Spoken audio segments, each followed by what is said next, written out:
Australia, and they're talking about this distinction between the Fed's lesser focus on restrictive policy and a future move to accommodative policy. What happens next? I know that's really impossible for you to answer, but go ahead. Yeah, that is a sort of impossible setup there, because the Fed is going to want to wait as long as possible. They don't want to do anything emergency. They don't want to react to stock market ups and downs. As long as you can trade, they don't care which way the trade goes. But the data have to show the Fed that there is a significant shift in the economic outlook before they would consider doing something like a 50 basis point cut or moving much more closer to accommodative. They're still on track for 25 in September because they think they need to normalize. They need to get back to a closer to neutral rate. And I don't think that's going to change, at least in their minds, unless we see some data start to come in really badly. And the first data we had out today, the ISM services numbers, come in better than expected across the board. So their caution is going to be dependent on the data, and the data at this point are not telling them they need to do anything. Bloomberg's Mike McKee and Isabel Lee, the best of Bloomberg Television out of New York. Thank you so much. Let's get more on the markets and bring in Angelo Corcaffa, senior strategist at Edward Jones. And I'm always one for a data point. I'm thinking specifically about the Mag 7. And we have this index or gauge of the Mag 7 at one point in the session, its biggest drop on record. Take everything that our team have just said and apply it to what's happening with the biggest technology names. Sure, hello. Clearly, volatility didn't take the summer off. We saw the markets were led by the Magnificent Seven, and on the way lower, it's been the Magnificent Seven that have been really the weak spot. I think the issue has been that of expectations. These companies continue to deliver outsized earnings growth, but the bar was very high heading into this quarter. And as a result, we did see some disappointments. These were the names that have been trading at the highest PE ratios. So as we're talking about the yen carry trade, many hedge funds borrowing in yen to invest in other assets. And now with the yen appreciation, they're selling some of those assets. And no doubt, some of these are the Magnificent Seven stocks. So we have a combination of high bar. We have earnings broadening to other sectors. For example, this earnings season, we have seen the biggest earnings surprises coming from defensive sectors and also some of the cyclical ones, and not the growth sectors that we have been used to over the last couple of earnings seasons. But at the same time, the fundamentals have not changed. Exactly. So let me jump in. The fundamentals have not changed, is what you just said. We made a big deal of the gain in the S&P 500 in the first half of this year, 14% or so, largely coming from the Magnificent Seven. And in years where the S&P 500 has gained double digits in 1H, it usually goes on to perform in 2H. How much of a departure is this session from that historic trend? Not that this is an abrupt and uncomfortable pullback. And I think there's two things going on. One is the technical picture, which, if it is an overreaction that potentially moved lower, presents an opportunity for the remainder of the year. And then the second part we need to answer as investors is there something fundamentally broken? Meaning, are we heading towards a recession? Because a lot of that narrative has been around a growth scare. And I think for our clients' perspective, we need to first answer the latter. The U.S. economy still continues to grow.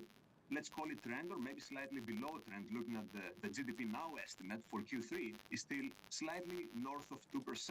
We just got the ISM services PMI that was well into expansion. And the employment component, very importantly, provided some reason for optimism given the Friday jobs report that we got. So we do not think that the U.S. economy in a week's time is going to fall off bed. We have seen still rising earnings, corporate profits, consumers, and corporate balance sheets remain healthy. So I think it fits into the narrative of broadening in market leadership away necessarily from the overall and potentially overextended tech. So we are still positive for the remainder of the year, but we don't think that the Magnificent Seven are going to be once again the ones that everybody gravitates towards. Angelo, chief of among what you've just outlined is NVIDIA. We are way off session lows. NVIDIA is down 6%, but one point in the session was down 15%, which for a company that size is a big drop. There was a report from the information that said Blackwell, the next generation AI accelerator, would face delays due to a design issue. Over the weekend, NVIDIA got back to us and said that actually Hopper demand is strong, Blackwell sampling has started, they don't comment on rumors, etc. You just said that we'll move away from sort of the concentration of leadership, but we have to wait until the 28th of this month to get NVIDIA earnings. That's quite a long period of time in which the markets could have some anxiety for what has been a leader in the direction of travel. What do you make of that? Yeah, the NVIDIA is the last of the Magnificent Seven to report earnings, and no doubt a stock that everybody, the whole world is watching. The theme so far with everybody's excited about the artificial intelligence, but there has been some skepticism over the last couple of weeks. And investors are getting increasingly impatient to see the heavy spending of AI translate into return on profits. But what we have been hearing from the remainder Magnificent Six of the Seven, that they have been spending, so that should continue to be a tailwind for NVIDIA. And I think what we are hoping with here is, again, the high bar of expectations. When you have a stock that's been up so much over the last couple of years and so far this year, even with the recent pullback, naturally, that creates tension points whenever news like we have been getting over the last couple of weeks emerge. But at the same time, again, we still continue to be positive around artificial intelligence, not only for this year, but for the next 5 to 10 years. And I think that is important for investors to remember. Angelo Corcafa, Senior Strategist at Edward Jones. Thank you. We said that this all started in the Asian session. The TAIEX saw its worst day in 57 years after TSMC shares plunged 9.8%, a record daily decline for the AI chip maker. TSMC accounts for more than 30% of the TAIEX, which closed down 8.4%, its worst sell-off since 1967.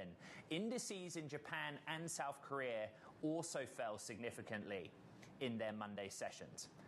Coming up here on Bloomberg Technology, we're going to hone in on Apple as shares plunge and Berkshire slashes its stake in the iPhone maker. The stock down 3.3%, again off session lows, but a significant decline. This is Bloomberg Technology.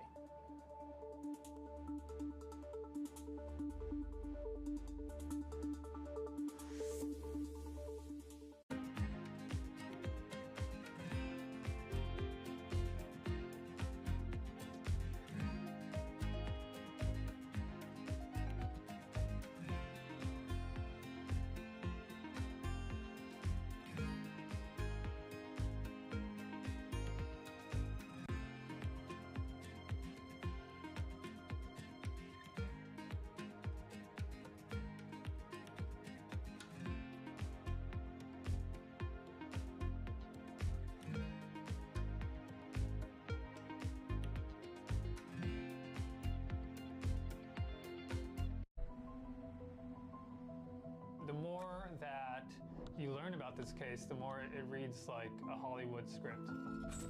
The nature of the killings, the execution, the just brutality of it. It wasn't in the psyche of people that they could be looted because they are considered so sacred. And we did it the way you do every single investigation. How do you eat an elephant? One bite at a time. It jumped off the page at me that you could see that there was a Ponzi scheme taking place. I started hearing mafia, mafia, mafia. Il sistema è perfetto, sono gli uomini che spesso non lo sono. These are the holders of truth and justice. They cannot be possibly be doing this, but then they are. They are. And the evidence is there. It's overwhelming.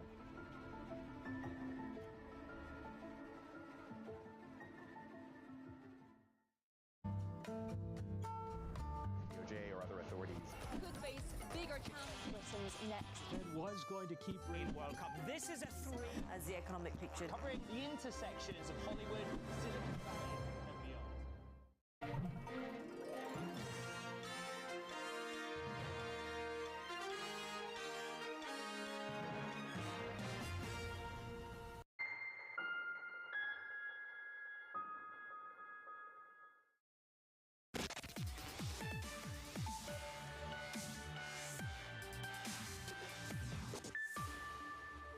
believe it's a buying opportunity for the high quality, large cap names that we like to buy in these types of periods.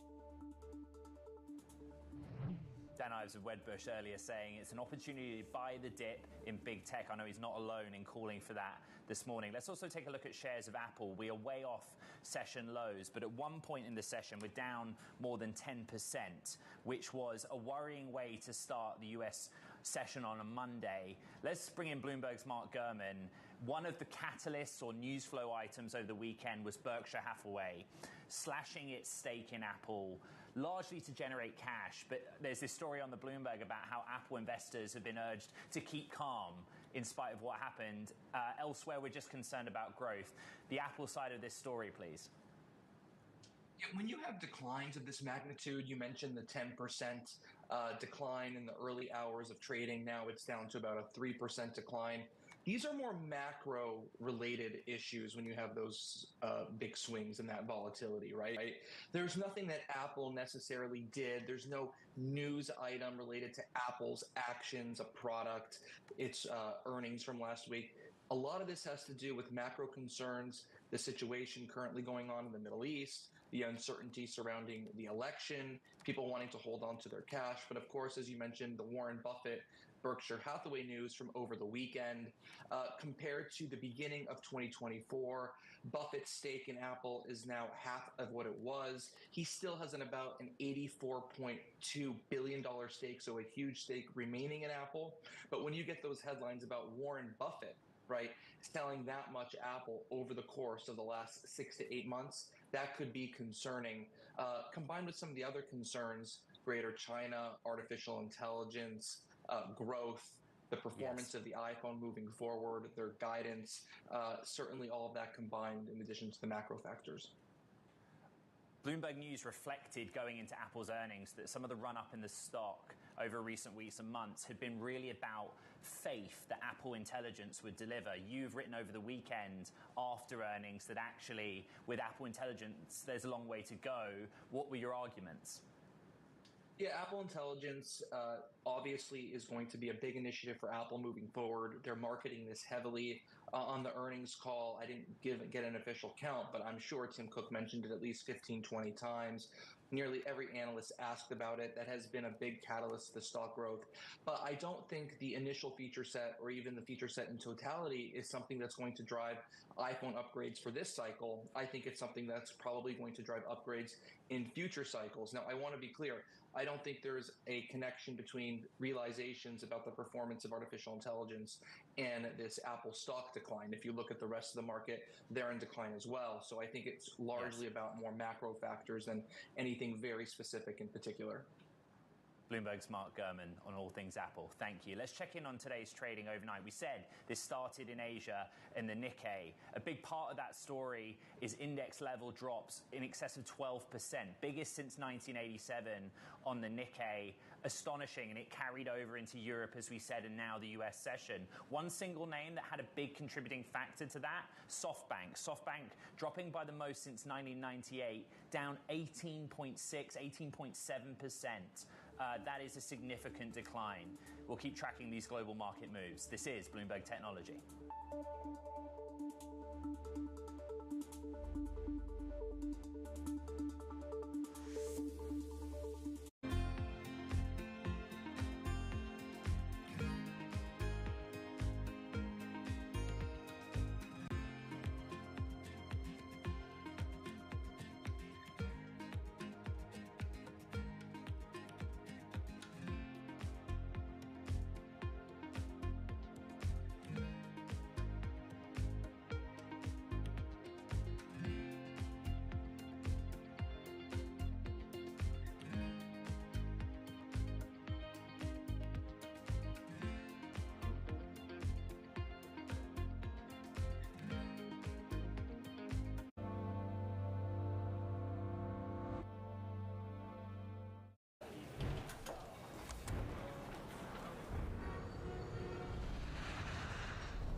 names in business are on Bloomberg. Middle market line draws are basically still about 5 percentage points below where it was pre-pandemic, which means as cost of borrowing went up, people aren't being quite as aggressive, and that's why the economy is slowing down.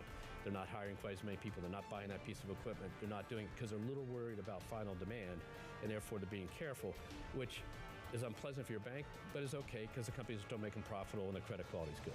Nobody covers business like Bloomberg. From the world of politics to the world of business, Joe Matthew and Keely Lyons deliver news, insight, and analysis live 2 times a day every trading day. Balance of Power at 1 and 5 Eastern, only on Bloomberg.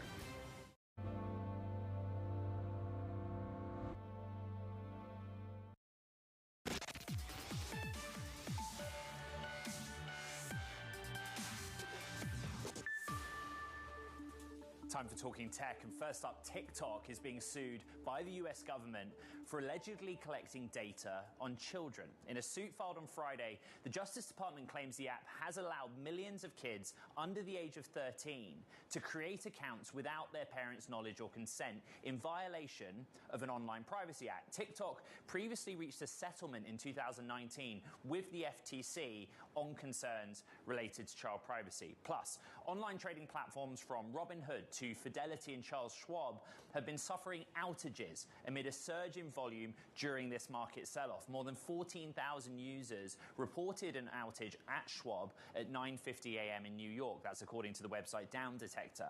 The firm did not immediately respond to requests for comment, but a company account posted on the social site X that some clients may have difficulty logging to Schwab platforms. And shares of Nvidia falling today amid the tech sell-off. According to reports, the company's upcoming AI chips will be delayed by 3 months or more due to a design flaw. An Nvidia spokesperson responded to Bloomberg over the weekend saying, as we stated before, Hopper demand is very strong, broad Blackwell sampling has started, and production's on track to ramp in 2H. Beyond that, we don't comment on rumors. All right, more on AI. Grok has raised $640 million in a Series D funding round, bringing their valuation to $2.8 billion. The startup focuses on building fast AI inference technology to supply increasing demand. Delighted to bring in Jonathan Ross, founder and CEO of Grok, for more. Just last week, we were speaking to Lisa Su, the AMD CEO, about the move from training to inference. It's a sizable chunk of change you've managed to raise. I guess the best starting place, what will you use the cash for? So the first thing is that we're going to build out about 108,000 of our LPU chips, or language processing units. To put that in perspective, you mentioned Hopper, the NVIDIA GPU. Last year, they shipped about 500,000, so this would be about 20% of what they shipped last year. Secondly, we intend to hire significantly. We're building out a lot of features. We actually offer a token as a service business where people can just use our hardware without having to buy it. And then we are looking at some acquisitions going forward as well. Strategically, when did Grok sort of say, okay, inference needs to be our focus, and how is it helping you get ahead? There's lots been discussed on this program about the many startups and companies working on training large language models from many hundreds of billions of parameters to smaller models. You have a more narrow focus, Jonathan. Yeah, so Grok from the beginning is focused on inference. And the reason is training at this point is a well-solved problem, and we always knew that it would be. My background, I actually started the Google TPU chip, and we actually started with inference there because we're actually able to train the models. We just couldn't afford to put them in production. Typically, whatever you spend on training, you will continue to spend going forward, but you're going to spend 10 to 20 times that much putting it into production. You spend money to make the models, you make your money with inference. It's also a scale game, and so we've been focused on this since day one. There's also sort of a relationship and talent conversation to be had. Jan LeCun over at Meta is going to be your new technical advisor, which was in the news as well. Why is that important to you? So Jan LeCun is legendary in this industry. He won the Turing Award for being one of the 3 people who invented the algorithms that make modern AI work. And of course, Jan LeCun is very centrally positioned in terms of AI. He's also pushing very heavily for open source models or open weights models. And this is something that's important for the industry. Grok actually wouldn't exist today if it wasn't for open source models. We'd actually built the world's best chips, but if we didn't also have the software to run on it, we wouldn't be able to demonstrate that. And so the Llama models from Meta effectively are the Linux of the generative age, and it's enabling people to get into the AI business without having to train the models themselves. Jonathan Ross, founder and CEO of Grok, private markets focused, but we've got to get back to public markets as well and look at the majors. We are off session lows. I'll keep repeating that, but these are still significant and severe declines at the index level. We've talked about the names impacted: Apple, Nvidia. The S&P 500 is off by 2.3%. The NASDAQ similar. Semiconductors are a place where there's particular anxiety. Nvidia we've talked about, but TSMC's US listed shares or ADRs are also kind of feeling the pain. A part of this is economic data, a part of it is growth concern, and now there's an idea of maybe the Fed does something sooner than September, although the swaps market has pared back that bet. Stay with us. This is Bloomberg Technology.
Well, I think what's happening is we're starting to bring realism into the discussion.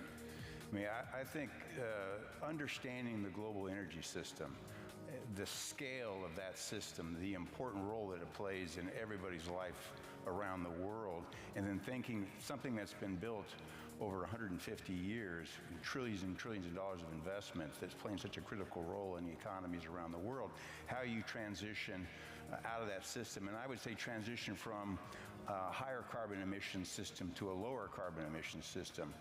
We started out with a very narrow solution set focused on wind and solar and EVs, and assumed or aspired that that would address the total set of the issues, and it doesn't. We need to be more realistic around, to Patrick's point, there are a lot of solutions that are going to be required. We should stay focused on the problem statement, which is emissions, and reducing those emissions, and less focused on exactly how to achieve that, and let every company, every sector, all technologies compete for the most cost-efficient way to reduce those emissions, and we will make progress much faster, which will mean making today's system more emissions efficient, while we introduce new systems that have lower emissions. And then with time, you will transition and we'll make progress. Good morning from our world headquarters in New York. I'm Menace Credit. And I'm Danny Berger. Let's set your agenda. Bloomberg Brief delivers the market news, data, and analysis you need live every weekday at 5 a.m. Eastern. Bloomberg. Context changes everything. U.S. jobs numbers are released. Bloomberg has the report under surveillance with crucial data and expert analysis at terminal speed. Nobody covers jobs day like Bloomberg.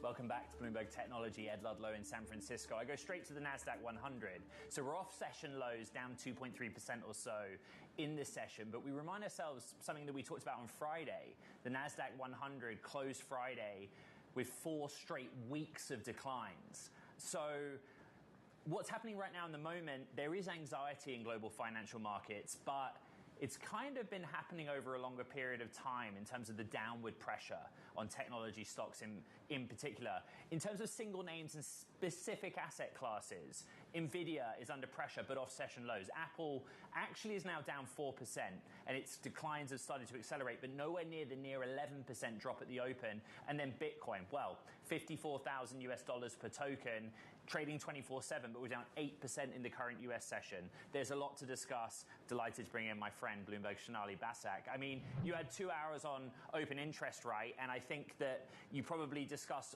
all manner of things, the basics being a move into the bond markets, the safety of them, Bitcoin's not behaving like a haven asset, and equity investors are either very worried or completely sanguine. Reflect on some of the conversations that you've had. A few things, Ed. To the point that you're making here, you're looking at the third day of declines in the S&P 500, and in the NASDAQ 100, it is the third day of declines of more than 2%. Friday, you saw the NASDAQ 100 really flirt with that correction territory. Then over the weekend into today, you saw the Asian trade just really, really sell through the ground here. You saw really historic moves there in Japanese equities, for example, and what you saw was an unwinding of a global carry trade. This is when investors are borrowing under a cheap currency and really plowing those assets now into higher yielding U.S. assets, particularly stocks in this instance, which is why you're seeing that unwind now. The major question is, how far does that unwind really go? On top of that, there's very few places to hide. To your point, Bitcoin today now flirting with about 55,000, had fallen below 50,000. You saw gold dropping this morning, oil dropping as well. You saw a lot of risk-off attitudes across the board and in the bond market as well, until you saw that ISM data hit and give a little bit of a sigh of relief. You are now watching a bond market, the 2-year yield essentially about flat on the day. So that severe bid in the bond market starting to take its foot off of the pedal here, and stocks taking a little bit of a breather along with it, still down on the day, but not as severely as we started the day lower. Those small cap equities also taking a major hit today as well. Remember, recently, a lot of traders plowing into that Russell 2000 rotation, really feeling the pain. So underneath the surface, a lot of pain. I will also say takes a couple days to see those margin calls also start to come through. Big question here about whether there is more pain once you see those calls start to come through the market. Starting Monday with a discussion about margin calls. Happy Monday to you, Bloomberg Sonali Basak. Thank you. Let's get the investor's perspective. Nancy Tengler of Laffer Tengler Investments here to talk markets. And with respect, you've been in and around the markets a lot longer than I. But I just want to go back to the point I made in my market check, that the NASDAQ 100 had 4 straight weeks of declines. Bitcoin traded lower through the weekend over multiple days. When you wake up to a day like today, is it anxiety or is it, well, we should have seen this coming a little bit? Well, yes. Thanks for having me, Ed. I think we kind of did see it coming as earnings started. The penalty that Alphabet received for CapEx spending and just somewhat weaker margins in the next quarter seemed outsized to me. And that's often what happens when valuations get a little bit lofty. And then every bit of news, every bit of headline news drives the market because the algos are reading the headlines, the hedge funds are trading off of the headlines. And so you get these big outsized moves. If you put it in the perspective of the 40 plus years I've been doing it, historically, this has been a time when you've wanted to step back, not jump in too quickly, but build a list of names that you want to own. And then as the markets sort of settle in, the VIX comes down a little bit, then I think this is once again an opportunity. The last thing I'll say about this, Ed, is that the one economic number that has been little discussed and gone unnoticed was the improvement in productivity in Q2. Came in much hotter than expected, up 2.3%. The previous quarter was revised up also. And I think productivity is going to be the key, the magic bullet, whatever you want to call it, for continued economic growth in a lower inflationary environment. Take what you just said about productivity then, and I posed the question of what should the market do with that? Mike McKee was on the show earlier trying his best to explain why the swaps market we'd price a 60% chance of the Fed doing an emergency rate cut this week. And that seems more tied to the equities market rather than warding off a recession or not. I'm just trying to tie macro and monetary policy with the market's behavior right now. Well, yeah, and if you had been, well, you certainly know about the bond vigilantes, but that's what this feels like to me. It's the market having a temper tantrum because they think the Fed has waited too long. They probably have waited too long. They've been behind the curve, so to speak, all the way through this process. And this notion of being data dependent in a world where you need to be looking forward, and where their 400 plus PhD economists are forecasting models, they have made, in my estimation, an enormous policy error. But that said, stocks ultimately should trade off of earnings. I think we get a cut. I don't think we get an emergency cut as the market would like. And I actually think that would be bad because when you look at the economic numbers, the economy's just fine. I mean, the jobs numbers are revised dramatically every month. And so I think you have to step away from that and say, was that an aberration on Friday? We know the job market is softening, but is it collapsing? I don't think so. And so I think this is an opportunity for long-term investors once the dust settles, because there'll probably be a few more runs to the downside. And then I think you step in and you add high quality names. Nancy, NVIDIA reports its earnings after market on August 28th. How uncomfortable are the next 3 weeks going to be? I think they're going to be uncomfortable, Ed. I think that, and remember, we've seen this every year, 2022, 2023. We were told in the summer, and the summer swoon, that the tech trade was over. But remember, the CapEx spend that Alphabet and Amazon and Microsoft have been punished for is someone else's revenues. And so I think NVIDIA is likely to surprise to the upside. We heard from Lisa Su. I heard you mention her earlier. That's a name we've been adding. I think it's going to be a catalyst for some outperformance and stabilization. If you're able to, please can we look ahead to the second half of the year? We talked a lot about how in years where the S&P 500 registers a double-digit percentage gain in 1H, it often performs well in the second half of the year. I think the NASDAQ 100 has similar precedents or history. Is that your expectation of what's to come? Yeah, well, Ed, based on what I've heard from the companies from an earnings standpoint, you're hearing, and most of us are hearing, that it's not been a good reporting season so far, but there have been very meaningful bright spots, companies raising guidance, companies expanding margins. So I think that you have to, again, as always, you've got to let the markets work through this stuff. But the second half, based on what we've seen at the company level, should be better and up in our view, and seasonality is in our favor. It's an election year. That doesn't always work, but we do think we'll be certainly be higher by the end of the year and even into 2025. If the tech trade is over, people need to be much more worried about the rest of the market because technology is embedded in every aspect of many companies' day to day and their future earnings and margin growth. That is the argument that Bloomberg Intelligence's Gina Martin-Adams literally wrote this morning. We're going to talk about it with her later in the show. Nancy Tengler, CEO and CEO of Laffer Tengler Investments, thank you very much. Now, coming up on the program, we're going to be joined by Matt Witheiler from Wellington Private Investments for his take on private markets, late-stage investing, but there are always parallels with what's going on around the world, even with public markets and public equities. I'm really looking forward to this one. That's next. This is Bloomberg Technology.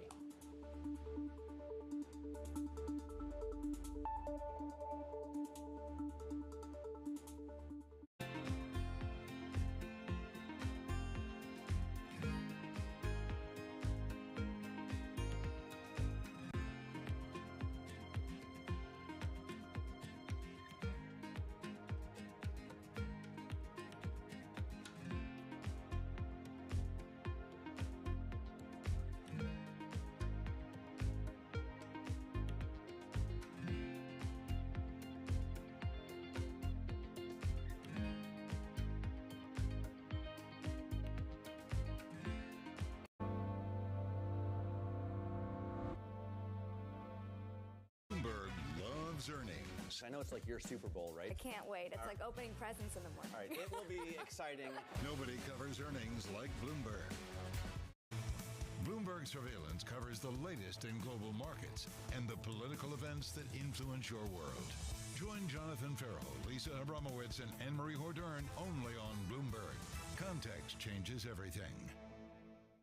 The names that move markets are on Bloomberg. We've seen story after story about companies delisting from the London Stock Exchange, listing in New York, listing in Europe. I want to turn that around. I want Britain to be the place of choice to make an IPO, to grow your business. That's why I welcome the reforms that the FCA put in place last week. It's also why I'm determined to change our pension system so we can keep more businesses here in Britain. Bloomberg. Context changes everything. What about artificial intelligence? Is artificial intelligence going to enable you and others to say, we have enough information to know exactly what something is going to be worth in terms of insuring it or not? Artificial intelligence is finding its way into our business in a variety of different factors. I think the first piece is getting much better insight into data, which allows us to make better decisions on underwriting. It's also a great opportunity to service business better in terms of like call centers and different ways of what's using robotics and other AI will be very helpful. But it is an emerging practice within the industry and one that is evolving very quickly. So it's also going to present risks that other companies, how they use it and how they use large language models and making sure the decision making is very sound. So it's complicated, but it definitely is benefiting the business today.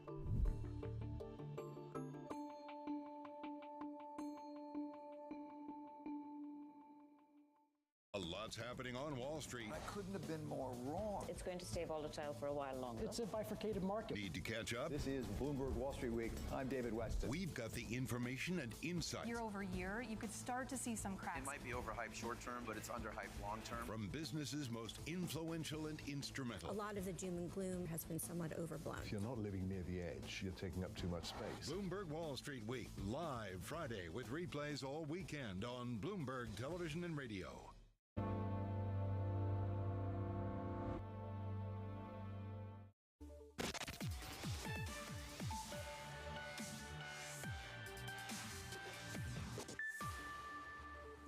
Right back to financial markets and mega cap tech. We're going to look at the Bloomberg Index, which tracks the Magnificent Seven. These are the biggest mega cap technology companies. At one point in the session, the biggest drop on record. We paired that. That's kind of the story of the session so far, down 3.5% on the Mag 7. We've outlined all the concerns so far. Part of it is the worry about growth, and we can wait until NVIDIA's earnings on August 28th to carry on that conversation about growth, particularly in the context of investment in AI infrastructure. But there are lots of parallels between public markets and also private markets as well. Let's talk about the investment landscape when it comes to late-stage private tech companies, also IPO tech activity, I suppose, with Matt Withheiler, Consumer and Technology Lead for Wellington Private Investments, also joined by my friend Hema Palmer of Bloomberg News. Good morning to you, Matt. When you wake up to a day like today, you're largely focused on growth stage venture investments. There are different factors you're tracking, but how do you react? How does it make you approach your day-to-day work? The short answer is that on a day-to-day basis, the fluctuations and volatility in the public market don't really impact the late-stage private market where we focus. There's obviously implications if this persists when it comes to exit opportunity with respect to IPOs and valuation concerns, but the day-to-day volatility doesn't really impact the late-stage private market unless it sustains. And when you look at AI, some of a good portion of the pain we're seeing right now is in the AI stock space. Does that inform how you look at AI investing when it comes to late-stage growth investing in artificial intelligence? Again, I wouldn't characterize the public markets as having a huge implication in the short term on the late-stage private market, but I would say, with respect to AI, you kind of have to think about and address two questions. Question number one is AI a transformational shift in technology platforms? You kind of have to answer that. And then the second question I think you have to answer is kind of where are you with respect to AI-based transformation or AI-led transformation?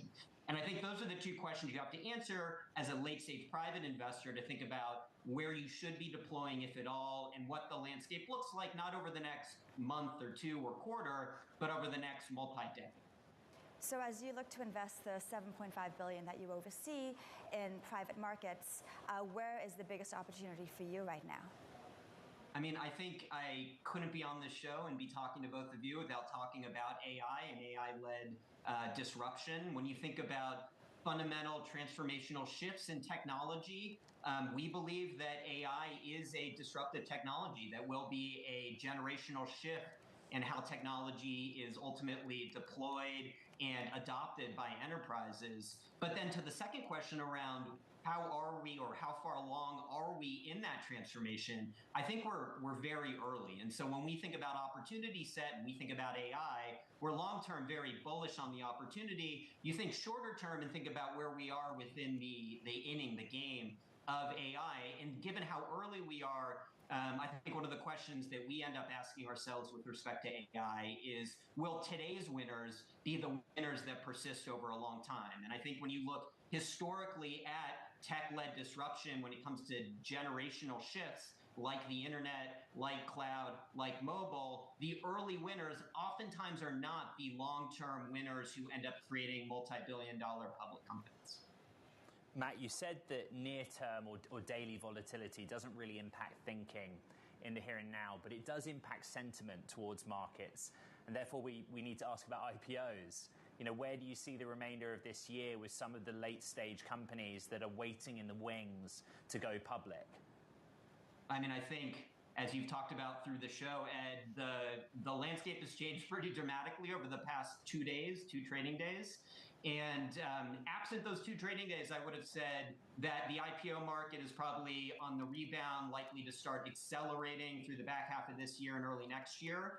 And given the noise, the volatility we're seeing today, will it cause the company that maybe is on the margin thinking, should I go public or not, to reassess and maybe delay until early next year? Most likely. That being said, if you go back, not over the last 5 or 10 years of IPO data, but if you look back at the last 50 years of IPO activity levels, generally the IPO window, in other words, the amount of IPOs coming out, tends to be dramatically below the norm or the mean for 1 to 3 years. And if you think about where we sit today, we're kind of in the middle of year 3, the first quarter of Q3 of IPO activity being meaningfully down compared to historic periods. And so based on that, I would guess that we maybe have anywhere between 0 and 12 more months before we do see a rebound in IPO activity. Okay. And we're starting to see a little bit of it today. If you look back, last year we had 3 tech-led IPOs go public last year. This year, year to date, we've had 5. So already at an accelerated pace. Will we take a pause given what's going on today? Potentially. Matt Witheiler, Consumer and Technology Lead for Wellington Private Investments and Bloomberg's Hema Palmer. Just very dynamic and timely conversation. Thank you. Coming up on the show, we're going to take another look at the markets as a global rout has intensified overnight. Asia into Europe and into the US session. We go in-house with Bloomberg Intelligence.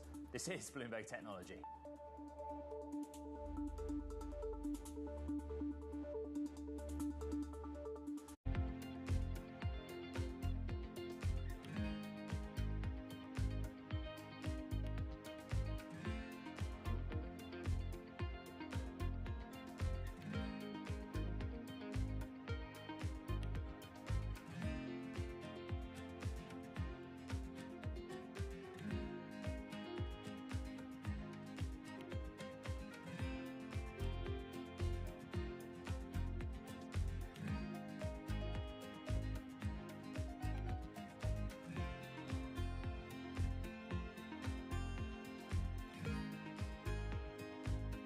The names that move markets are on Bloomberg. Our role in the world, our role in NATO in supporting the Ukrainians in this war, the unprovoked war that Russia has instigated in Ukraine, our support for the Indo-Pacific, for providing a counterbalance to China.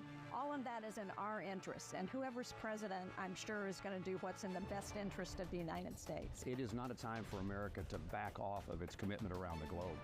And I think there's a justification for us making certain that we do the right things in a way that we share the burdens with our allies.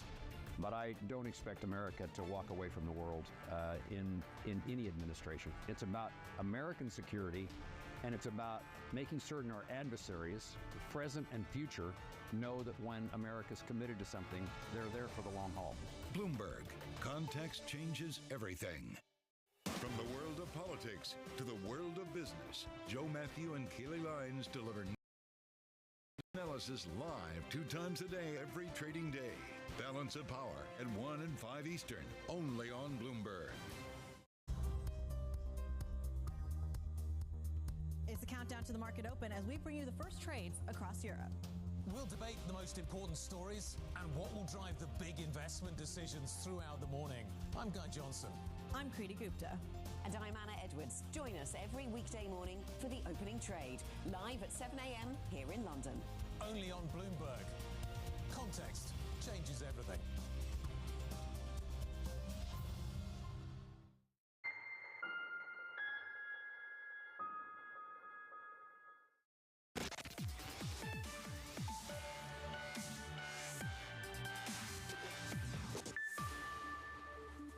Back to markets. Let's bring in Gina Martin-Adams of Bloomberg Intelligence. And Gina, I went straight to your bio on the Bloomberg terminal this morning.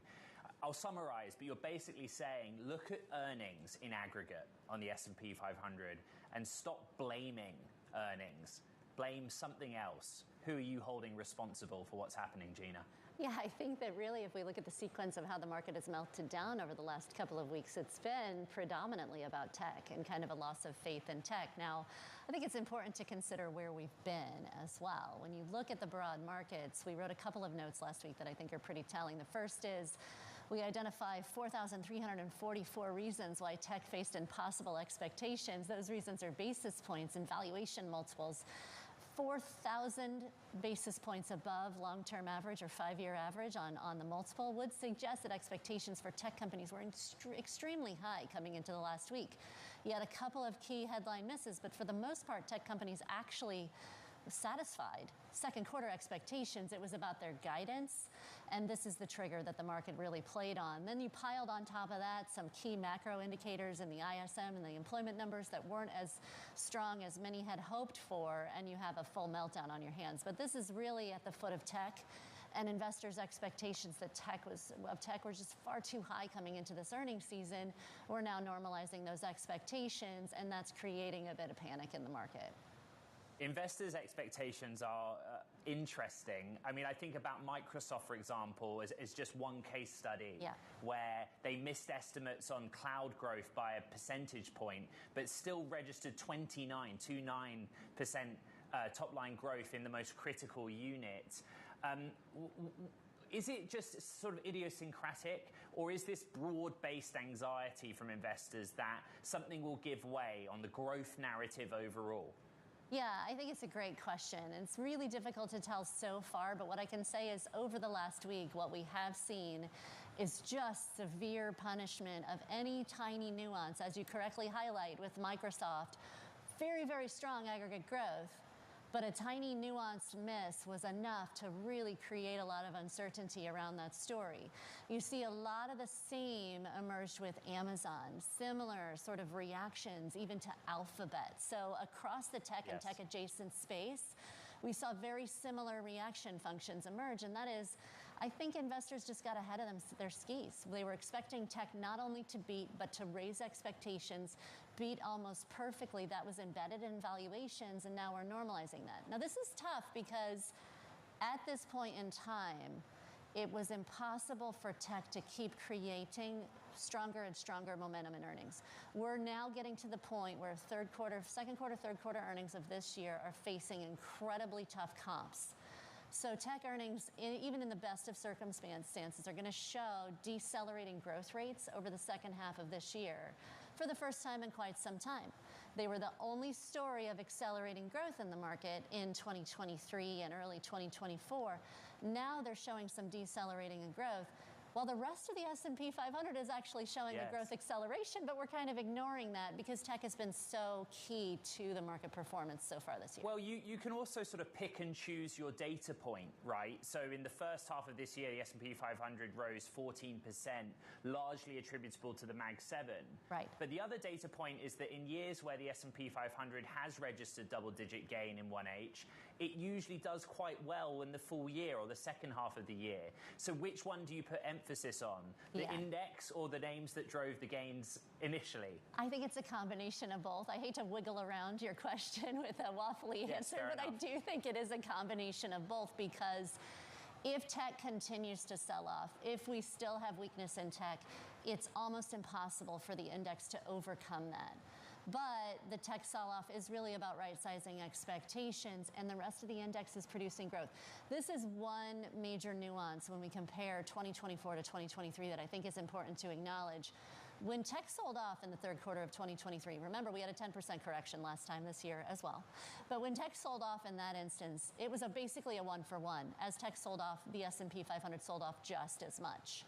This time, the S&P 500 is down just more than half, or just about half as much as tech. Okay. Because you have some natural stabilizers that have emerged in 2024 with that earnings recovery that is emerging in the rest of the index. Does that sustain itself? Can it gather a little bit of momentum and a little bit of attention is a really key question we should be asking right now. Yes. Gina Martin-Adams of Bloomberg Intelligence, thank you so much this Monday. That does it for this edition of Bloomberg Technology. What a day to recap on the podcast. You know where to find it, on all the platforms on your screen. From San Francisco, this is Bloomberg Technology.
Fixed income fix. Watch Bloomberg Real Yield every Friday right here on Bloomberg.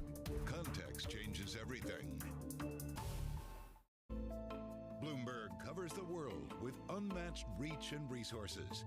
From more than 120 countries, the moment news breaks, 24 hours a day. Bloomberg. Context changes everything. Welcome to the world of decentralized finance. We thought we'd take a look at Bitcoin versus the S&P 500. Bloomberg's covering all things crypto, the people. A tectonic shift emanating from Washington. It's really a tale of two cities in crypto. Crypto shouldn't be partisan. The transactions. Really a record-breaking moment. Crypto VC is back. And the technology. It's really the beginning of a global on-chain economy. And if America doesn't embrace it, we're going to be left behind. Bloomberg Crypto, Tuesdays, only on Bloomberg. Always on the heartbeat of the tech spread across global markets. The real-time data aspect is going to be... We're going to bring you expert analysis on that shortly. Don't miss Bloomberg's interview with the...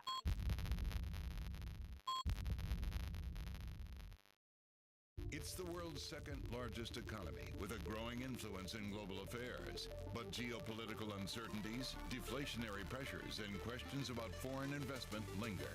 Bloomberg, the China Show, brings you the unmatched expertise you need to keep track of breaking news, in-depth market analysis, and the most influential newsmakers in and around China. Bloomberg, the China Show. Weekdays at 9 a.m. Hong Kong time, right here on Bloomberg. A context changes everything. It's a multi-trillion-dollar industry. We'll show you what's happening in ETFs like no one else. Bloomberg ETF IQ, Monday on Bloomberg.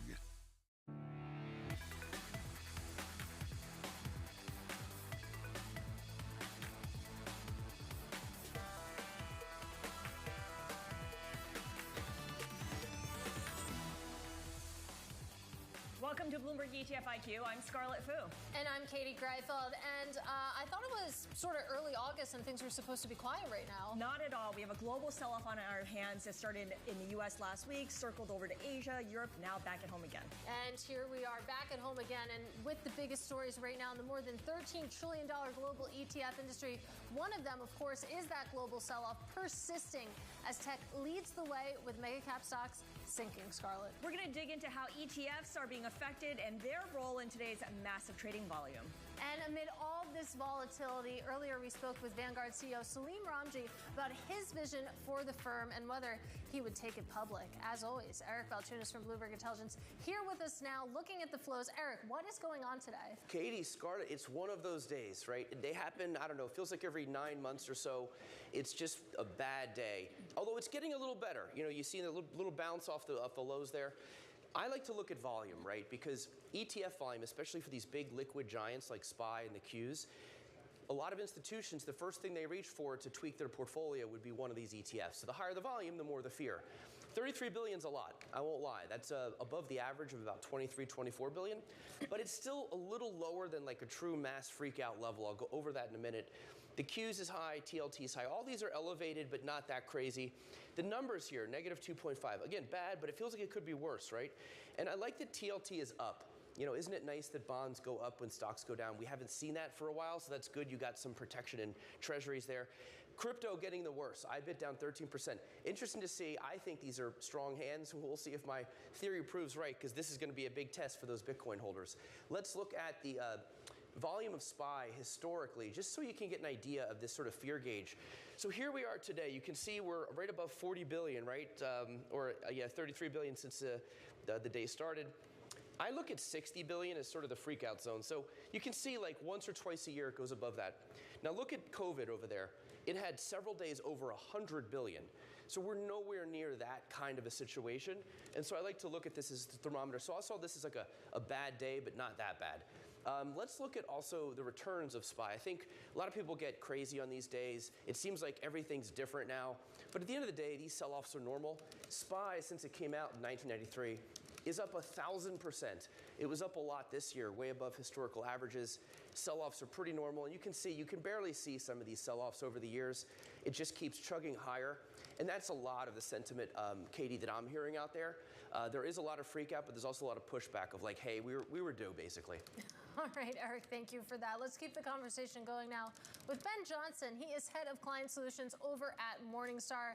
And I want to talk about the ETF angle to this all. When you think about the ripple effects sort of to the fund complex, we know that there's still several inverse VIX ETFs that are out there. Think about what the actual VIX did today. It's calming down a little bit. Now we're at 33. We were above 60 for the first time in I don't even know how long earlier this morning. I mean, how are you thinking about the cascading effects here of what we're seeing in some of these market moves? Well, I think what we see today, Katie, is what we've seen time and time again in the 30 plus years that ETFs have been in existence, which is ETFs are going to ETF. They're going to provide investors a common means, one ticker solutions for exposures from everything to the S&P 500. Eric was talking about SPY, to the VIX, to now crypto assets, you name it. So what we see in the market today is really what we've seen time and time again, especially in times of market stress, is that people use ETFs as an easy button, a place to find a buyer, to find a seller, to ultimately make prices and make markets more efficient, to trade assets back and forth in an easy, tidy, exchange-listed, low-cost, tax-efficient, convenient bundle. So ETFs are ETFing today the way they have been now for over 3 decades. But, you know, within the ETF world, there's been a lot of innovation. There's now these leveraged single stock funds, also single sector ETFs that really allow people to bet unidirectionally in a big way. Are they exacerbating the sell-off? Because there's a lot of inflows going into names like NVDL or SOXL. Yeah, it's a great question, Scarlett. And it's difficult to say whether or not that ETFs in this instance, these very niche single stock ETFs, are the proverbial tail that's wagging the dog, or if the tail is even attached to the dog for that matter. Ultimately, fundamentally, what we know is that it's investors' reactions, their opinions, that are going to inform prices over the long term. Can we see short-term dislocations that are driven by impacts of things like new products, new ways of accessing and driving new money into or out of these individual names?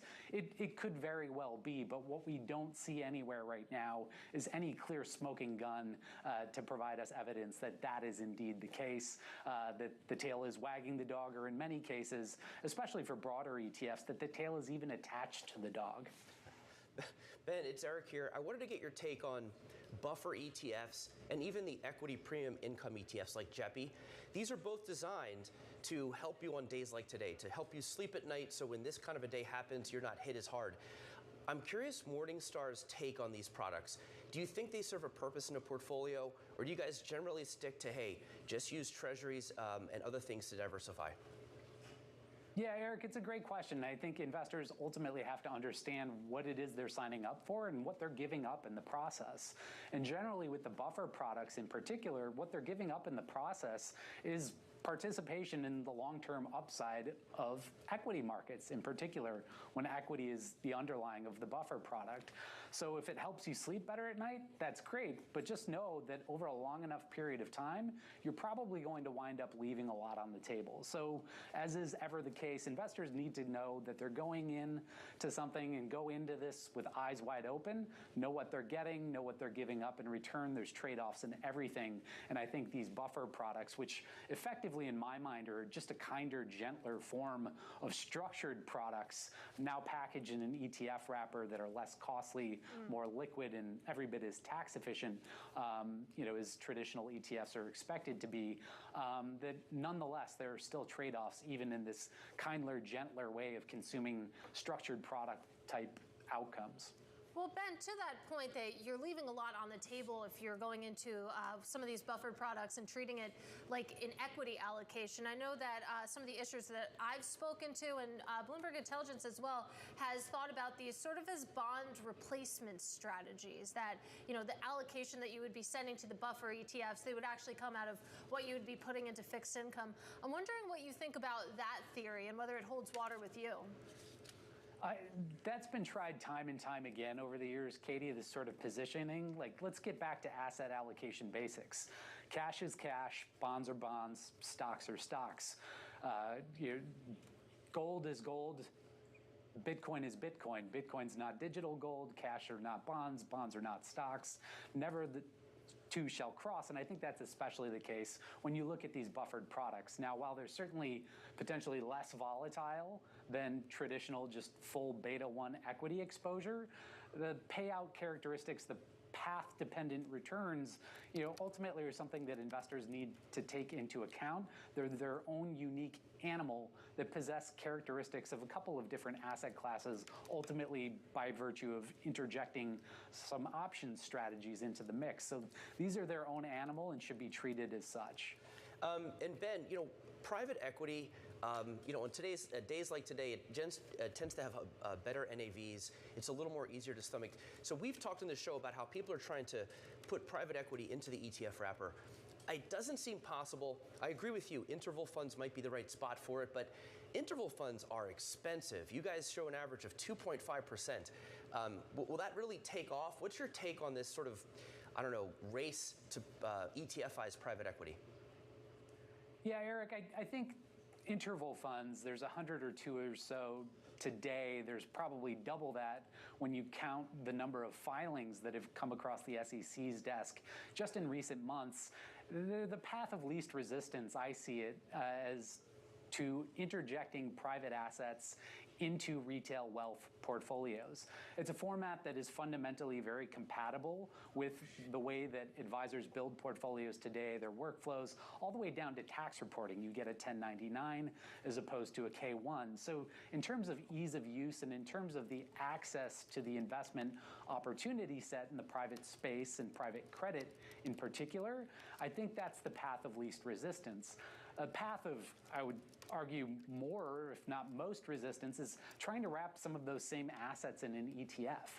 I think the assets are ultimately going to have to meet the ETFs where they are and where they need to be, which may take some form or another of tokenization. But one way or another, as you open up this asset class, these private assets to more and more investors, my concern is, are they really going to deliver the goods? Is this ultimately going to pan out in a scenario where a lot of investors are signing up for what they hope is, you know, an A12 Wagyu filet and getting something that looks more like ground up cow hooves? Sounds delicious. What are you talking about? Ben Johnson, what a great metaphor. Ben Johnson of Morningstar, thank you so much for joining us this morning. Now, coming up, our interview with Vanguard's new CEO, Salim Ramji, on whether he would ever take that firm public. This is ETF IQ on Bloomberg.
From the beating heart of global finance, economics, and politics, and wherever newsmakers are moving markets, Bloomberg brings you conversations that allow for deep discussions and important insights. What do you think the future is for inflation? Is this a new normal? Are markets too optimistic? How do you worry about the things that are outside your control? How does the current fighting completely stop? I'm Francine Lacqua, and this is The Pulse, every weekday at 9 a.m. only on Bloomberg. DOJ or other authorities could face bigger challenges next. It was going to keep rain World Cup. This is a three. As the economic picture. Covering the intersections of Hollywood, Silicon Valley, and beyond.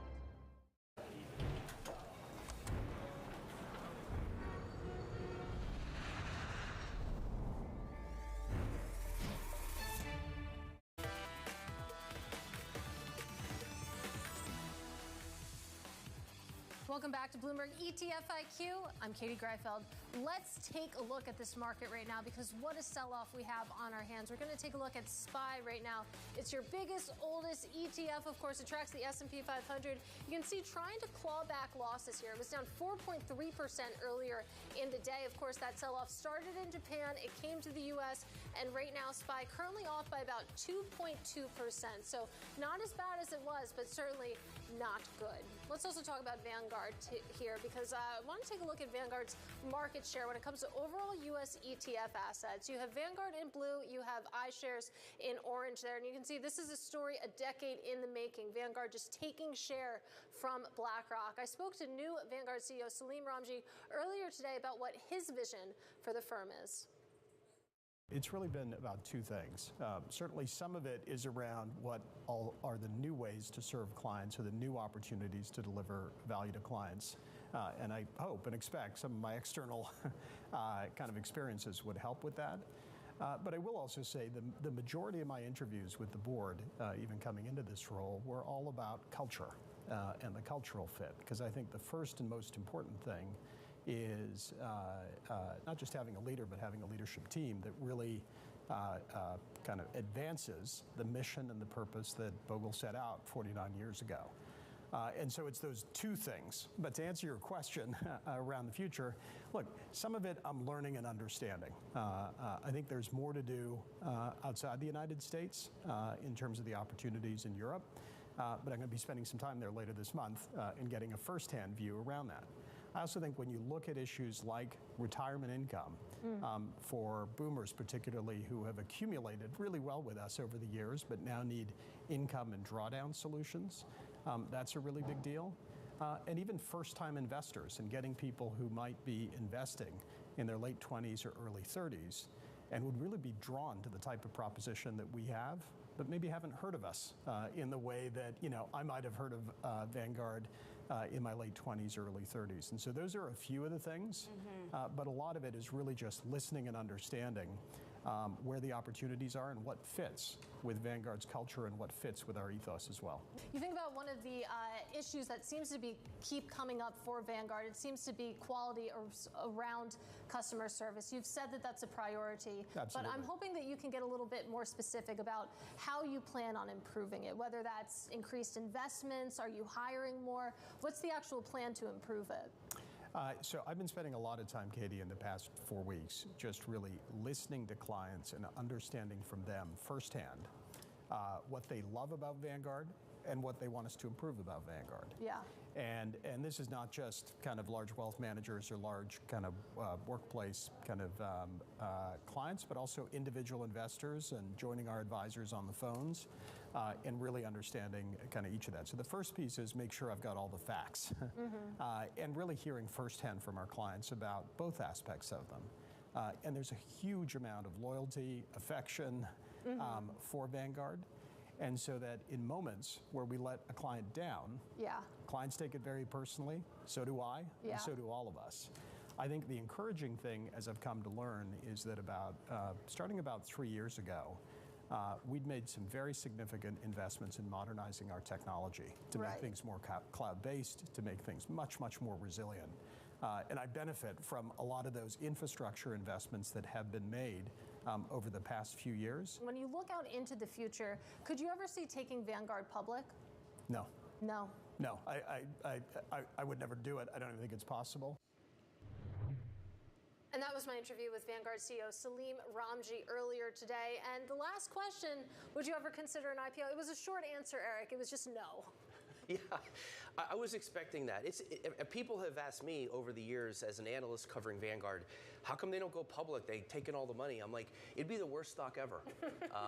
Listen to this stat. Vanguard, while they do command about 27% of all fund assets, they only count for 6% of the industry revenue. It's because the people get all the money. It is amazing. If you're a shareholder of that stock, you won't get anything. I mean, it would be like bottom of the barrel stock. This is the whole point of the company, though, and I think he got to that. He's like, I think he called it genius. When I interviewed Bogle several times, I said, what's the bigger thing that powers Vanguard, the index fund or the mutual ownership structure? And he said, without a doubt, the mutual ownership structure, everything springs from that. So why would you mess with that? It's a mutual ownership structure, but it is still a for-profit company. It's not a nonprofit. Yeah, but the board is representing the investors. That's the key thing. So it's almost like if all the Amazon customers were on the board, they would just say, hey, just make everything cheaper. And the shareholders would get nothing, right? So there are no shareholders, they're the actual investors. That has been a crucial difference between this company and the rest of asset management over the years. Very much part of its identity, thanks to Jack Bogle. All right, still ahead, we're going to speak to Lisa Mantrell of Goldman Sachs on hedge funds asking for help to launch ETFs. That's next.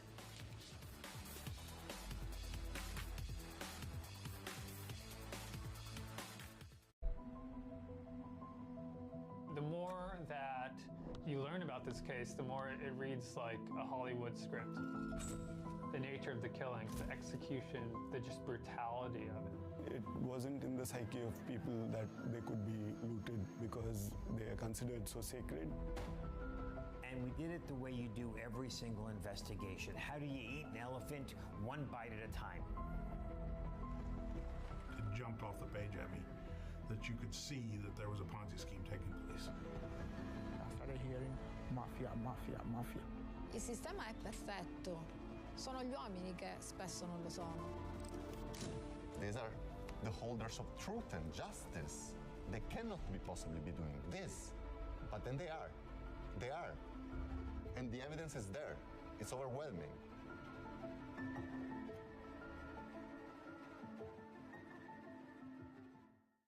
The top names in global leadership are on Bloomberg. Japan has made changes to 5 separate 70-year-old policies. They've gone from 1% to 2% on GDP for defense. They'll become the 3rd largest military. They've changed their export capability. They've opened up and stabilized their relationship with Korea. Japan can be a significant partner in the region. Nobody covers the top global leaders like Bloomberg Television and Radio. Context changes everything.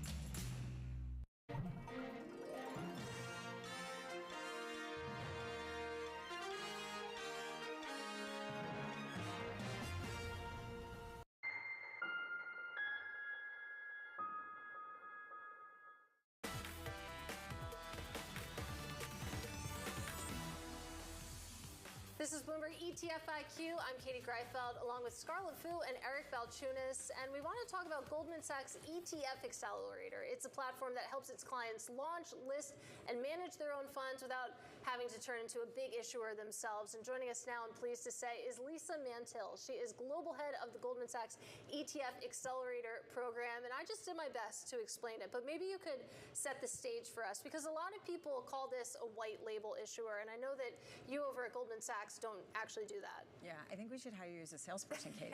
You need a new job? Yes, so Goldman Sachs ETF Accelerator is exactly what you said, right? It is a digital platform that allows any investment manager to more quickly and efficiently launch, list, and manage ETFs. And I think, where the idea came from was in 2019 when the ETF rule was introduced. I'll be honest, we were a little surprised at Goldman Sachs with just the number of clients who were picking up the phone and calling the firm and basically saying the same thing, which was, we want to get into the active ETF market, but we don't know how to do it.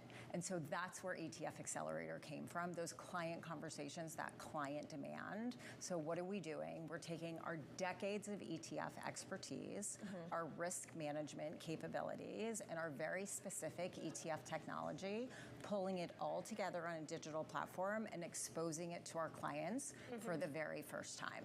What is it that's going on at your clients that's prompting them to want to start offering ETFs? Yeah, I think it's a lot of different things. I mean, you guys have spoken a lot about the generational wealth shift. I have a 20-year-old son. I'm telling you right now, he's not going to be buying anything that isn't exchange-traded, liquid, and transparent. So I think there's a generational shift, and I think there's also just this consistent drumbeat of managers wanting to be essentially wrapper agnostic.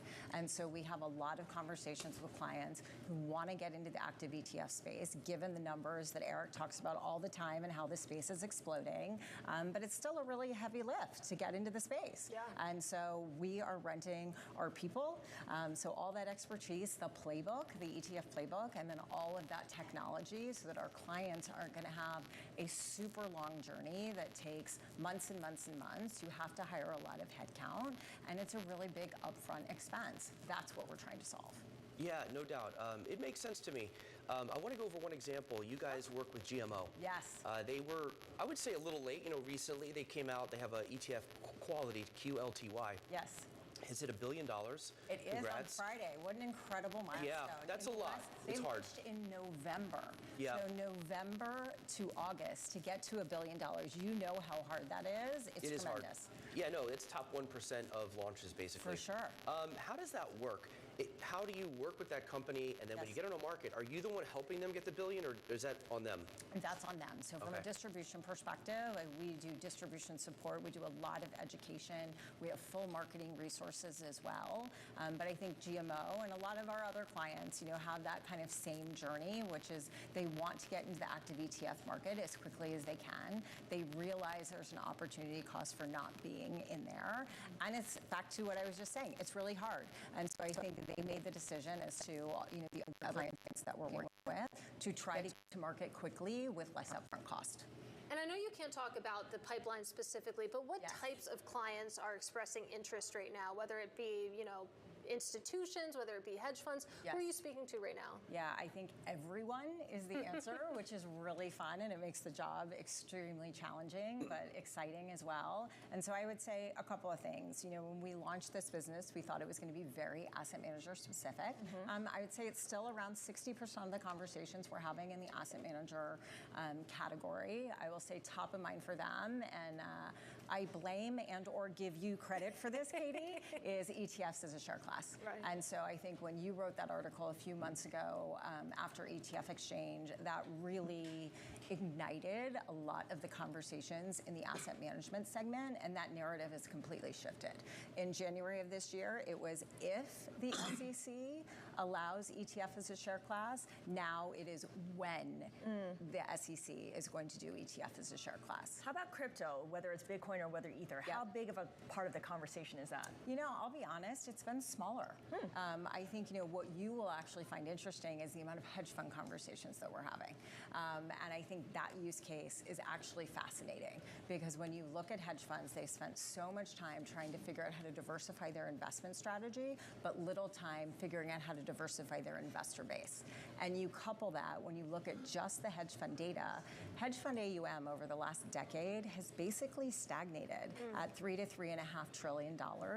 So you take those two things together, and hedge fund managers are really asking themselves, what's the next evolution of their growth, and should they embrace perhaps the retail segment? Well, Lisa, we have to keep this conversation going again soon. Up against the clock right now. Great to have you with us on set, too. That, of course, is Lisa Mantil of Goldman Sachs. And you can read all about this drill down, plus the latest in the ETF industry, if you subscribe to my weekly ETF IQ newsletter, Bloomberg.com/ETFs. What a shameless plug. I know, that felt a little self-indulgent, but in any case. But go with it, go with it. That does it for Bloomberg ETF IQ. I'm Katie Greifeld, along with Scarlett Fu, and Eric Balchunas. This is Bloomberg.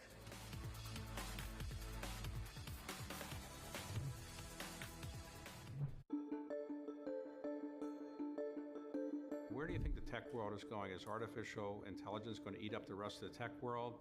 And where do you think the future of technology is going in Silicon Valley and elsewhere over the next 5 or 10 years? Well, I think that one thing we talk about when we talk about technology is we have this kind of monolithic idea of what it is, but actually technology is changing different industries at different paces in so many different ways.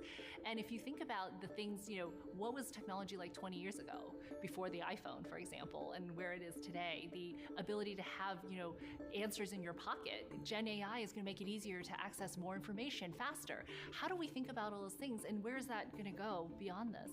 I actually am very bullish on technology because technology is an underpinning. It's not its own industry. It is a part of every industry, and it's actually going to increase productivity and actually make our lives better. So do you think technology is still going to be centered in the United States largely around the Silicon Valley area, or is it going to change? I think that what's amazing about what technology has done over the last 20 years also is that, now you can start an app anywhere in the world. You can live anywhere. You can have, AWS, and you can set up and not have to have a system administrator or a server that you have to build. Now it's made it so much easier with these tools to actually look at a problem that you have and solve it anywhere. And so I actually think that distributes the ability for us to bring technology together any place.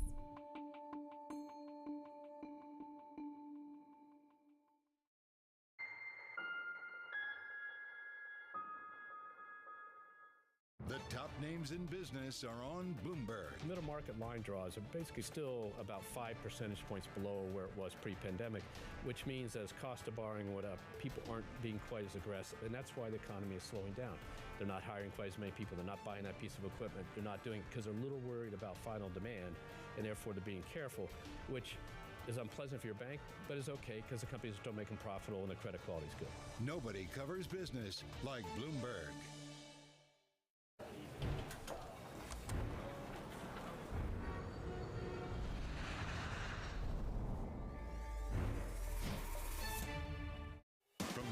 Politics to the world of business. Joe Matthew and Kaylee Lines deliver news, insight, and analysis live 2 times a day every trading day.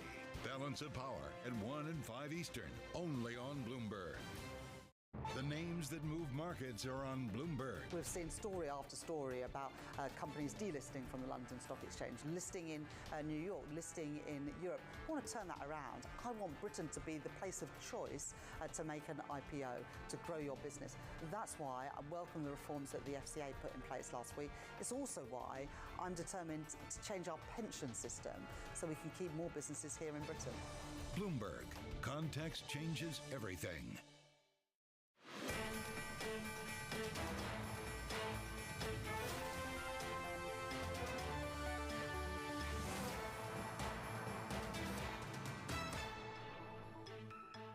Welcome to Bloomberg Markets. I'm Shanali Bassik. Volatility hits global markets, but indices are starting to turn. Actually, the Philadelphia Semiconductor Index actually just turning positive on the day, so some of that fear really abating. Let's get a check on these markets. The S&P 500 off of session lows, only down now about 1.8%. Down nonetheless. Remember, the NASDAQ 100, if you woke up early this morning, you saw futures turning as low as 6% lower.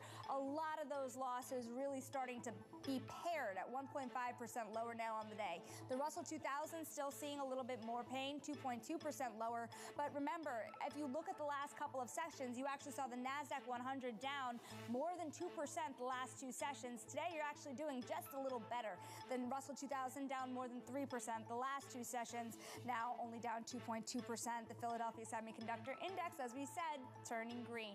Flip up the board here. Let's look across assets because the VIX is still above 30, certainly higher than it has been most of the last year, but we did earlier today touch 65. Those are very rare levels, not historic levels, but rare levels nonetheless. The 10-year yield, the interesting thing here is the bond market starting to turn around. We saw the 2-10s curves invert or disinvert a little earlier today. Flip up the board here one more time and show you exactly what's happening across the curve. Yes, there is a little movement, but the short end of the curve is stunning. You are seeing now a 5 basis point rise in the 2-year. This is a part of the curve earlier today that had been as low as 364. That means we have jumped more than 30 basis points from peak to trough today. We are hanging out now nearly 5 basis points higher at about 393 on the day after that ISM data and more market moves. Let's go turn to Abigail Doolittle for a look at some of the midday movers under the surface as well. Well, Shanali, it's really pretty interesting because on a regular day, if we were taking a look at this board, we would say it's pretty bearish. But given the fact that we are at the lows, to your point, the S&P 500 at the lows down more than 4%, the NASDAQ 100 futures overnight down 6%. Now those indexes really having their worst day in just a few days because of this risk-off period we're in. But take a look at the big decliners. The pressure today really coming from the chip space earlier, but we do still have Intel and NVIDIA lower. But earlier, NVIDIA had been down 13%, too far, too fast, this AI rally. Intel, of course, last week reporting a disastrous quarter. That stock on the year over the last 12 months down more than 70%. Apple and Supermicro Computers. This one's actually flipping, but Apple's interesting because that chart clearly points to the idea of going sub 200. NVIDIA also looks like it's going to go lower. But right now, sellers taking a little bit of a breather. We're not seeing any kind of panic. What we are seeing is a lot of breadth to the selling action.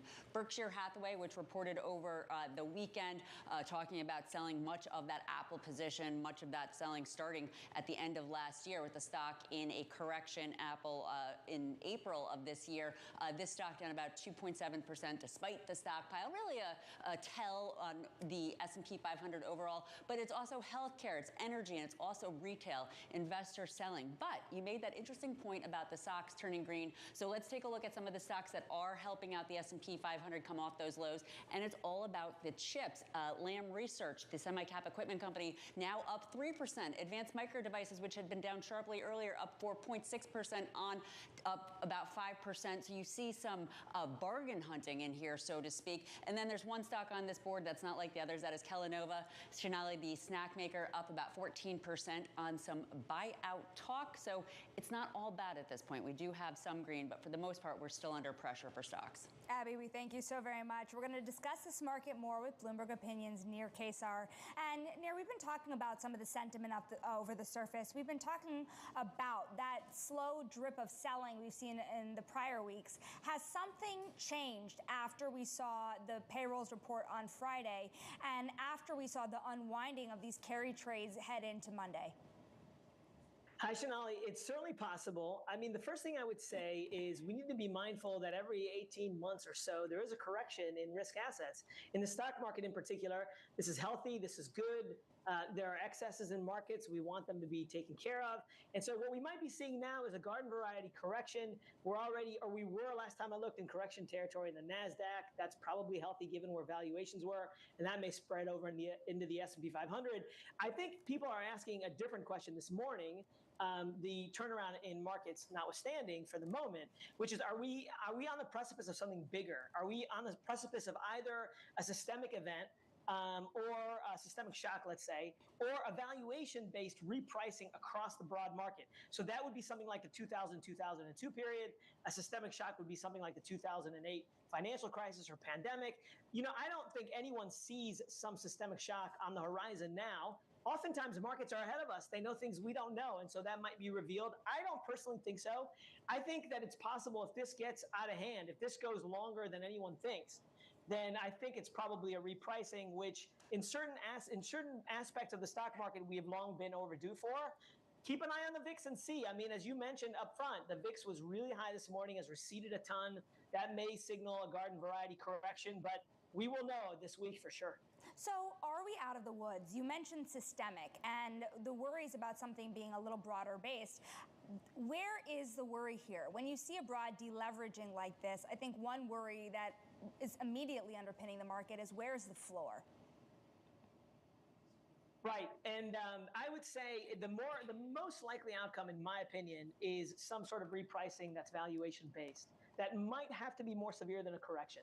One way to quantify that is to look at the forward earnings estimates for companies, individual companies, let's say in the S&P 500. And in general, when you look at those, what you'll see is when you take their growth into account, in general, the pricing tends to be roughly along the lines of the historical PE for stocks in general. So when you look at different PEs today, and you see that one is 50 and one is 10 or whatever it is, usually the difference is in expected earnings. So if you look at expected earnings and you look at those PEs, one simplifying question you can ask yourself is, what does the decline have to be in order to get to the long-term average PE of, let's say, somewhere in the range of 16 to 19 for all of these stocks, taking their growth into account? My guess is it's some number less than the S&P 500, but I'm actually going to be running those numbers this week, and so we'll see what they say. But my best guess for you right now is that those numbers are going to say that we need some rethinking of the multiples that we've seen in the S&P, and we're in the process of repricing now. You know, it's interesting. Even today alone, Nir, you have had, obviously, people step into this market and say, hey, I will catch that falling knife. At what point do you start to buy into these opportunities? Well, there's several ways you could do it. I mean, what you want to do ideally is you want to look at some sort of mean variance analysis, right? You want to say, okay, here's an average and here's a standard deviation, and where am I far enough out? 2 sigma, 3 sigma, where I can be comfortable that if this gets ugly, ugly has already occurred. This is an important question because during the financial crisis, that took more than a year to get to. The high of the market was October 07. We didn't bottom until March of 09. During the pandemic, however, the whole thing unfolded in about 4 weeks. So it's really not enough to look at it in terms of duration. You have to look at it in terms of severity. And I would say if you want the simplest heuristic there is, it's just decline in the S&P 500. A bad decline is a 40 to 50% decline. I think we're probably at about 5 to 6% last time I looked. So if you're looking to bottom feed, to catch bargains, whatever phrase you want to use, I don't think we're there yet. So what about the bond market? You saw that massive bid come into the bond market this morning, and it was really the only haven bid you had. A lot of that has been erased already. At what point do you find entry levels in the different parts of the yield curve? Well, it depends on what you're after. I mean, in general, my buys tend to be in favor of credit premiums and not term premiums because interest rates are very difficult to predict. They're very unstable. And in general, the term premium tends to be not high. And in fact, in this environment, it's negative. So that might change. You mentioned earlier the disinversion. So investors should definitely keep an eye on that. But if I were looking at the bond markets, I would keep an eye on the credit premiums. They've gotten very shallow recently, probably overbought, and they will widen for sure. Certainly they widen during recessions, but they tend to widen also during garden variety corrections. So that's what I would keep an eye on, both as a signal of where the value is in the bond markets and also as a signal of what we're looking at. Is it a correction? Is it a systemic event? Is it just a repricing? You know, the chances of a recession, something that looks a little bit harder than the soft landing that investors had initially expected. You watch Goldman bringing up their recession odds, not to alarming levels, to 25%. Do you start to think differently about what a landing could look like here, and if it's a little bit harder than what you initially had planned for? Well, I mean, I think we have to be open to that possibility, but I think we also have to be mindful of the numbers in front of us. And the first thing I would say is we need to disconnect the market from the economy, because the market doesn't always necessarily follow the economy closely. But we do have a set of numbers in front of us, and the market can be a leading indicator, but it can also be a false flag. And so my advice would be to look at the numbers in front of us and see what they're telling us. And I think in general, when I look at it, I see inflation heading to a good place in general. I see unemployment that's still relatively low, moving higher, but still relatively low. I see GDP numbers that are relatively healthy, although the GDP numbers, the GDP now numbers put out by the Atlanta Fed, that's something to keep an eye on as a more real-time indicator. But for me, it's way too early to say that we have not had a soft landing. I think that what the Fed has done so far has been extraordinary, given what's happened to the economy. And I think it's too soon to say that we are falling off a cliff, economically speaking. As always, Nir, cooler heads prevail. That is Bloomberg Opinions, Nir Kaysar. We thank you so very much, of course, for joining on this a crazy Monday of trading.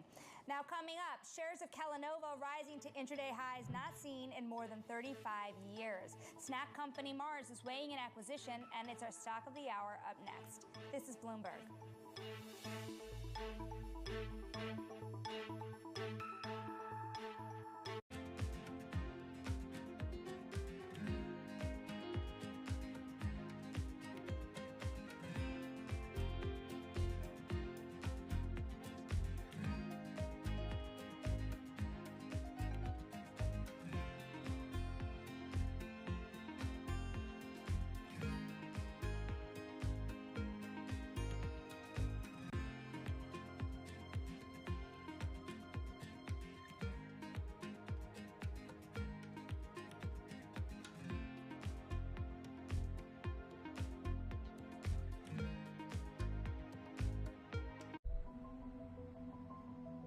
The more that you learn about this case, the more it reads like a Hollywood script. The nature of the killings, the execution, the just brutality of it. It wasn't in the psyche of people that they could be looted because they are considered so sacred. And we did it the way you do every single investigation. How do you eat an elephant? One bite at a time. It jumped off the page at me that you could see that there was a Ponzi scheme taking place. I started hearing mafia, mafia, mafia. Il sistema è perfetto.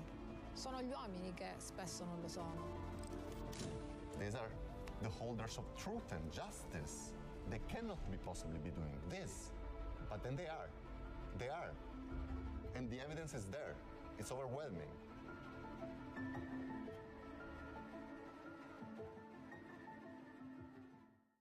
Lots happening on Wall Street. I couldn't have been more wrong. It's going to stay volatile for a while longer. It's a bifurcated market. Need to catch up? This is Bloomberg Wall Street Week. I'm David Weston. We've got the information and insight. Year over year, you could start to see some cracks. It might be overhyped short term, but it's underhyped long term. From businesses most influential and instrumental. A lot of the doom and gloom has been somewhat overblown. If you're not living near the edge, you're taking up too much space. Bloomberg Wall Street Week, live Friday with replays all weekend on Bloomberg Television and Radio.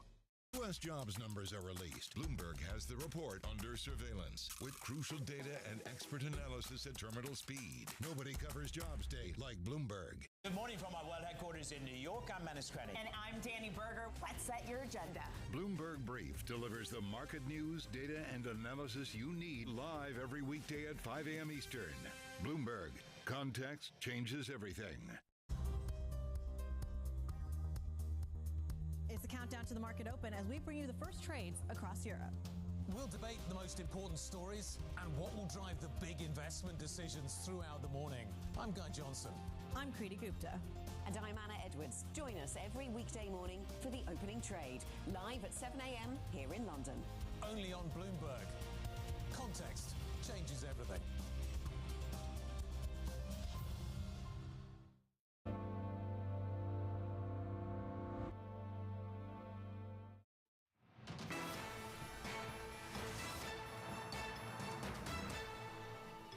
This is Bloomberg Markets, and I'm Shonali Bassick, and let's take a look at where markets are moving at large here. We had that Philadelphia Semiconductor Index in the green for just a moment. We are back down. These moves have been swift and volatile. The Russell 2000 now really more in line with where you're seeing declines in the S&P 500 and then the NASDAQ 100. It is the third day in a row you're seeing NASDAQ 100 declines of more than 2%. We're going to talk more about these markets with Bloomberg Equities reporter Alex Semenova, who has been reporting on these market moves and very close to the strategy community, and it looks like after so long the bears are out to play. Yeah, absolutely. So it's very important right now to distinguish between the near-term view and the long-term view. So the expectation right now is that things could get worse before they get better, right? The VIX soared to as high as 65 earlier today. It has since retreated, but that is a level that we haven't seen in years. So a lot of this selling is caused by, volatility tracking funds selling off their positions. That can always exacerbate the kind of route that we're seeing today. So that might continue over the next few days, especially with there's so much uncertainty about the outlook with the Fed, the economic data disappointing a little bit. But the overwhelming response I have been getting when I have been asking traders and strategists about their fundamental view is that so far it hasn't changed. So when you look, obviously this disappointing jobs report, but we aren't seeing any kind of mass layoffs happening right now. GDP came in at 2.8% in the second quarter. Earnings are still good. They're broadening out beyond the Magnificent Seven stocks. So the fundamental case is still intact, especially with a Fed that is prepared to cut interest rates. So once we get through this kind of seasonal weakness. What are they saying specifically about these kind of tech-heavy names, this Magnificent Seven stocks, the semis, NVIDIA? So we're really seeing the perils of this concentration risk that everyone has been talking about, right? It's been a very top-heavy market when, so many of the gains have been led by the so-called Magnificent Seven stocks. And so when we do have these elevated valuations, any kind of, sense of uncertainty about their direction, anything that sours the sentiment could lead to very steep losses like we're seeing in tech, and that is kind of, bleeding out into the rest of the market. But so far, again, when this recovery happens, the picture still looks good for those names. They are still delivering on earnings, and the economic outlook is still solid. We lost a prominent bear at JP Morgan recently who has been following the market. What does this mean about the leaning of the strategy kind of portion of Wall Street here? Do they feel any pressure to buckle? Yeah, it's been really quite interesting. A lot of sources have been reaching out to me saying that isn't it interesting when you have the most prominent and outspoken bear on Wall Street leaving the firm, now suddenly this happens. Sometimes that serves as kind of a contrarian indicator. Remember, he is someone who when he changed his position from bullish to bearish, the stock market soared after that. So the same way he leaves the firm, and now this is kind of a change in sentiment. Exactly. So, but you still have JP Morgan maintaining its bearish stance. The strategists there, now led by Dubravko, Lagos, Bujas, still have that 4,200 target on the S&P 500, and they're saying that their concerns about an economic slowdown are starting to play out. Thank you so much. That is Bloomberg's Alex Semenova. We're going to switch now to talk more about the stock of the hour, taking a look at shares of Kellanova, the snack spinoff of Kellogg's. The shares are having its best day in 36 years on the heels of M&A rumors. Mars weighs expanding its candy and snacking empire with the buyout of Kellanova, according to Bloomberg sources. And analysts are reacting positively to the news, with one saying that a merger could boost valuations. Both companies have declined to comment. And joining us now for more on this story is Bloomberg's Michelle Davis, senior correspondent over here at the deals desk for us. And you look at this Kellanova deal, what are some of the complications? This is a company that is kind of newly standalone, isn't it? Yeah, so Kellanova completed its spinoff last year. It's been an underperformer among peers. The multiple is down compared to peers, but it has been outperforming on a sales perspective. Some of the hurdles are obviously antitrust. Anytime you have a big deal like this, it's guaranteed that regulators are going to want to take a look. Analysts are saying that Mars doesn't have too much overlap with Kellanova the way some of the other, consumer packaged food companies would have. But in an election year, anytime there's a big splashy deal, big numbers, consumer facing, there's always, the risk that the presidential candidates talk about it. You just run the risk of it becoming a talking point, and so that's something that could make it harder for the deal to get through, especially if it does get announced. In a consumer-focused company. What about the rationale for Mars? Is there a significant rationale besides valuation, and how do investors feel about it? So for Mars, a deal for Kellanova would help it expand its geographic footprint, but it would also help it expand, as you said, beyond its bread and butter, which is candy bars. They make the Mars bar, they make Snickers. Kellanova is all about the salty snacks. They make Cheez-Its, Pringles, and so this would help them expand into that lucrative area, especially as, chocolate sales have come down. Fascinating. That is Bloomberg's Michelle Davis. Of course, when this M&A market is just coming back and deal talks in a volatile market nonetheless. Coming up, some traders are betting on an emergency rate cut from the Federal Reserve, but there are others who say no way. We're going to discuss exactly what's happening there next. This is Bloomberg.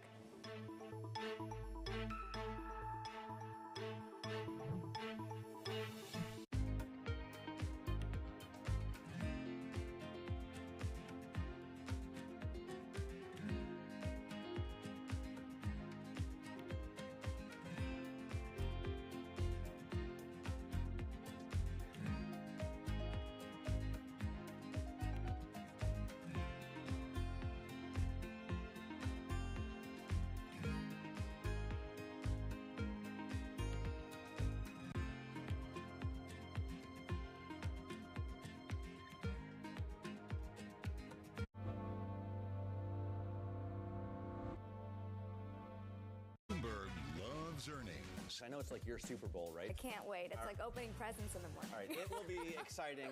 Nobody covers earnings like Bloomberg. Bloomberg Surveillance covers the latest in global markets and the political events that influence your world.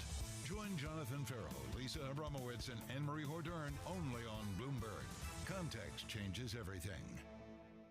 Welcome to the world of decentralized finance. We thought we'd take a look at Bitcoin versus the S&P 500. Bloomberg's covering all things crypto, the people. A tectonic shift emanating from Washington. It's really a tale of two cities in crypto. Crypto shouldn't be partisan. The transactions. Really a record-breaking moment. Crypto VC is back. And the technology. It's really the beginning of a global on-chain economy. And if America doesn't embrace it, we're going to be left behind. Bloomberg Crypto, Tuesdays, only on Bloomberg. From the world of politics to the world of business, Joe Matthew and Keely Lines deliver news, insight, and analysis live 2 times a day every trading day. Balance of Power at 1 and 5 Eastern, only on Bloomberg. Get your fixed income fix. Watch Bloomberg Real Yield every Friday right here on Bloomberg. Context changes everything.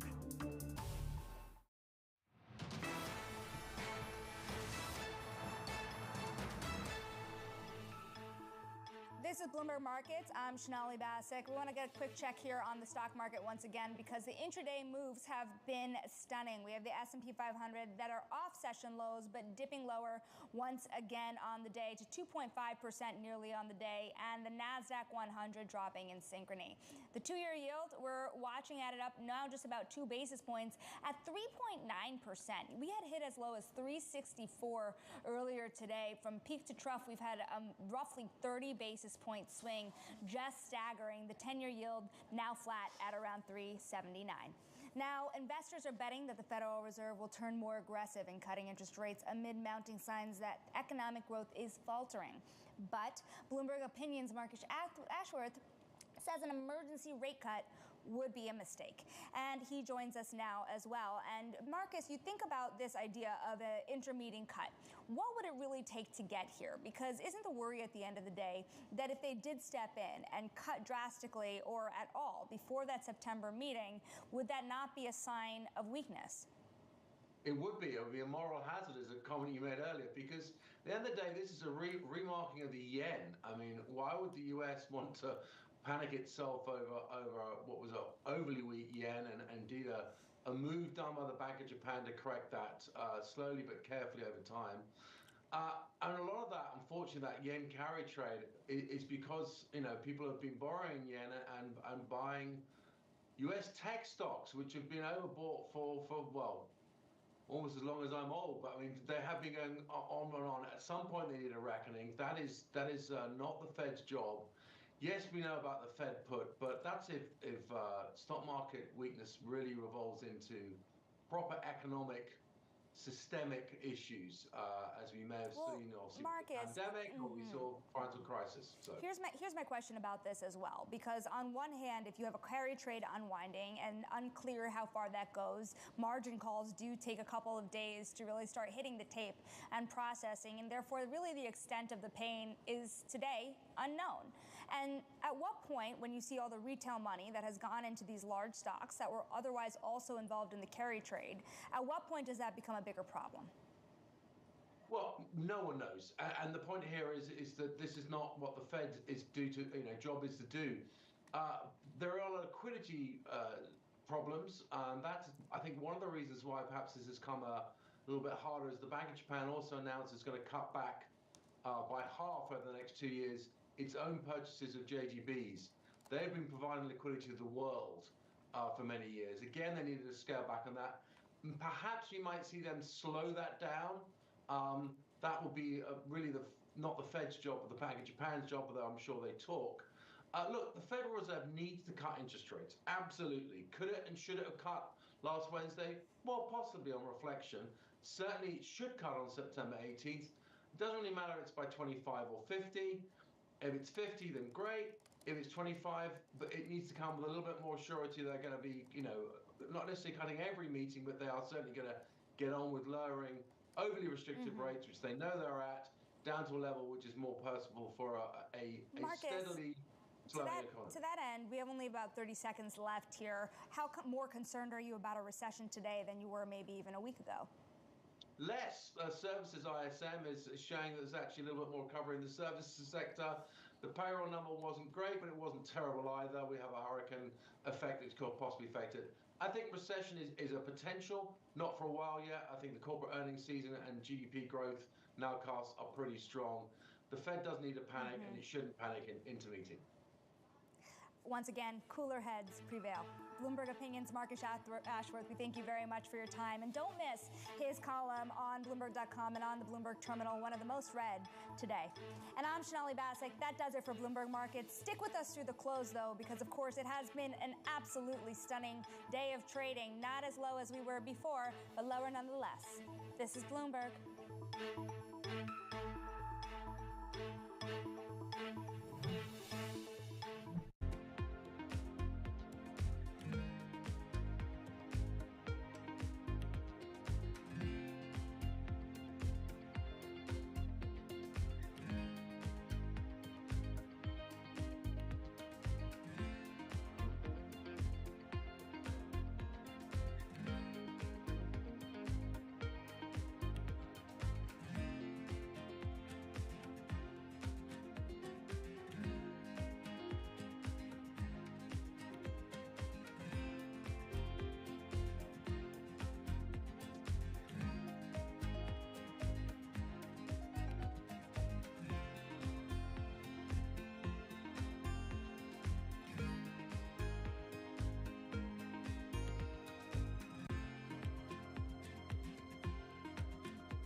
It's the world's second largest economy with a growing influence in global affairs. But geopolitical uncertainties, deflationary pressures, and questions about foreign investment linger.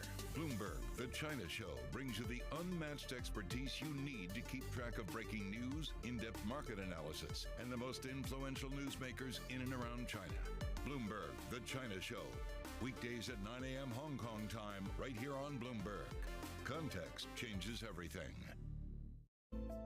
Bloomberg covers the world with unmatched reach and resources.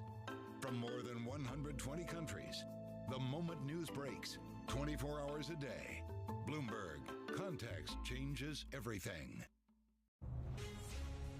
From the beating heart of global finance, economics, and politics, and wherever newsmakers are moving markets. Bloomberg brings you conversations that allow for deep discussions and important insights. What do you think the future is for inflation? Is this a new normal? Are markets too optimistic? How do you worry about the things that are outside your control? How does the current fighting completely stop? I'm Francine Lacqua, and this is The Pulse, every weekday at 9 a.m. only on Bloomberg. It's a multi-trillion-dollar industry. We'll show you what's happening in ETFs like no one else. Bloomberg ETF IQ, Monday on Bloomberg. From the world of politics to the world of business, this is Balance of Power.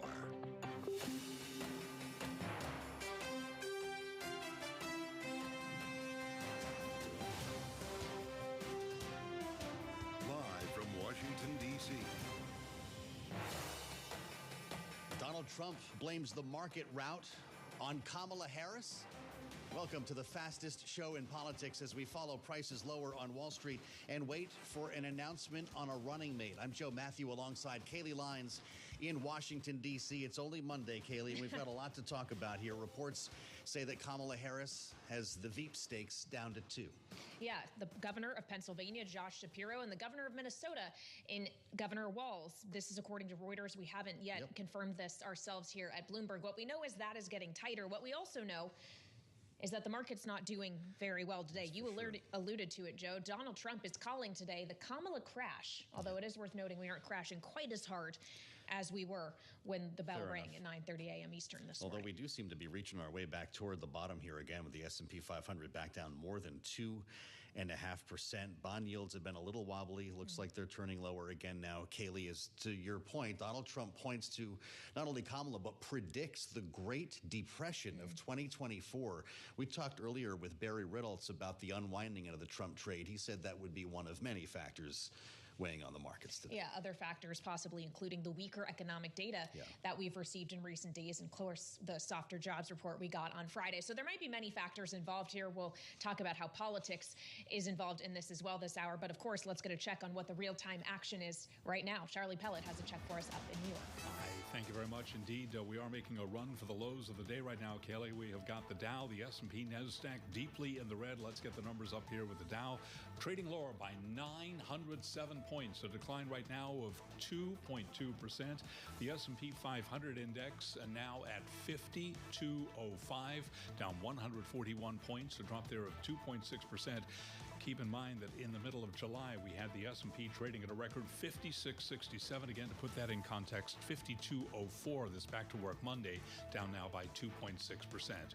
We've got NASDAQ down 3.1%, the NASDAQ 100 index down 2.7%, and the Russell 2000 index of small cap shares down now by 3.2%. 10-year 3.79%, the 2-year 3.90%. Gold is down $39 the ounce, a drop there of 1.6%, 24.03, and West Texas Intermediate crude oil down 0.8% now, 72.89 a barrel. Cannot ignore Bitcoin, a big move to the downside, getting worse, down now by 8.5%. Bitcoin now at 54,185.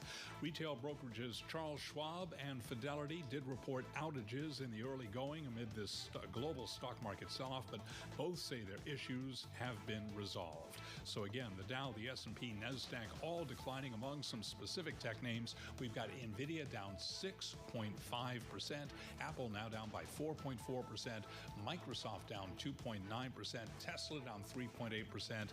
Cannot ignore Intel today. The selling there continues following the 26% drop-off that we saw Friday. Intel down again today by 5.9%. Again, recapping, the Dow, the S&P, NASDAQ, all in the red, with the S&P down now by 2.7%. Balance of Power continues now. Lots going on. Back we go to Washington. Once again, your hosts, Joe Matthew and Kaylee Lines. A lot going on with a lot of red on the screen in equity markets. Bloomberg's Charlie Pellet, thank you so much. And we want to talk more about what exactly is happening in financial markets as we kick off the trading week here, and turn to Jess Menton, who is our senior equities reporter here at Bloomberg. So Jess, at first it looked like perhaps the mother of all buying of dips was coming in as we saw stocks rocketing off of session lows. Now it looks like we're heading back down south. So what exactly is going on? Well, obviously, we're coming off the back of what happened with the sell-off on Thursday, Friday, and then spilling trailing into today as well. So there's a number of different factors too, and I always like to watch very closely what the flows are telling us as well. So even if you think back to July 11th when we had the last CPI report, there's been, obviously we've talked so much about the rotation to small caps, but those income sort of proxy-like driven type sectors, if you think about real estate and utilities, those are the ones that saw the most amount of money last week. Tech still got a little bit there, but most of that under pressure, communication services. So you're continuing to see that rotation, even though obviously all 11 industry groups in the S&P 500 is lower right now. But if you want to look at, say, the cost of hedging for a potential client in SPY, obviously the ETF that tracks the S&P 500, that just cost about 2 times more than those that would profit from it. So that's something interesting too, because we're still seeing volatility spike clearly with the VIX at the highest it's been in about 2 years. But when you're still looking ahead as far as hedging demand for a further decline as the S&P 500 obviously teetering on the brink of a correction here, that's actually telling you a little bit of a different story. And then you also have technical indicators like RSI hovering around 30 for both the S&P 500 and the NASDAQ 100. Usually that tends to point toward a short-term bounce here. So it'll be interesting to see how this plays out the next couple of days. I'm just wondering, Jess, how long traders can resist the opportunity here if prices keep sinking. You know, we see AMD turn positive, for instance. CrowdStrike might be its own story, but there is a little bit of bottom feeding going on. Are there any areas of strength? That's right, because right now you're seeing it more geared toward consumer packaged good companies and more defensive kind of oriented type companies that are sort of the ones, if you want to look at where the green is headed today, as well as some healthcare companies too that can be viewed as kind of almost staples-like and defensive too.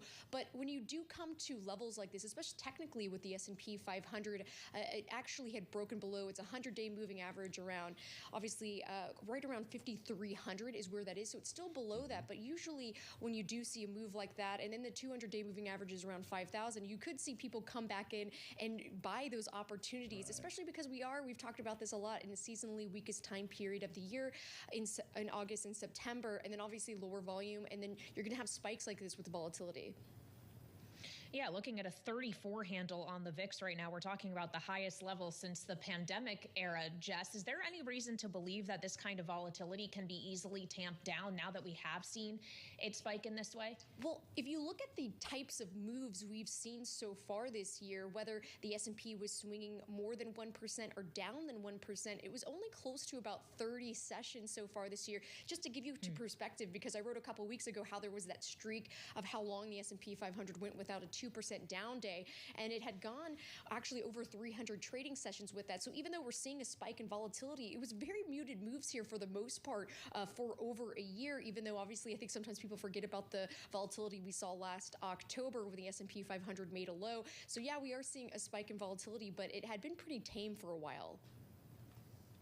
Really incredible. Let's see that the VIX was up to 65 this morning. Jess Menton, thank you so much for being with us on the markets, live from World Headquarters in New York. I'm Joe Matthew alongside Kaylee Lyons in Washington here on the Monday edition of Balance of Power as we wait for not only this market to close, but potentially an announcement on a running mate later today into tomorrow. Kaylee, of course, it comes after a weekend that we saw Donald Trump on the campaign trail in Atlanta, and he's blaming Kamala Harris for this stock drop today. You pointed this out to us when you put it on Truth Social.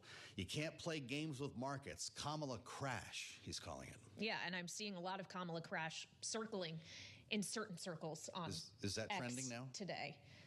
Not at surprised. least trying to make it so. But there is the point of consideration here. I've seen it show up in a number of strategist notes as well that noted that there was a relationship between the way we saw the S&P 500 performing and the odds of a Trump victory. In November, and how much could we attribute what we're seeing today to the fact that there's at least been a recalibration in the race now that Kamala Harris is the Democratic nominee. They were talking about a Harris trade last week with solar stocks and some other things moving. I don't know if that's real either, but Christopher Smart has thoughts on this. I'm glad to say he's back with us, the managing partner at Arbroath Group, former special assistant to the president for international economics during the Obama administration. Christopher, it's good to see you, and thanks for joining here. How do you see that idea, the unwind of the Trump trade, and maybe more broadly, as Barry Ritholtz was mentioning earlier, disappointment over the idea that corporate taxes may not be cut here in a Kamala Harris campaign turned presidency. Is that part of this picture on Wall Street? I think if it's part of the picture, it's a very small part of this picture. If it would be the first time in a long time, maybe ever, that for all of my respect for the Vice President of the United States, that any Vice President of the United States has had any impact on the equity market. I think it's also the suddenness of this sell-off really tells you more, I think, about the market itself, the sentiment, the positioning, than any one piece of data. I mean, I think those of us who are trying to piece together what has happened over the last few days, you start adding up small things like the unemployment report, Warren Buffett selling down his equity stake, the yen trade, the carry trade out of Japan, unwinding, all of those things kind of add up to this people looking at their portfolios and saying, gosh, I'm overweight these very risky stocks, the valuations aren't so great, and everybody starts to run for safety. So I think it's more a combination of equity market factors than anything even in the macro data, let alone the politics. Well, if we zero in on the data, though, if you look at the weak data we got in terms of ISM manufacturing, then, of course, the softer jobs report we got Friday, does anything within that, Christopher, suggest to you that regardless of whether or not the Fed decides to move intermeeting, as some in the market are betting on today, or perhaps move in September in the expected 25 basis point amount, that the Fed already will have gone too late, that something will have already broken by the time we get to that meeting? Well, you've seen it in all the commentary in the last 48 hours. Certainly. I think it's a lot of overreaction to a Fed that has been very, very methodical about its approach, has been fairly transparent about it. I think the calls for an inter-meeting cut right now would freak out the market even more than it is right now. And I think we'll probably see, maybe if the data continues to come in weak, particularly on the employment side, between now and the end of August, we might see 50 instead of 25 in September. But I'm not sure you're going to see the Fed reacting to this market dynamic right now. And as you were just saying a few minutes ago, we're more likely than not to see some people start coming in on the buy side now that you can buy NVIDIA at a much at a welcome discount to what you were buying it for a few weeks ago. Fair enough. Could get better, I guess, too, as we go. Christopher, I'm compelled by this whole narrative that Jay Powell has screwed up again. He was late to start, and he's going to be late to finish. When he might be sitting back smirking right now thinking that this was the point, that he wanted the market to capitulate, and he can now move forward with cutting. It's the poor guy. He's either a dope or an evil mastermind, or a good mastermind. Right. More like, the truth of the matter is he's a really bright guy who's trying to make sense of some very complicated data at a very tricky time in our nation's history, right before a very polarized election. I think the one thing we do know about him and the rest of the members of the FOMC is they're not going to jump and react to a few days of trading in the equity market. I think they will pay extra attention to the labor data that's coming in because that's what the market is signaling. I mean, are we wrong about the soft landing? Is there more weakness there than we think? Is that unemployment uptick because more people are coming out looking for work, or is it because the hiring is cooling down? The data still seems to show that balance sheets are strong, consumer demand is still good, earnings are weaker, but they were supposed to be weaker. Remember, they were cooling down the economy. That's what he was trying to do. So I guess, Joe, to your point, it does feel to me like he's more likely sitting back and saying, this is what I was hoping would happen, rather than, panicking. Well, as you allude to the question of whether or not the soft landing ultimately is going to be realized, we did see Goldman Sachs and Jan Hatzius over there raising their recession odds in the next year to a still, I guess you could say, relatively low 25%. So we're talking 1.25% chance here. That's up from 15%. Right. Where would you put the odds right now, Christopher? I'm sorry. Stop the presses. We've gone from 15 to 25%. And Jan, they're still higher.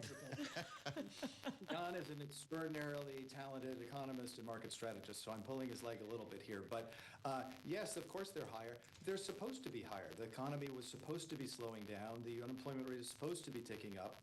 the prices, as you recall, which is what we were all focused on over the last year, are coming down, and that's the good news.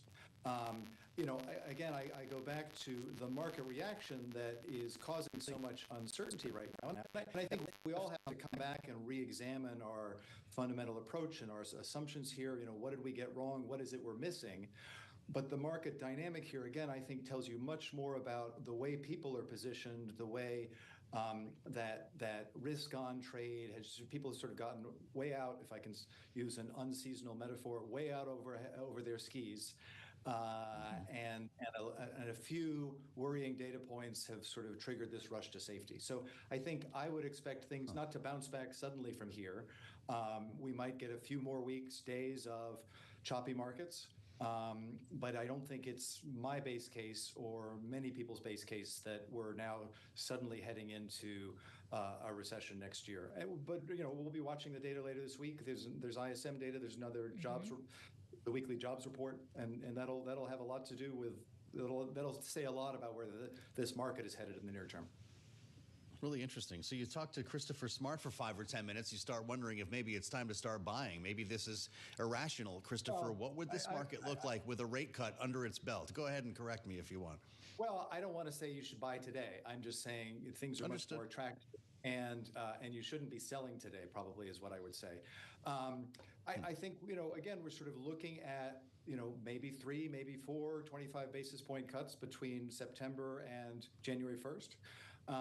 You start looking into next year, and as long as the hiring data, the corporate balance sheets remain strong, credit markets still look relatively healthy, and you don't see any kind of. I mean, we're all sort of on the lookout still for those hidden accidents. Is it another regional bank? Is it an emerging market? Is it some part of the financial system that we can't see that is suddenly going to break under the stress of high interest rates?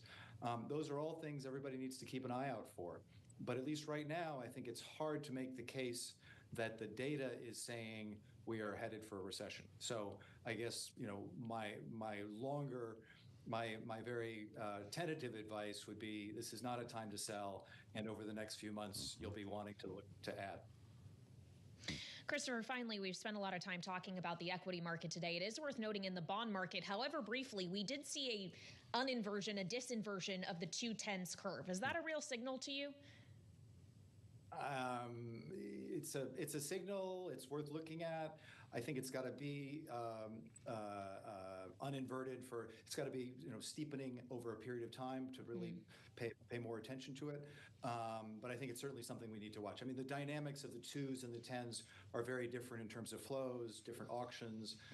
So I think it's something we need to watch over the longer term, but it's not something on a single day that's going to make a difference.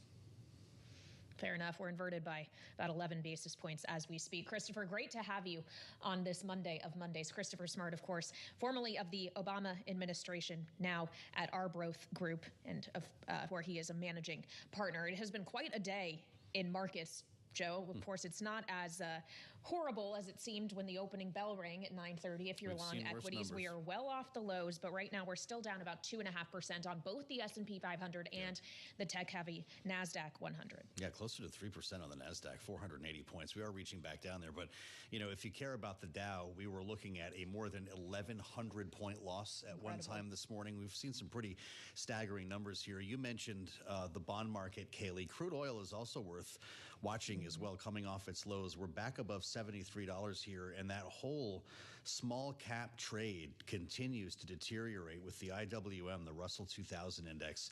It's down 3% today, getting closer back to that 200 level, Kaylee, almost like it never happened. And I'm glad you brought up oil as well, because something we didn't talk about much in the last 15 minutes is this notion that geopolitical risk may be playing a role here, as we're still awaiting to see what form the retaliation from Iran toward Israel may take as the U.S. and other allies are bracing for that event. No fast moves, apparently, on this one. Anthony Blinken reportedly telling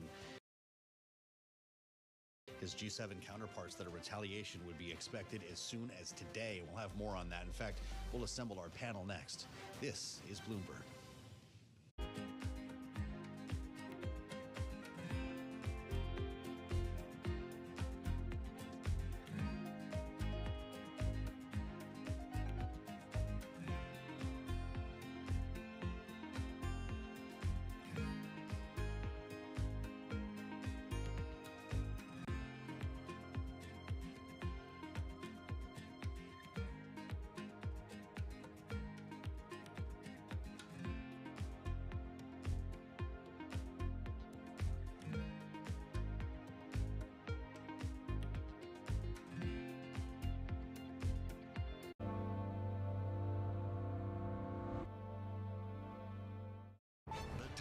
names in global leadership are on Bloomberg. Japan has made changes to 5 separate 70-year-old policies.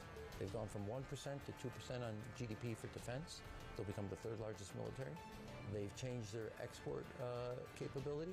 They've opened up and stabilized their relationship with Korea. Japan can be a significant partner in the region. Nobody covers the top global leaders like Bloomberg Television and Radio. Context changes everything. Always on the heartbeat of the tech sector. Spread across global markets. The real-time data aspect is going to be important. We're going to bring you expert analysis on that. Sure. Don't miss Bloomberg's interview with the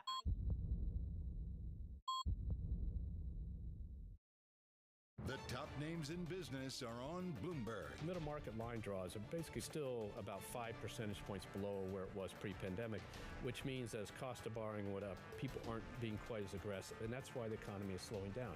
They're not hiring quite as many people. They're not buying that piece of equipment. They're not doing it because they're a little worried about final demand, and therefore they're being careful, which is unpleasant for your bank, but is okay because the companies are still making profitable and the credit quality is good. Nobody covers business like Bloomberg.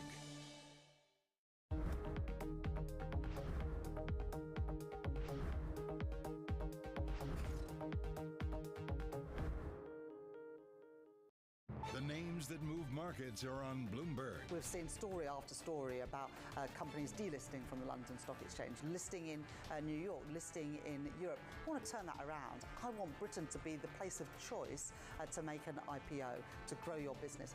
That's why I welcome the reforms that the FCA put in place last week. It's also why I'm determined to change our pension system so we can keep more businesses here in Britain. Bloomberg. Context changes everything. DOJ or other authorities. Could face bigger challenges. Britain's next. Fed was going to keep rain World Cup. This is a 3 as the economic picture. covering the intersections of Hollywood, Silicon Valley, and beyond. A lot's happening on Wall Street. I couldn't have been more wrong. It's going to stay volatile for a while longer. It's a bifurcated market. Need to catch up? This is Bloomberg Wall Street Week. I'm David Weston. We've got the information and insight. Year over year, you could start to see some cracks. It might be overhyped short term, but it's underhyped long term. From businesses most influential and instrumental. A lot of the doom and gloom has been somewhat overblown. If you're not living near the edge, you're taking up too much space. Bloomberg Wall Street Week, live Friday with replays all weekend on Bloomberg Television and Radio.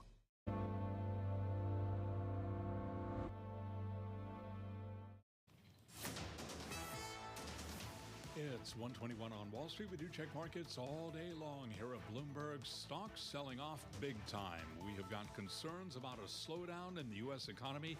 That is spurring warnings that this year's torrid stock rally has gone too far. All part of a global sell-off right to the numbers, with the S&P down 130 now, down 2.4%. Dow Industrials down 890, a drop there of 2.2%, while the NASDAQ Composite Index now down 456, a drop there of 2.7%. The Russell 2000 down 3.1%. The VIX now at 32, 10-year yield 3.79%, the 2-year 3.90%. Spot gold down $38 the ounce to $24.05 for gold, a drop now of 1.6%. West Texas Intermediate crude down 0.9%, $72.90 for a barrel of WTI. Crypto hit hard. Bitcoin down 7.6%, $54.63 for Bitcoin.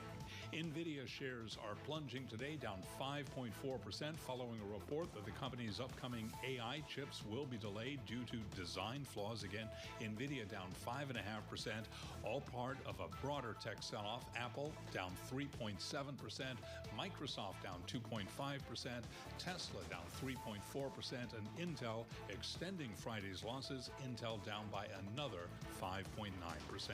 So again, recapping here, a sell-off underway with the Dow, the S&P, NASDAQ deeply in the red, S&P down 2.4%. Keep it locked in to Bloomberg Television and Radio for the very latest on these markets. Balance of Power continues now. Once again, Joe Matthew and Kaylee Lyons. All right, Charlie Pellet, great job today keeping us in touch with the markets, and it's not been a fun one for Charlie in New York as we bring you live coverage from Washington here, standing by for an announcement from the Kamala Harris campaign on a running mate. Reuters reporting earlier in the hour here that it's down to 2. It's either Governors Walz or Shapiro. We'll find out as soon as tonight or more likely, according to some, early tomorrow morning when a video announcement is made. That's exactly the way, Kaylee Lyons, Joe Biden rolled out his selection of Kamala Harris, which looked a lot like the Obama endorsement. He was actually calling her on the phone. You couldn't see her. You just heard her voice saying she's ready to get to work. So we might get something like that. Yeah, of course, that was in the 2020 cycle when we were in the middle of a pandemic, and it was a very different campaign. Meantime, here in 2024, after she makes this announcement, she is expected to appear alongside this person at a massive rally in Philadelphia. I've seen reports today, Joe, that they're expecting more than 10,000 people to be there tomorrow evening. Yeah, they've got big travel plans. It's going to be a different city over the course of the week. And J.D. Vance will be following, which is going to be fun to watch. He's got like the Oppo tour here. Some counter-programming. Counter-programming each of these events following Kamala Harris around the country. So it's on, as they say. Yeah, still got to make the pick first, though. So to weigh in with their thoughts on this pick before it is finally made, our signature political panel, Rick Davis and Jeannie Sheehan Zaino, are with us, both Bloomberg Politics contributors, of course. So, Rick, assuming that Reuters is correct, and this really is between Governors Walz and Shapiro.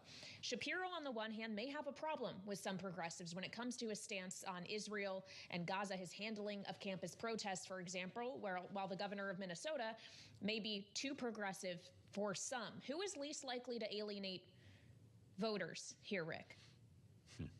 Well, I think that you go to the biggest voter pool you've got, right? Everything is a percentage. Is it easier for Josh Shapiro to win Pennsylvania or Walz to win Wisconsin? And what is the relevant amount of electoral votes that go with each? And I think in both those cases, advantage Shapiro. Look, I mean, the reality is the most important meeting that took place on Sunday was with Eric Holder, who was carrying over the briefs to the vice president on the vetting. And what we don't know is what's in the vetted material. And any bad news in that vetting material could have much bigger impact on the candidacies of these men than anything they bring to the table politically. Do you like this rollout idea? Jeannie, the video hits Tuesday morning, they hit the road, Philadelphia, carry on throughout the week. And if you do like that idea, wouldn't it seem weird to start this in Philadelphia with the governor of Wisconsin?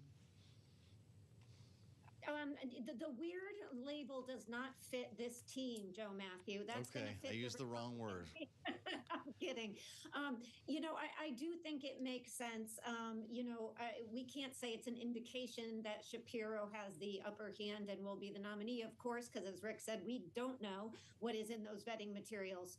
But I do think, regardless of who she chooses, whether it's Walz, whether it's Shapiro, both of those governors and then also everybody else who's been on this short list are going to come out strongly and continue to support Kamala Harris. They've all made that clear. So I think it is going to be a good rollout for them. It's designed to show the vigor, quite frankly, to show the differential in energy and age between a Kamala Harris and a Donald Trump. That had always been advantage Trump when Joe Biden was at the top of the ticket. It's now advantage Kamala Harris. She is going to be visiting all of these swing states in a very brief period of time, and that is a far cry from what Donald Trump has done. And I'm listening to Kaylee talk about that crowd size they're expecting, and Donald Trump is not going to be happy to hear that as we heard this weekend. He doesn't like those kinds of crowds for Kamala Harris, so he's going to be hoping that that's not the case in the tens of thousands. Yeah, he'd probably like his crowd to be even bigger than that when we see him in Montana later this week. Jeannie, I also want to point out some of the polling that we've gotten over the weekend ahead of this VP pick, including the latest from CBS, which finds the vice president with a 1-point edge nationally, exactly tied with Donald Trump in the battleground states. But something else that caught my attention was that 74% of Black registered voters in this poll say they now will definitely vote. That is up 16 points from the last poll in July when Joe Biden was still in the race. Jeannie, how important is just that notion of higher turnout? It's very important. It's an indication of enthusiasm. We saw that the increase in terms of people who said they're going to go out and vote amongst likely Black voters up tremendously from where it was under Joe Biden. In terms of support, she isn't quite where Joe Biden was in 2020, but she is definitely moving in the right direction. And I think unless she makes a big mistake with the VP choice, that those numbers will keep moving up as she goes into the Democratic convention and then beyond. So the momentum is certainly on her side, and I think it just underscores how important this choice of a VP is. If she was to make a misstep, something very shocking, somebody who, quite frankly, did what J.D. Vance is doing to a certain extent to Donald Trump, those numbers may stagnate. But provided she makes a strong choice between one of these two, she's going to be in a good position to carry this momentum forward. So she is feeling very good about where she is. She just can't make any mistakes now. Rick, I want you to bring us inside a campaign that is trying to plan a surprise here, and they're planning it ahead of a 5-day, 7-city tour. So presumably, while reports suggest it's unclear if Kamala Harris has made up her mind, she probably has. And I'm guessing a phone call has been made. It's 1:30 p.m. on the East Coast right now. They would need to know, I'm guessing, 24 hours in advance of their first event together. But of course, you had to stage a super secret transfer of a certain running mate from Alaska to get to the Twin Cities at a convention. To what lengths are they going to right now to keep this quiet? Yeah, I mean, the biggest problem they've got is leaking. Campaigns aren't known for their tight seals. And so that means, and, the only way you can really avoid it is having fewer and fewer people around you who actually know what the answer to the question is, who's going to get the baton. And so that creates a lot of frustration. But there are two parallel tracks. There's one of the selection process, and we've talked a little bit about what's been happening there. But the campaign's ramping up. They're going to have an entire team assembled who will take that vice presidential nominee, whoever it is, and start running around the country with them, advanced people, schedulers, speechwriters. There's a speech being written as we speak for the Democratic convention for a speaker who nobody knows who it's going to be yet. And so it's the most bizarre aspect of a presidential campaign, I think, which is this whole initiative around somebody who you don't know yet is being put together, and they just get dropped in at some point tomorrow. Well, and of course, this doesn't happen in a vacuum either. Certainly, it's happening in the context of those watching and listening here on Bloomberg with the knowledge that there's a pretty brutal sell-off happening in financial markets. And that's something that isn't unique to today. You could look back to last week as well. The economic data, Jeannie, would suggest that things are softening in a more material way. How does this kind of split screen risk playing out for Kamala Harris if she wants this excitement around her VP pick, but on the other hand, sentiment around financial markets and the economy may be souring as we speak? Absolutely. And you look at the YouGov CBS poll, that is her biggest weakness. People still feel that they would be much better off under Donald Trump in terms of their personal wealth and the economy. And he, of course, is playing off on that. I'm looking at Truth Social right now. He has repeatedly said Kamala crash versus, what is it, Trump cash, I guess it is in my notes. And he has said that over and over. I have to keep notes on these things. He has said that over and over and over again, which I think is an indication as to how strongly the campaign feels his campaign and knows that this is an enormous weakness for her. So, do I think it's had a huge impact on her at this moment? No. You just had a great interview with Christopher Smart where he said vice presidents historically don't cause markets to go down. That's true. But if this remains an issue throughout the campaign, it's her big Achilles heel. They've got to get their head around this. And she's got to be able to respond to how she'd do things differently. Otherwise, this will continue to drag her poll numbers down or at least keep her even with Donald Trump. Of course, it's not just the stock market itself. It's what the stock market is reflecting here. And if that happens to be a recession, we're dealing with a much greater problem potentially for the incumbent party. Jeannie Shanzano, Rick Davis, great conversation, great panel as always. Bloomberg Politics contributors, great wisdom on a Monday here as we try to figure our way forward in this market and on the campaign trail. I'm Joe Matthew alongside Kaylee Lyons. We want to bring you up to date on world and national news before we get any further. And for that, we turn to Nancy Lyons in the Bloomberg 99.1 newsroom in Washington. Hi, Nancy. Hey, Joe. Florida Governor Ron DeSantis is warning residents heavy flooding is expected after Hurricane Debbie made landfall early today in northern Florida. We have been approved for federal disaster assistance. Our pre-landfall declaration was approved. Our National State Guard are ready for search, rescue, and humanitarian assistance as needed. Again, that's Florida Governor Ron DeSantis. Debbie has now been downgraded to a tropical storm, but it is expected to move over Georgia and South Carolina and then stall, bringing as much as 2 feet of rain to that region this week. White House senior advisor Gene Sperling is leaving the White House to work on Vice President Kamala Harris's campaign. President Biden says it was Sperling that helped him execute the American Rescue Plan during the pandemic, helping families get child tax cut relief as well as emergency housing assistance. Sperling first worked with Harris when she was California Attorney General during his time in the Obama administration. Iran says it wants to avoid an all-out war with Israel, but does want to retaliate for last week's killing of a leading Hamas figure. Israel has neither confirmed nor denied that it was responsible for the deadly attack. President Biden will be meeting with his national security team this afternoon. He spoke earlier today with Jordan's king and discussed the possibility of an immediate ceasefire and hostage deal. Global news 24 hours a day and whenever you want it with Bloomberg News Now. I'm Nancy Lyons. This is Bloomberg.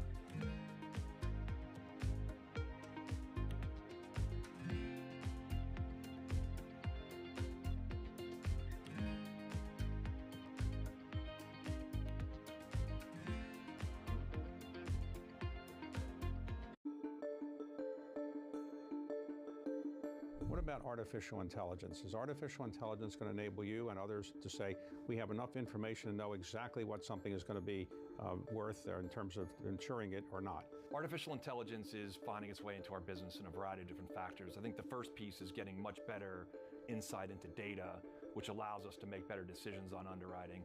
It's also a great opportunity to service business better in terms of like call centers and different ways of what's using robotics and other AI will be very helpful. But it is an emerging practice within the industry and one that is evolving very quickly. So it's also going to present risks that other companies, how they use it and how they use large language models and making sure the decision making is very sound. So it's complicated, but it definitely is benefiting the business today.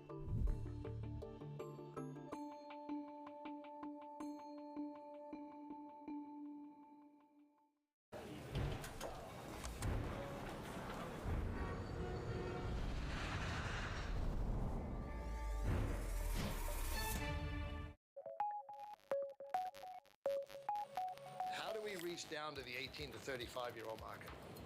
How do we bring these kids, these influencers, this new generation of people interested in the game of golf? There's 738 million people in the world who are interested in the game of golf. Don't play the game of golf, but interested. There's about 60 million golfers.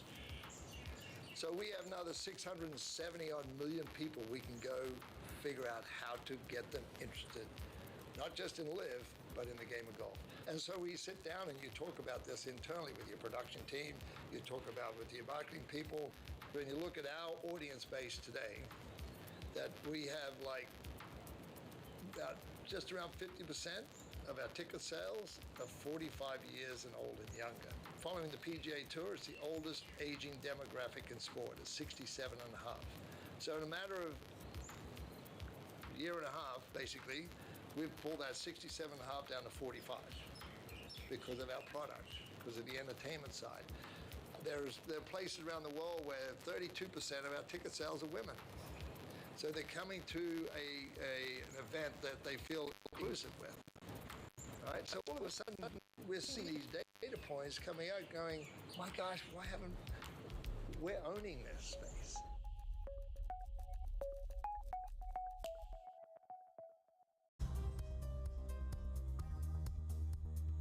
the countdown to the market open as we bring you the first trades across Europe. We'll debate the most important stories and what will drive the big investment decisions throughout the morning. I'm Guy Johnson. I'm Kriti Gupta. And I'm Anna Edwards. Join us every weekday morning for the opening trade, live at 7 a.m. here in London. Only on Bloomberg. Context changes everything.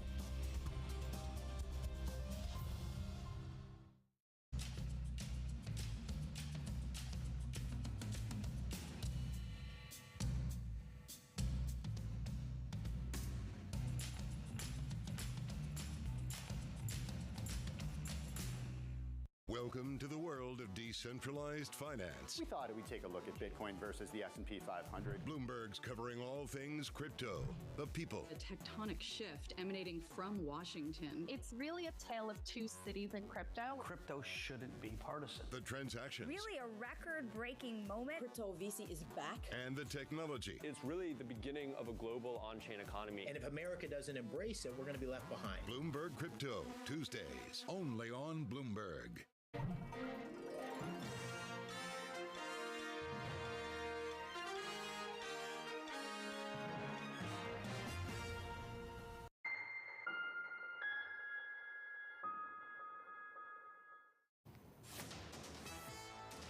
It's 1:40 on Wall Street. We do check markets all day long here at Bloomberg. A global market sell-off. Wall Street being hit hard by fears that the U.S. economy is in the danger zone. Stock bears are warning about U.S. economic growth and potential risks to the market. Here's where we stand. The S&P now at 52.16. Yes, off session lows, but still looking at a loss of 129 points on the S&P, down now by 2.4%.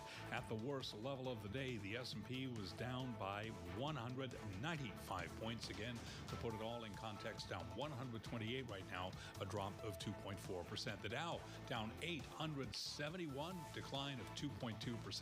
The NASDAQ Composite Index lower now by 2.7%. The NASDAQ 100 Index down 2.3%.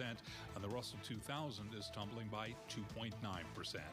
The 10-year 3.79% with a 2-year 3.93%. Spot gold down 1.7%, 24.01 the ounce. West Texas Intermediate crude oil slumping by 0.5%, 73.12 for a barrel of WTI. Our Abigail Doolittle will have a lot more on the markets for you coming up in just a moment.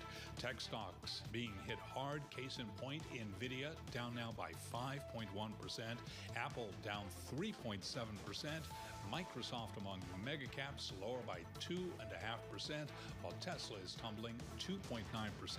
Brief mention of Intel because its losses are continuing on this Monday. Intel was down 26% on Friday, down another 5.7% today. Again, recapping the Dow, the S&P, NASDAQ all in the red. S&P down now by 2.4%. Balance of power continues. Back we go to Washington. Once again, your hosts, Joe Matthew and Kaylee Lyons. All right, Charlie Pellet helping us make sense of a tough day on the markets. We do thank you, Charlie. Straight through Balance of Power today. Great work as we add the voice of Abigail Doolittle, Bloomberg Markets correspondent, with a look a bit deeper under the hood here at some of the trends we've been talking about, including politics. Abigail was with us last hour talking about the undoing of the Trump trade. And as well, Abigail, we've heard directly from the former president here blaming Kamala Harris for the selling today. And while this may be part of the story, you can help fulfill the whole picture here. He's predicting the Great Depression of 2024 and says, quote, "You can't play games with markets. Kamala crash." Is that what we're going to call this, Abigail? I would be surprised if we call this the Kamala crash, because even if we did go into the Great Depression right now, I'm not quite sure how we pin it on Kamala Harris, the current vice president. I think that it would more be the overall Biden administration, and it's not clear that we are going into a Great Depression. Now, that said, some of these markets do look very fragile. The Nikkei in particular, down more than 12% in the Asian session, the worst day since 1987. We had the NASDAQ 100 futures at the lows and the pre-market down more than 6%. Currently off of those lows, just the worst day since last Friday, but the S&P 500 is still down a chunky 2.4%, the worst day since December of 2022. But the point I really would like to make around all all of this before I do talk a little bit more about that intersection between business and politics, because I do believe that is at play today. I just would not call it the Kamala crash. This is not new. These markets have been selling off essentially since July 9th. We've almost been in this for a month. Sell-offs, corrections, bear markets, there's a saying that they happen very, very slowly and then suddenly. We're in that suddenly phase. It's unlikely that this is it. We're just taking a pause in the day. The fact that there isn't panic right now, when you see a sell-off, a bear market, a crash, boomerang to the upside, that's called a capitulation bottom. We can all probably remember that pretty well in March of 2020 when we had these brutal losses and all of a sudden turning around. We have not seen that yet, so there's probably some more pressure on these risk assets ahead. Well, when you talk about panic, Abigail, that leads me to the VIX. It's the fear gauge, right? And you've been talking to us about the VIX in the context of this election for weeks now. Obviously, it too is off the highs. At one point, we had a 65 handle. We're now somewhere in the 30s, but this is still the most elevated we've seen going back several years. What does that signal to you? It is pretty amazing. And absolutely, we were talking about it a few weeks ago because when the former president and the assassination attempt and then the current president, Joe Biden, stepping down, that VIX went from a very sleepy 12 all of a sudden up toward 18, 19, which now seems low.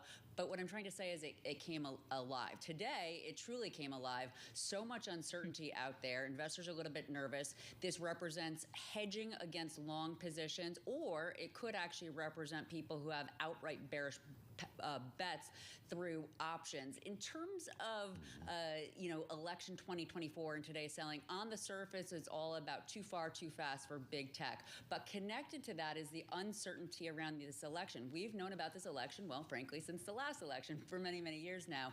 The idea that you've had stocks up so much, so frothy, so many animal spirits all year long, knowing that there was going to be uncertainty around this election, also knowing that there was growing geopolitical tensions, that really should not have happened. There was not an abundance of caution, and now investors are paying for it as we see investors moving into haven bonds, that VIX going sharply higher, as you mentioned, and then the unwind of the Trump trade in large part. That doesn't necessarily represent that investors aren't behind Donald Trump, or investors aren't behind Donald Trump at this moment, but it does point to the fragility and a pause, and Kamala Harris is leading and predicted. So when you have that close of a race, as you both know much better than me, that is going to lead to this uncertainty. The VIX also measuring that uncertainty and these wild, wild moves for stocks. Yeah, well, thank you for keeping on top of these wild moves. Bloomberg's Abigail Doolittle, we appreciate it. Of course, talking about how the presidential election may be at play here as well. And there's going to be some important developments in that arena in the next 24 hours, too, as we await, expected by tomorrow, the vice presidential selection of Vice President Kamala Harris, who will be her running mate. According to Reuters, it has narrowed down to two, the governor of Minnesota in Tim Walz, or the governor of Pennsylvania in Josh Shapiro. And that's where we begin now with Laura Brown. She's a political scientist and also author of Amateur Hour, Presidential Character and the Question of Leadership. Welcome back to Balance of Power here on Bloomberg TV and radio, Laura, as we consider that it may be down to just two choices.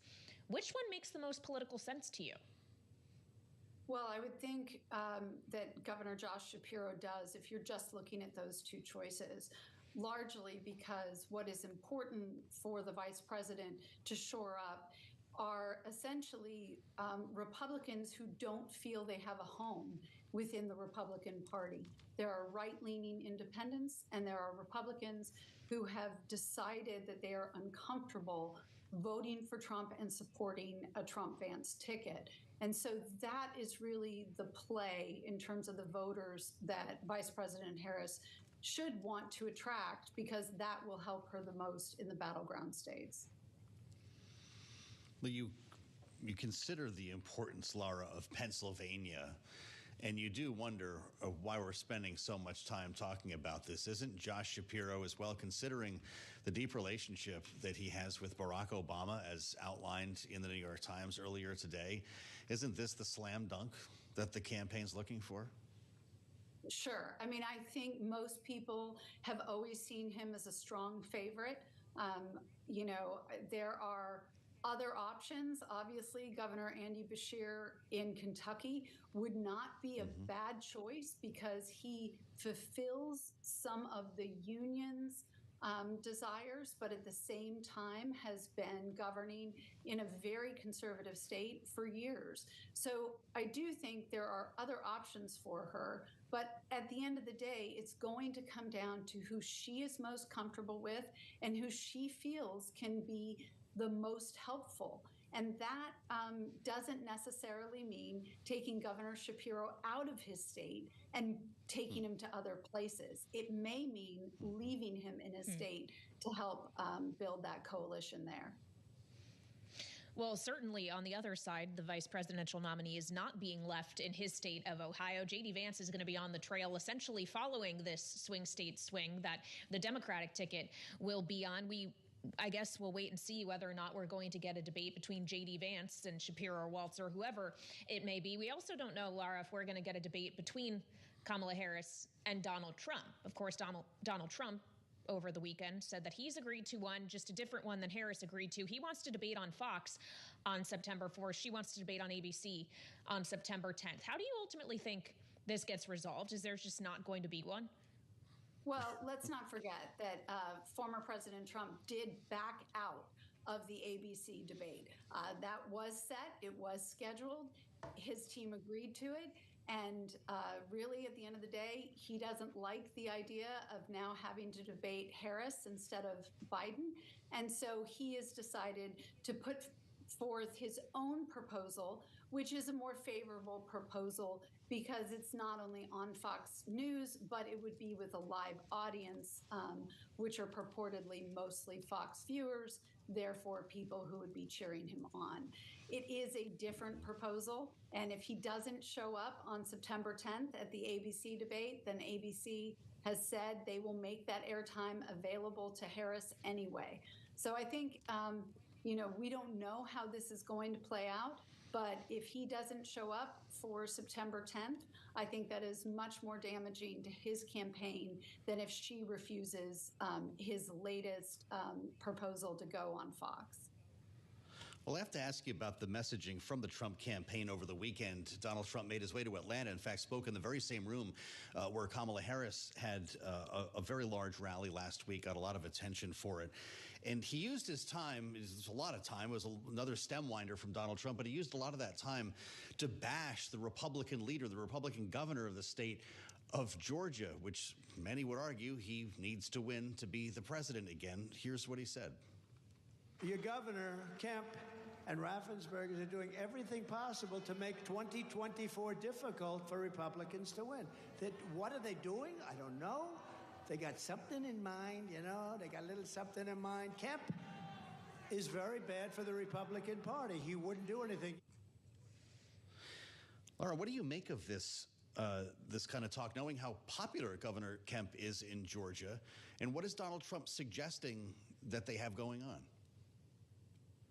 I don't know what he's suggesting, and it's mystifying as to why he would take apart one of his own allies that he needs, who has also said that he would vote for the ticket. So Kemp has not backed away from Trump, and former President Trump should have embraced him in his state and really elevated the Republican unity, but instead he chose to create more divisiveness. And I think it's going to really sort of play poorly for him in that state because Kemp is popular, and certainly there is nothing untoward going on with respect to the election there.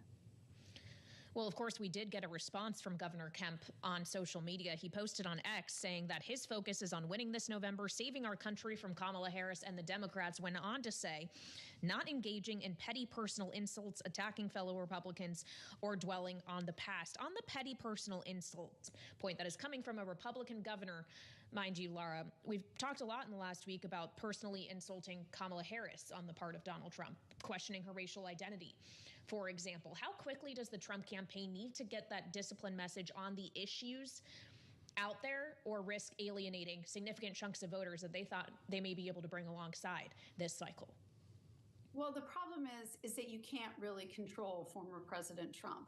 I think Republicans have known this for a long time. His message is what he wants to say, and it is very difficult to corral him toward any sort of policy conversation and the like. And when they did, the Project 2025 has been nothing but sort of a disaster for Republicans. And yet that was supposed to be their grand conservative, proposals that they were going to put forward as being part of Trump's new presidency. And Trump himself backed away from it when he realized sort of how conservative and how extreme some of them were. So, really, at the end of the day, former President Trump is running a personal campaign. He is a candidate who believes in celebrity, and he is somebody who believes in kind of his own ability to deliver a state to his presidency. But that has not been the case in the past, and we'll have to see how it plays going forward.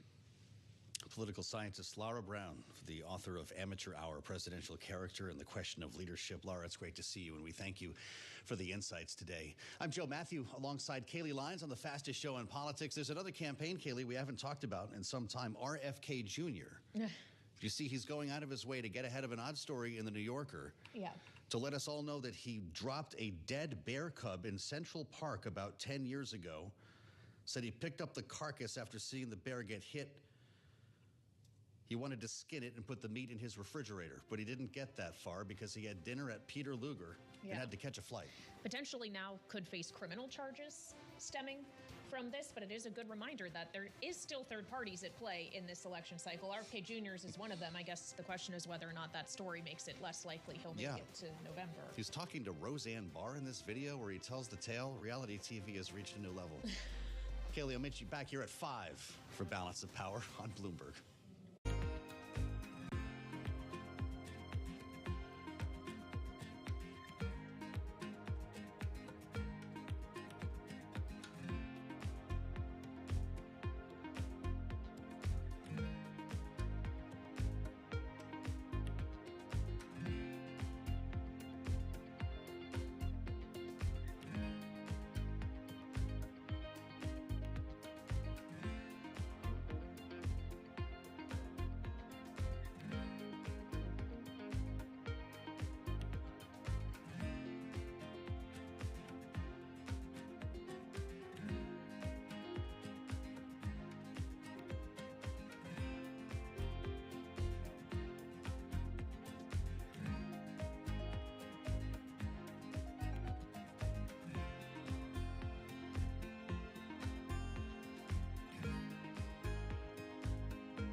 In 2015, I was not optimistic because nobody was working on the hard problems. The energy R&D budgets had gone down. The venture investing in climate had gone down. It was completely out of fashion. So I don't know what people were optimistic about then. The fact is, we built essentially from scratch, with lots of supporters, a really mind-blowing level of innovation against emissions. And in the last 9 years, that's gone better than I would have expected. So only now could you even, plausibly be optimistic about the path of emissions. And someone who said, hey, nobody's ever scaled things up like the speed that we knew to before, they're welcome to say, hey, I'll believe this when I see it. In the meantime, some people who care about this issue are really out, trying to think, do we need permitting reform? Do we find, what new ideas haven't we found yet? How do we fund people with those new ideas? How do we get the costs of these things down? How do we collaborate on a global basis? So we're still not at the point where it's guaranteed or even that it'll be easy, but at least there's a theory of change.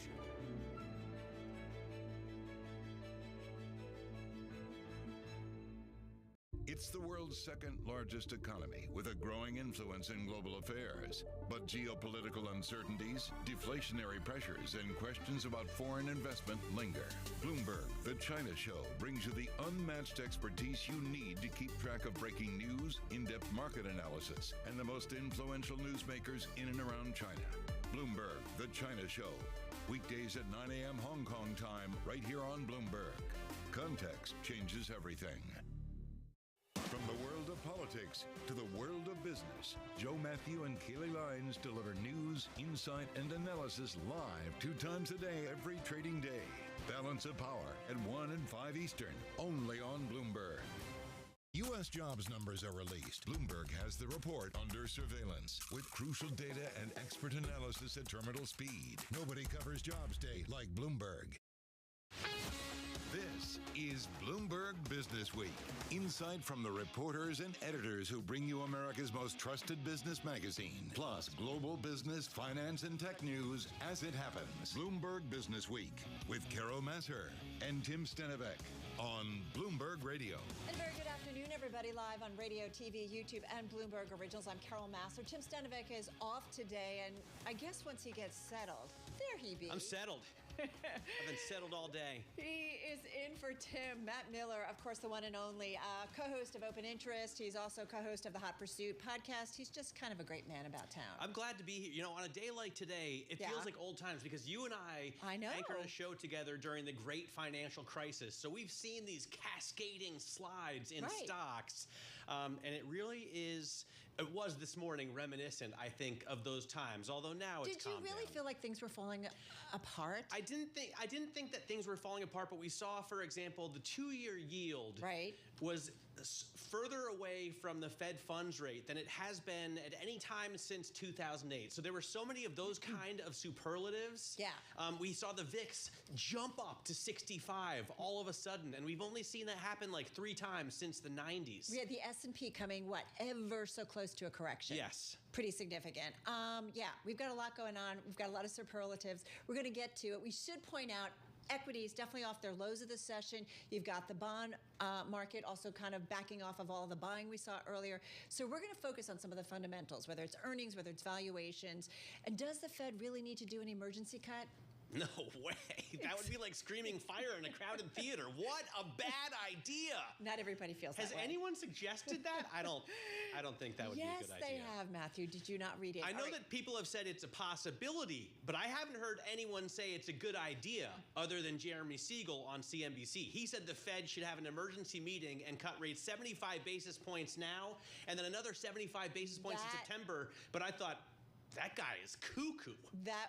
Okay, that is Matt's opinion, of course, his opinion only. But anyway, that would make many of us run for the bunker. Hang on, everybody. A lot coming your way over the next 60 minutes. Let's get you started, though, with the check on that trade. Here is Charlie Pellet. Thank you very much. And here's what's going on. Carol and Matt, a lot of red, as you well know. Got to keep it locked into Bloomberg Television and Radio for the latest. Right now, we have got the S&P down 150, a decline now of 2.8%. 5196 is where we stand on the S&P. To put that number in context, the high back on July 16th, 5667, 5196 now on the S&P, down 2.8%. The Dow down 984 points, a decline there of 2.5%. The NASDAQ 100 index down 2.8%. The Russell 2000 index of small cap shares down 3.3%. 10-year at 3.77%, with a 2-year now yielding 3.90%. Spot gold down 1.6%, 24.04 the ounce. West Texas Intermediate crude down 0.8%, 72.90 per barrel of WTI. Bitcoin plunging 7.5% with a 54,000 handle now, 54,680 on Bitcoin. The retail brokerages Charles Schwab and Fidelity Investments did report outages this morning amid a global stock market sell-off, but both now say their issues have been resolved by early afternoon. Among specific tech names, NVIDIA shares, they are plunging by 6.5%, Apple down 4.5%, Microsoft down 3.2%, and Tesla now tumbling by 4.1%. Again, recapping, stocks lower across the board, S&P down 151 points, a drop of 2.8%. I'm Charlie Pellet, and that is a Bloomberg Business Flash. All right, Charlie, thank you so much. Carol Masser along with Matt Miller. He is in for on this Monday. It's been an interesting one, to say the least. A couple of stories that really caught our attention, and I'm kind of saying two Bloomberg opinion columnists going head-to-head, although I don't know that that's exactly the case. I didn't read it that way. Okay, I know, right. So anyway, not necessarily, right? Let's get to it. Marcus Ashworth says an emergency Fed rate cut would be a mistake. Connor Sen says the Fed should cut rates swiftly, recession or not. Both, as we said, are Bloomberg opinion columnists. Marcus covers European markets and more. Previously, he was chief market strategist over in London for Haitong Securities. Forgive me if I am saying it incorrectly, Marcus. You can correct me. Connor is the founder of Peachtree Creek Investments. And we can't talk Fed policy without including our own Bloomberg News international economics and policy correspondent, Michael McKee. Mike, first to you, set the dominant Fed narrative. How serious is really the call for an emergency rate cut? And based on the data flow, jobs on Friday, ISM services today, is the economy in a state that really warrants an emergency rate cut? No, and the Fed isn't going to do an emergency rate cut. I mean, how many times have we had 2% moves in the markets? That's not unusual. We had a bit of a panic this morning. A lot of it was in Asia overnight, where the volumes in U.S. markets are down, and the market has basically just recovered all day. You look at the yield curve now, and it's back being inverted, and all from 1 month up to 7 years, all yields are positive. It's all, the 10-year's down by a few basis points, but at this point, the markets are coming back from their worst, and it is likely that we're seeing a correction from people who were offsides in their trades, and there are a number of factors that came together. That's the debate, by the way. The debate is, have we seen this big downward move in stocks because of a growth scare? Is it worries about economics? Or is this because of the unwind of a carry trade? Is it a mechanical market move? I think it's all of the above. Yeah. I mean, the growth scare is that we had a bad ISM manufacturing number last week, and we had then was followed by a weaker than expected jobs report. I don't want to say it was bad, because it really wasn't bad. It was just lower than anticipated. And so people who were on edge, figuring that something might go wrong with this balloon that they had blown up in the markets, you know, the first reaction is to get out. And then you get the pros come back in and get a little bit back into it, because they don't think this is going to happen. And the Fed doesn't want to do a put again. They don't want to get back into this business of the markets thinking they're going to bail them out every time they go down a little bit. So, isn't that what the Fed does? Aren't they here to keep stock prices up? Wait, are we Fed plunge protection team? Well, hold on a second. And what is fascinating is you had the JP Morgan trading desk coming out saying the market close to buy the dip level. So it's just, you know, it's just kind of fun to watch this. Let's get into, and let's bring in two members of the Bloomberg opinion team. And Connor, I want to start also and add you into this. You believe the Fed needs to cut. Why? So I'd say it's about the balance of risks and the direction of travel in the labor market. So Mike's totally right. This is not a crisis. It's not an emergency. We don't need to panic. But over the past 4 months, the unemployment rate has risen from 3.8% to 4.3%, which is above the Fed's short-term and longer-term target. And I think the direction of travel in the labor market suggests that over the next 6 to 12 months, it shouldn't surprise anybody if that gets up into the high fours. And that's way, way above where they want it to be. And so the question is, what should policy do to respond? We saw Powell last week say that he doesn't want to see a meaningful slowing of the labor market, which seems like is the risk that we have to face. And so I would rather front load the cuts rather than sort of trickle out 25 basis points a meeting, and then you wouldn't really get back to something close to neutral or wherever we need to go until the first half of next year. But you're happy to do those cuts at scheduled meetings, right? Starting September 18th. Sure. Well, we have Fed speak in the meantime. We have Jackson Hole in a few weeks. So I think you can signal those cuts. And, you know, also you can wait another week for the CPI report, retail sales. We don't have an economy falling off the table like we have in the past. But again, if the unemployment rate only trickles up a 0.1 point every couple months, that's still pretty bad. And that gets us to a pretty bad place by the middle of the next year if we don't reverse that. It's like the momentum in all of this. Marcus, come on in on this. You say a Fed emergency cut would be a mistake. Well, yeah, I'm sorry. I agree with everyone so far. I mean, normally I don't agree with Matt, but hey, Matt, I was hoping. Don't agree with Matt. Please don't go there. No. I love Matt. Anyways, well, the great point here is that everyone is in agreement here. No one wants to see an emergency Fed rate cut. If we see one, we really should start panicking because, you know, look, Powell's been very sensible on this. I think he may want to row back on He doesn't want an outsized, i.e. 50 basis point cut to be the first. I think they may do that September 18th. That might be a smart thing to do, to what Connor's saying. If they don't, then at least a clear indication that there is going to be further rate cuts coming, and not like this watch and wait scenario you've got for both the Bank of England and the ECB, which is a little bit wet. I suspect once the Fed gets cutting, so will those other two and other central banks around the world. We're all waiting on the Fed. The dollar needs to turn lower. The world will become a bit of an easier place, better place. This is all about stop losses, a position, fundamental repositioning and over leveraging. You can call it the yen carry trade, which is clearly part of it, but US tech stocks have been insane for far too long. They need a right sizing. That's not the Fed's job to come bail them out. The economy will slowly, steadily continue to come down. And I think I agree completely with what Connor and Mike have said earlier as far as getting on with it, be seen to clear a line in the sand, end of this restrictive rate policy, cut some rates in. I want to ask Connor about a point that Michael made this morning. So I was over at Mike's desk, all excited about the SOM rule, right? Because the SOM rule is now in effect. The 3-month unemployment rate has risen 50 basis points, more than that. And every time that's happened, since like before me and Mike and even Tom Keene were born, it has been in a recession. We've usually been in a recession already.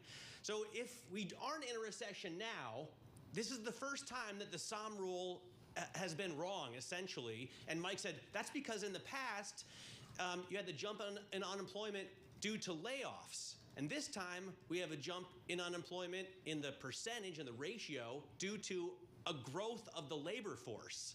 So, Connor, do you really think we could get unemployment up to the high 4s? I mean, is the labor force growing that rapidly, or do you expect layoffs, or both? Well, we've seen the hiring rate has been very weak. Like in the JOLTS report that we got last week for the month of June showed that hires are back to 2011 levels, which I don't think any of us would argue was a good labor market. So sort of weak hires and growth in the labor force gets you mechanically to a higher unemployment rate.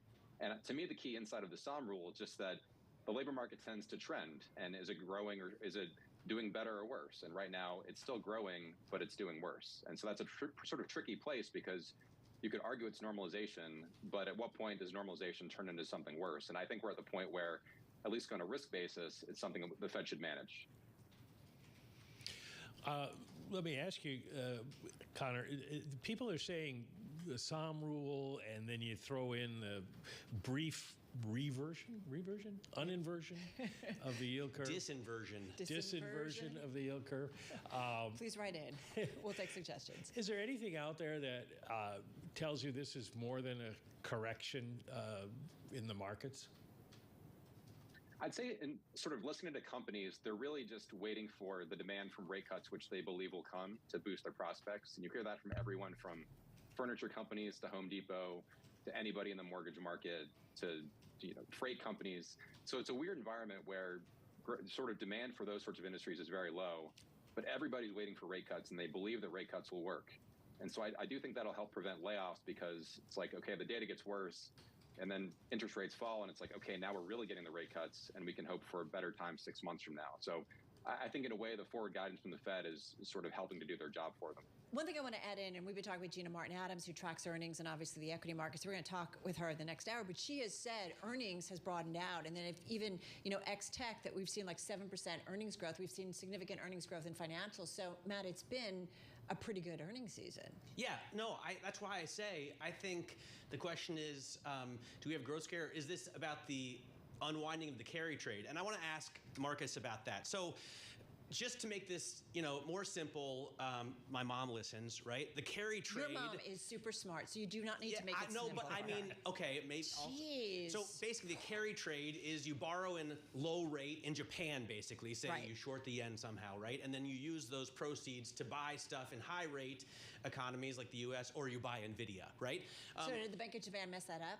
Exactly. So that's my question. The Bank of Japan raised last week, and the Fed is obviously going to cut. Connor wants them to cut 100 basis points by the end of the year. Is that going to exacerbate this unwind, Marcus? And by the way, is there any way to measure how big the carry trade is? I'll answer your last question first. No, and this has been going on for many, many years, and people knew they'll be a lot richer than, well, maybe they are. Maybe some people do know, but they're not telling us anyway, for sure. You can see some of it and calculate the response. This best example of how big carry trade is, look at what's happened to markets in the last few days. The key point of what the Bank of Japan did last week is not so much they raised interest rates by 15 beeps or whatever it was. It's that they also decided to halve their QE purchases over the next 2 years. That's a liquidity withdrawal. The Bank of Japan is supplying liquidity to the globe for the last few years. When the Fed and the Bank of England and the ECB sort of backed away, the Bank of Japan was still there. So that's what's really going on. And in that context, I think that the carry trade is, it's been a proxy for a lot of other different things. Doesn't really matter how you express it, what you express it. The point is, it's risk on, and it's cheap financing, and it's how the markets react to clearly rather sharp stop losses, which trigger other stop losses. And margins are quiet intraday straight away, but you can sell perhaps securities which would take a 2 or 3 day settlement. So that's the disconnect. I know you guys got a T+1 at last. The rest of the world hasn't. So that's the disconnect that's feeding through. And it'll take a little while to settle out. But I mean, I think it's quite a different type of trade to an economic or even, you mentioned the SARM rule. I mean, I think the key thing for me on the SARM rule is that, even Claudia Sahm herself is saying this is not pushing the US into recession, it's raising the chances of it, because there are different dynamics here. So I think everyone's getting a little bit over their skis. We need to calm down a bit, but this is position unwinding. It's about time. Your US tech stock market is gone too far. It needed a correction. Yeah, I mean, well, Mike, come on back in here for a second, because I do also think we have conversations about, we focus on the Fed, but it's global monetary policy, right? In terms of, for investors, they need to think about what's going on at all global central banks, right? And what it does certainly for investments. Sure, and we've seen a lot of adjustment in currency pairs, dollar, not just dollar yen, but dollar pound and dollar euro, as investors figure out the implications of who's going to be doing what. Now, a lot of people put the ECB and the Bank of England on hold for a while because they've cut and they're still dealing with inflation concerns. I think what we'll see next week is the Fed is not dealing with inflation concerns. So once the Fed does start moving or sends the signal that it's going to move, maybe Jay Powell at Jackson Hole, then you'll see some additional adjustments, and then it becomes a question of what does the Bank of Japan do to, it is, as Marcus says, a liquidity issue for the world, and it's the Fed will be adding some. I mean, I was talking to a trader out of Chicago this morning, and I said, wasn't it the NFP number that unleashed selling? And he said, no, the Bank of Japan took away the world's pool of free money. I want to ask Connor quickly a question about the inflation point that Mike just made, because in your op-ed or opinion piece today, you also said, inflation's not a big deal. That's why we need to start cutting rates. What if Donald Trump wins in November and raises tariffs to 60% across the board and deports 15 million, I'm going to say workers, right, from this labor force, and then also cuts taxes? Don't we then need to start worrying about raising rates rather than cutting? And just got about 40 seconds. Well, I know that. Yeah. Sure. So I know that at the Fed press conference last week, people asked Chair Powell about the election, and he's steadfast that they're not taking that into consideration. And if that's where we end up 6 months from now, then if it impacts the labor market and inflation, they will target that. And would it be a political response? You could argue either side, but they're just not going to do hypotheticals about who may or may not win the election. All right, bottom line, the sky is not falling in. 3, 2, 1, yes or no? All of you. The sky not falling in? Correct. Not yet. Not yet, no. The sky is not falling. Not yet. Okay, so we'll be it's waiting. A little cloudy. Unless you're down in Florida today with the hurricane. Yeah, not so good. We wish them well. That's pretty rough.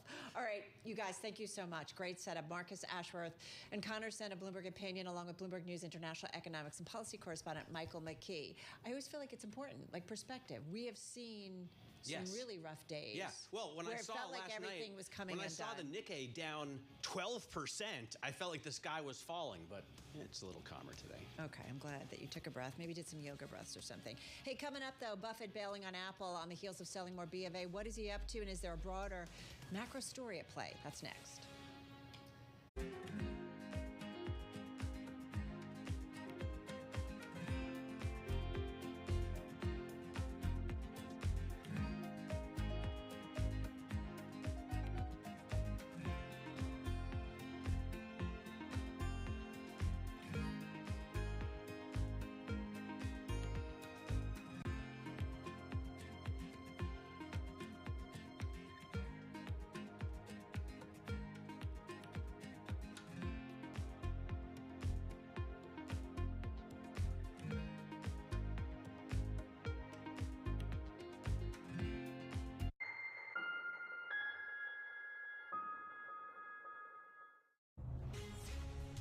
From the beating heart of global finance, economics, and politics, and wherever newsmakers are moving markets, Bloomberg brings you conversations that allow for deep discussions and important insights. What do you think the future is for inflation? Is this a new normal? Are markets too optimistic? How do you worry about the things that are outside your control? How does the current fighting completely stop? I'm Francine Lacroix, and this is The Pulse, every weekday at 9 a.m. only on Bloomberg. Good morning from our world headquarters in New York. I'm Manus Krennic. And I'm Danny Berger. Let's set your agenda. Bloomberg Brief delivers the market news, data, and analysis you need live every weekday at 5 a.m. Eastern. Bloomberg. Context changes everything. The top names in global leadership are on Bloomberg. Japan has made changes to 5 separate 70-year-old policies. They've gone from 1% to 2% on GDP for defense. They'll become the third largest military. They've changed their export capability. They've opened up and stabilized their relationship with Korea. Japan can be a significant partner in the region. Nobody covers the top global leaders like Bloomberg Television and Radio. Context changes everything. Bloomberg loves earnings. I know it's like your Super Bowl, right? I can't wait. It's like opening presents in the morning. All right, it will be exciting. Nobody covers earnings like Bloomberg. The top names in business are on Bloomberg. Middle market line draws are basically still about 5 percentage points below where it was pre-pandemic, which means as cost of borrowing went up, people aren't being quite as aggressive, and that's why the economy is slowing down. They're not hiring quite as many people. They're not buying that piece of equipment. They're not doing it because they're a little worried about final demand, and therefore they're being careful, which is unpleasant for your bank, but is okay because the companies are still making profitable and the credit quality is good. Nobody covers business like Bloomberg. Bloomberg Surveillance covers the latest in global markets and the political events that influence your world. Join Jonathan Farrell, Lisa Abramowitz, and Anne-Marie Hordern only on Bloomberg. Context changes everything.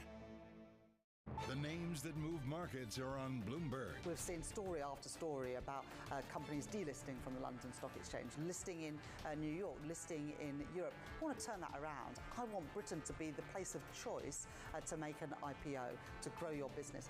That's why I welcome the reforms that the FCA put in place last week. It's also why I'm determined to change our pension system so we can keep more businesses here in Britain. Bloomberg.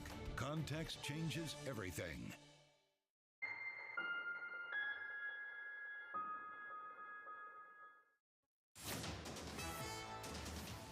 It's 2:21 on Wall Street. We do check markets all day long. Here at Bloomberg, we have got a 900-point drop right now in the Dow Jones Industrial Average. A renewed bout of volatility hitting markets around the globe as concerns about a slowdown in the U.S. economy spur warnings that this year's torrid stock rally has gone too far. So the S&P right now is down 145 points, down 2.7%. The NASDAQ Composite Index down 547 points, down 3.3%. On the Russell 2000 Index of small cap shares down 3.2%. 10-year at 3.78%, the 2-year 3.90%. Gold down 1.5%, 24.07 the ounce, and West Texas Intermediate crude down 0.5%, 73.13 for a barrel of WTI. Bitcoin down 8.5% right now at 54,048 on Bitcoin. Big tech getting hit hard today. Right now, Nvidia shares are down down 6.4%. Apple lower by 4.4%. We'll have more on the Apple story for you coming up in just a moment. Microsoft down 3.5%, and Tesla now lower by 4.2%. So again, recapping a wave of global selling. S&P down 146, a drop right now of 2.7%. I'm Charlie Pelleton. That is a Bloomberg Business Flash. All right, Charlie, thank you so much. Carol Massar along with Matt Miller. Matt in for Tim here on Bloomberg Business Week.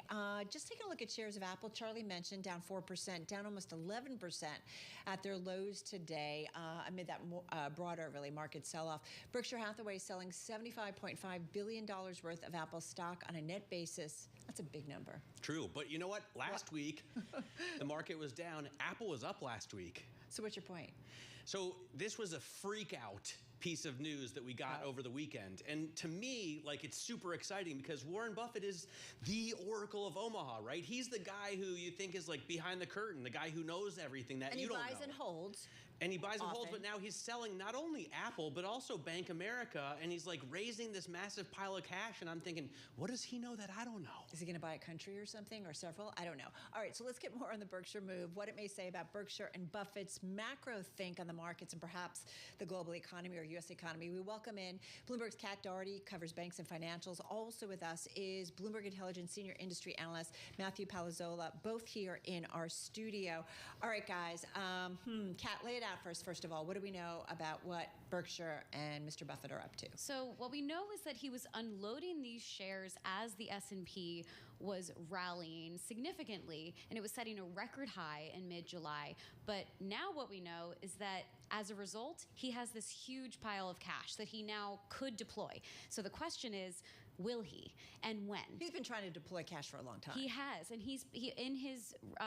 in the most recent Berkshire annual meeting, they referenced that they have all this cash and that there has been issues of finding places to park it, and that's because deals are very few, far in between, and the prices have not come down. So they're waiting for the deals that make sense to them as not the most risky investment, a solid investment that doesn't have quite as much volatility, something that would provide a steady long-term investment, which is what Bank of America was for Berkshire for all of these years. Since 2011, this was something that they bought and they held and they continued to hold until now.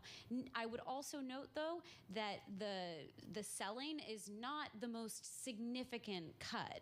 It's 8.8% through mid-July through August 1st. 8.8% of their Apple stake? Of their Bank of America stake. Bank America stake. But they're still the largest holder of Bank of America stock by a large margin. Why were they selling Bank? I get, so we're going to talk to Matt in a second about why they would sell Apple, and he kind of knew they were going to. But why would they sell Bank America? It's not like they have a huge concentrated position there. So it's today at around 12%. There's speculation shares, right? Of outstanding shares. There's speculation that Berkshire, the firm, is trying to get below the 10% mark. At that point, they don't have to report every time they sell, like they're doing now, and signaling to the market. And there's also, reporting. There's a lot of reporting and public. There's a lot of eyes on you when you're speculation when you do that, and you're such a large holder and such a smart guy. Like, he likes to buy low and sell high, right? Maybe this is high. Maybe this is the top. Maybe this is what Warren Buffett is telling us. And this is the top of the market. When he was selling in the beginning, it was at the top. The stock was trading at $44, and then their last statement that came out was showing that they were selling around 41. So if you just think about that $3 price difference, but now the stock is dipping well below that. So the question is he continuing to sell? 36 and change. So do you want to talk Apple? Well, yeah, exactly. Because Bank America, yes, they have a big concentrate. In terms of Bank America, they have 12%, right? But the Apple trade is a big position on their balance sheet, right? They have a massive weight of Apple, and you need to, when it grows that much, kind of rebalance your portfolio. And Matt, that's sort of what they were doing with their Apple shares, right? How much did they sell their stake? So they sold half of the shares that they held, and they had sold some in the first quarter as well. So they sold 50% of what was remaining. In the first quarter, Apple was 50% or 40%-ish of their portfolio. So you have one stock. It's too much. Too many eggs in one basket. Exactly. And I don't want to dampen your enthusiasm, but I don't think he was calling a top or anything necessarily on the Apple stock. He looks at these companies as companies versus stocks, right? So he wants to own the company. It could be a comment on what he thinks of earnings power going forward. And he has some concerns about China as well, doing business in China. But you know, it looks like he's calling a top, right? And fair. From today, I don't disagree. Like Catherine said, from today, if you look back at where he sold, it was. He's not the greatest investor of all time for no reason. To be fair, from kind of mid-April, the stock Apple shares are up almost 30%. So you kind of get some of it. Is there anything, though, you as someone who follows follows Berkshire and you follow Buffett, that he is making some statement in terms of the macro environment, China or elsewhere, or more globally? So I would say specifically to Apple, at the May annual meeting, he got questions because they had sold, I think it was like 10 to 13% of their position at that point. So they got some questions on why would you do this? And he talked about really thinking that corporate tax rate would go up in the U.S., so maybe he wanted to harvest some of these gains beforehand. And he had talked about really, aside from not the U.S. environment, but the Apple's dependence on China was a concern for him. So I don't know if it's necessarily a call on the macro environment. I think the timing of the meltdown and this happening is coincidental. How much of this is Buffett? How much of this is the other players? So I think this is mostly Buffett, this call at least. Okay. So he's got the Apple call? The Apple call, yeah. Okay. I think the original, in 2016, when they first bought it, his investment deputies, Welcher and Combs, I think played a role in bringing it to him. They have about discretion over like 10% of the portfolio, so this is clearly more than that. Right. So it might have been a group decision, but I feel like, not confirmed, but I feel like he would have been the one driving So this. now he has 67 billion? 276.9. 276 point. And I was going to think, like, I'll recommend him to put it in Marcus, and then I get a better rate for the recommendation. You get like 5.5% there. What's he making on all this cash? So, I mean, one of the things with the rise in interest rates has really helped take the pressure off holding cash. And their interest income, which it comes through their insurance operations, has skyrocketed. It was something like 100 million and then went up to over 2 billion, right? And just the interest on the cash that they got from the Apple investment could help their earnings next year by like over 5%. So he's putting it all in private credit, right? I mean, it's all in very short-term fixed income and treasuries. Yeah, I don't know, Kat, come on back in here. I mean, as someone who watches, the finance space and certainly what Berkshire is up to, I mean, how are you thinking about what he does with the cash? I mean, he's been trying to put this to work for some time. I think today, all of the notes that I've been seeing from the bank's analysts that are suggesting that now or we're getting close to a time where bargains might be coming. Yeah. And the first thought that comes to my mind is, oh, well, Buffett, is he going to jump on the so-called bargains, or have we not yet seen the bottom? The time is I mean, this is not new. Timing is everything. But any signal that can come any signal from Berkshire going forward is going to be like the most watched signal in the marketplace, I think, of have we seen that bottom? Is this the right time? But again, Berkshire is looking at the fundamentals. He's looking at these companies as a long-term investment. So he's not just going to think about this as, oh, is this week or mid-August the right time to deploy the cash? It's really still the fundamental work that they're doing on the specific investments, the companies, and not just is it a reflection of how these companies are doing next quarter. It's the long-term outlook. And so a lot are, I think that the jitters we're seeing, if you're looking at or if you're looking at the sentiment and maybe drawing the connection to Berkshire, is this a reflection of the U.S. economy, and that Berkshire is signaling that there's more pain to be felt. That's why Bank of America, as an investment in the U.S. consumer, is something that folks like to draw that connection. So really, any big question marks that he might be seeing might be digested by the marketplace or by investors today. By the way, I'm looking That's at... why we're talking about it, right? Correct. You know, if you type MMFA index GP on the Bloomberg, you get a picture of all of the U.S. money market assets, or all U.S. dollar money market assets around the globe. $6.1 trillion. And I just look, so Warren Buffett is holding basically 5% of all money market fund assets, if that's where he parked his money, That's right? pretty crazy. Yeah, I mean, it's Perspective. It's easy for them, you know, to park it there. And one thing I'd like to note, they did buy a bunch of Chubb stock in the first quarter. That would get me excited. That a mega insurance deal in that world would be something that would really get me excited. Could they buy all of Chubb? I mean, they could. I don't know. $106 billion market cap. I don't know if Chubb would sell, but you know, if they're looking for a you know, precursor to their insurance operation. They kicked me out as a customer, Chubb. Yeah. I used to be a Chubb customer, but they will no longer insure me. All right, to be continued. There's obviously more to that. Kat Doherty, thank you so much. Finance reporter at Bloomberg News.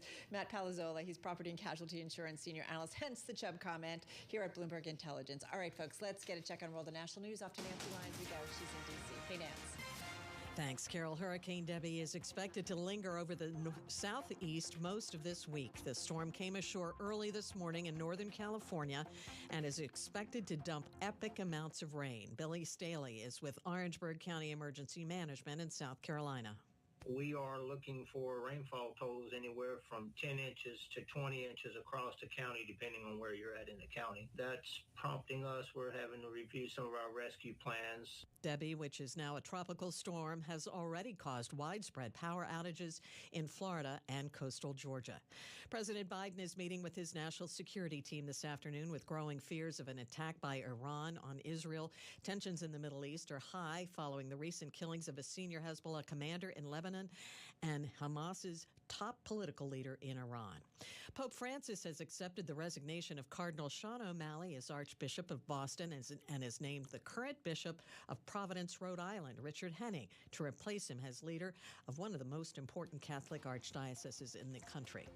Global news 24 hours a day and whenever you want it with Bloomberg News Now.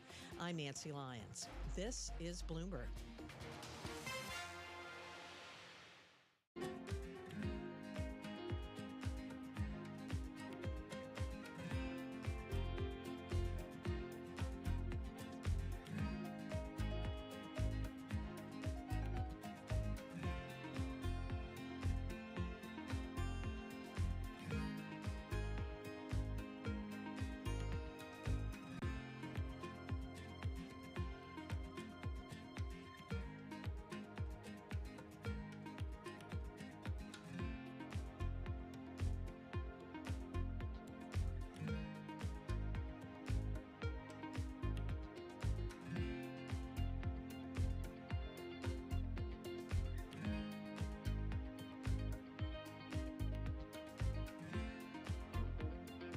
The names that move markets are on Bloomberg. Our role in the world, our role in NATO in supporting the Ukrainians in this war, the unprovoked war that Russia has instigated in Ukraine, our support for the Indo-Pacific, for providing a counterbalance to China.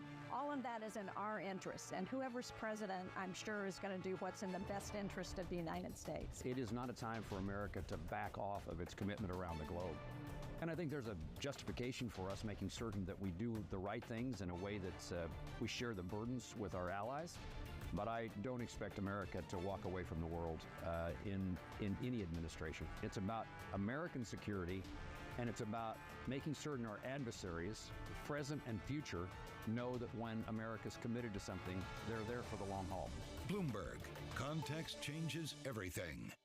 Get your fixed income fix. Watch Bloomberg Real Yield every Friday right here on Bloomberg. Context changes everything.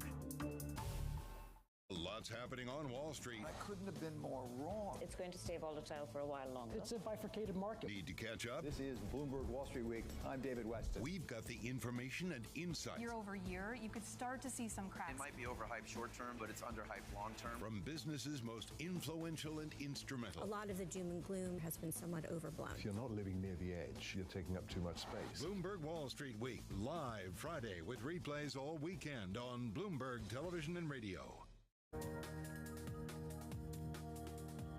Well, I think what's happening is we're starting to bring realism into the discussion.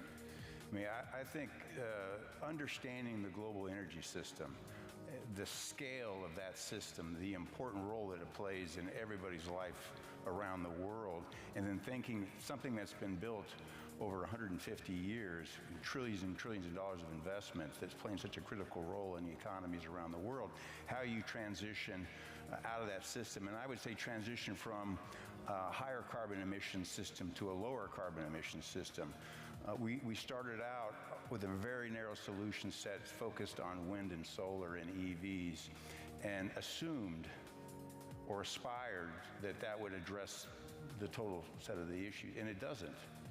We need to be more realistic around, to Patrick's point, there are a lot of solutions that are going to be required. We should stay focused on the problem statement, which is emissions, and reducing those emissions, and less focused on exactly how to achieve that, and let every company, every sector, all technologies compete for the most cost-efficient way to reduce those emissions, and we will make progress much faster, which will mean making today's system more emissions efficient, while we introduce new systems that have lower emissions. And then with time, you will transition and we'll make progress. From the world of politics to the world of business, Joe Matthew and Kaylee Lines deliver news, insight, and analysis live 2 times a day every trading day. Balance of Power at 1 and 5 Eastern, only on Bloomberg. It's the countdown to the market open as we bring you the first trades across Europe. We'll debate the most important stories and what will drive the big investment decisions throughout the morning. I'm Guy Johnson. I'm Kriti Gupta. And I'm Anna Edwards. Join us every weekday morning for the opening trade, live at 7 a.m. here in London. Only on Bloomberg. Context changes everything. It's a multi-trillion-dollar industry. We'll show you what's happening in ETFs like no one else. Bloomberg ETF IQ, Monday on Bloomberg.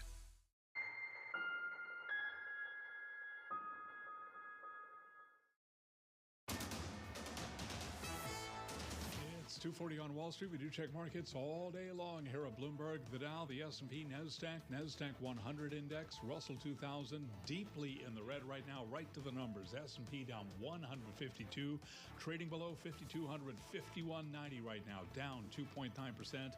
The Dow now down an even 1,000 points, down 2.5%. We've got NASDAQ down 590, a decline for the NASDAQ Composite Index of 3.5%. The NASDAQ 100 index down 3.1%, while the Russell 2000 is down 3.3%. That Dow, worth calling out again right now, down by 1,008 points, down 2.5%. 10-year 3.77% with a 2-year yielding 3.89%. Spot gold down 1.5%, 24.05 the ounce, while West Texas Intermediate crude down 0.6%, 73.11 a barrel. Bitcoin, cannot ignore Bitcoin, down now by 9.3% at 53,611 on Bitcoin. A renewed bout of volatility hitting markets around the globe as concerns about a slowdown in the U.S. economy spur warnings that this year's stock rally has gone too far.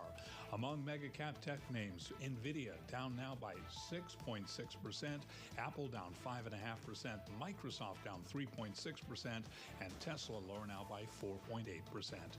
Again, recapping steep losses for the U.S. stock market, S&P down 3%, 10-year 3.77%, the 2-year 3.89%. I'm Charlie Pellet, and that is a Bloomberg Business Flash. All right, Charlie, thank you so much. Bit of a crazy day, I feel like, for the semiconductor space. I don't know if you noticed it, but the SOX actually was positive for like a second. I did not notice that. I did not notice that. Up like I did notice that NVIDIA was the biggest drag on the S&P 500. At one point, I think $380 billion in market cap was down 15%. Knocked off NVIDIA. Yeah, so that's kind of the chip maker to which I pay the most and almost all of my attention, but I know there are others. Like an Intel. Hey, it's still up 100% so far this year, so let's get to it, because NVIDIA did slump the most in more than 4 years. The information coming out saying that NVIDIA's upcoming artificial intelligence chips will be delayed due to design flaws.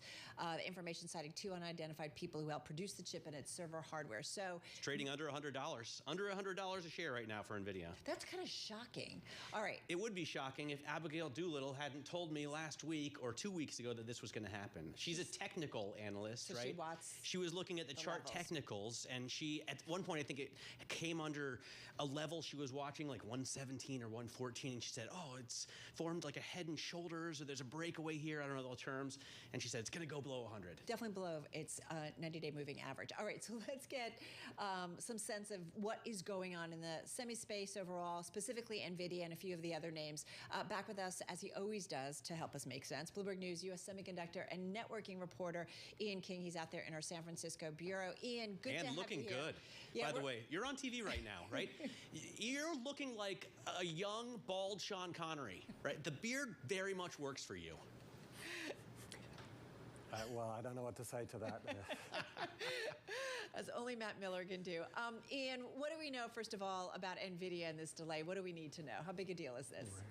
So there are a lot of reports out there. There are a lot of reports that have conflicting pieces of information, some of which would indicate this is an enormously serious situation that will have months of work ahead of it in terms of sorting it out. We have other reports out there that are saying, oh, actually, it's relatively minor. There are lots of different versions of this Blackwell chip, and the reports that are out there cite different things.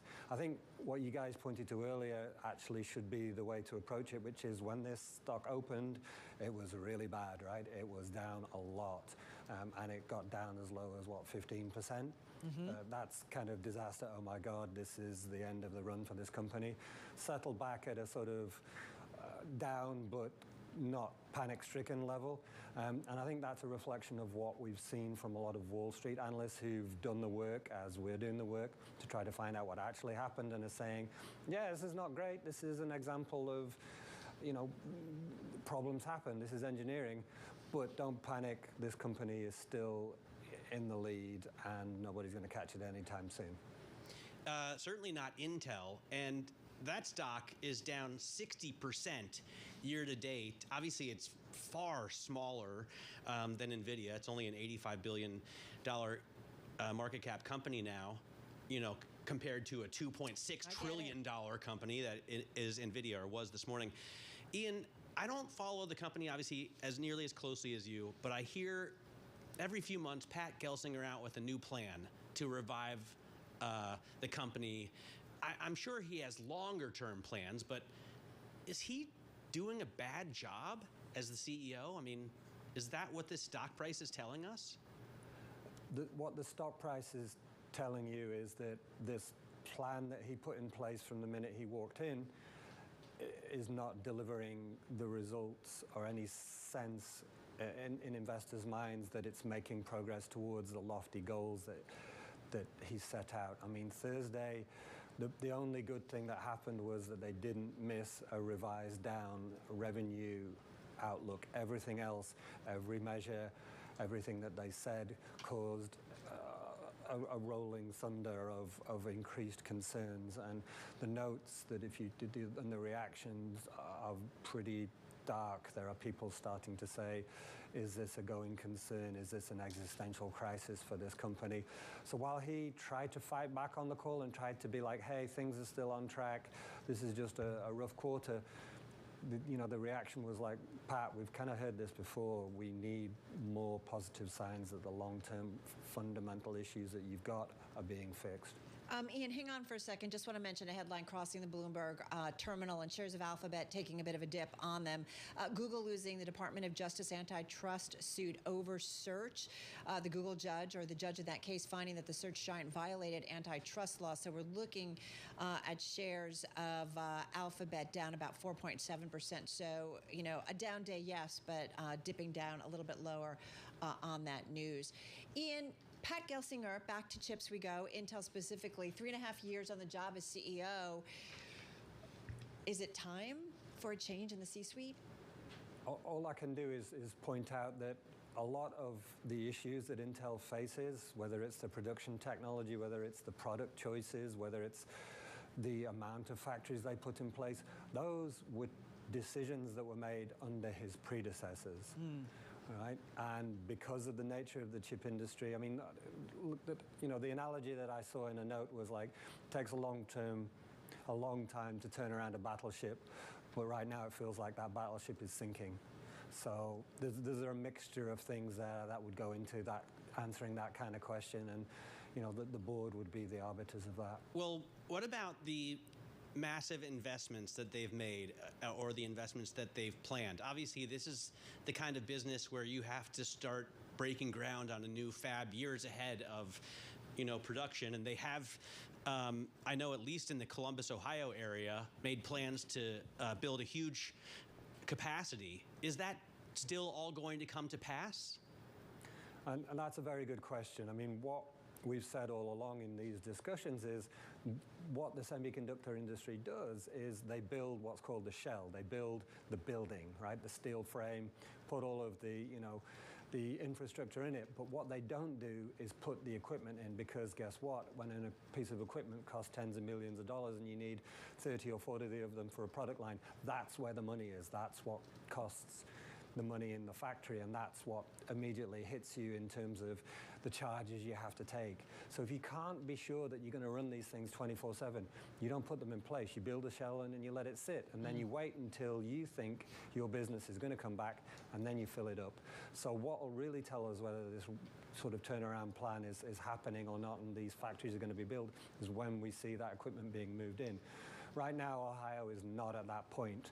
Look at the factories in Chandler, Arizona, look at what's happening there, and that'll tell us whether Intel is really committed to this massive expansion and is going to deliver on it. Intel, Ian, the SOX is down about 24% from the early July high. Just got about 25 seconds here. We talk about cycles with you all the time. Is it telling us that just things are slowing down more broadly and the demand is down?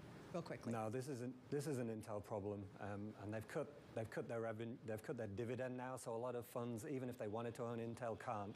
So that's what's going on there. There's a lot of problems that are very. But even the specific SOX to this being company. down that much isn't telling you anything that's worrisome. That, I mean, how much money came in? So it's a very cyclical industry. So you're absolutely right in that regard. All right, gonna leave it there. Ian, as always, Ian King of Bloomberg News, watching the semi-space. This is Bloomberg.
Different ways. And if you think about the things, you know, what was technology like 20 years ago before the iPhone? for example, and where it is today, the ability to have, answers in your pocket. Gen AI is going to make it easier to access more information faster. How do we think about all those things, and where is that going to go beyond this? I actually am very bullish on technology because technology is an underpinning. It's not its own industry. It is a part of every industry, and it's actually going to increase productivity and actually make our lives better. So do you think technology is still going to be centered in the United States largely around the Silicon Valley area, or is it going to change? I think that what's amazing about what technology has done over the last 20 years also is that, now you can start an app anywhere in the world. You can live anywhere. You can have, AWS, and you can set up and not have to have a system administrator or a server that you have to build. Now it's made it so much easier with these tools to actually look at a problem that you have and solve it anywhere. And so I actually think that distributes the ability for us to bring technology together any place.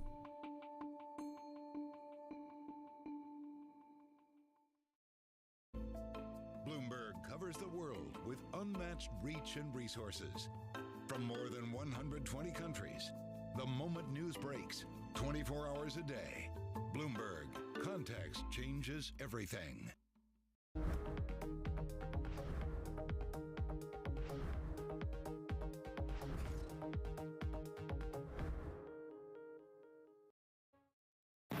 Now, your company news headlines on Bloomberg Radio.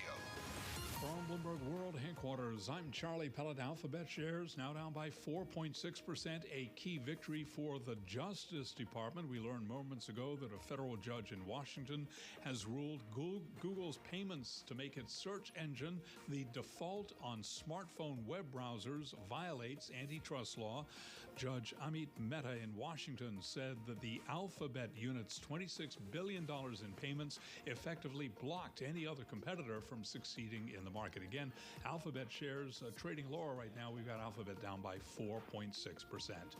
Dell Technologies cutting jobs as part of a reorganization of its sales teams that includes a new group focused on artificial intelligence products and services. Dell now down part of a broader tech sell-off today.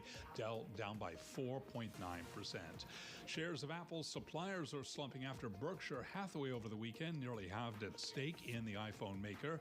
Taipei-listed iPhone assembler Han Hai Precision Industry and chipmaker Taiwan Semiconductor Manufacturing both trading lower.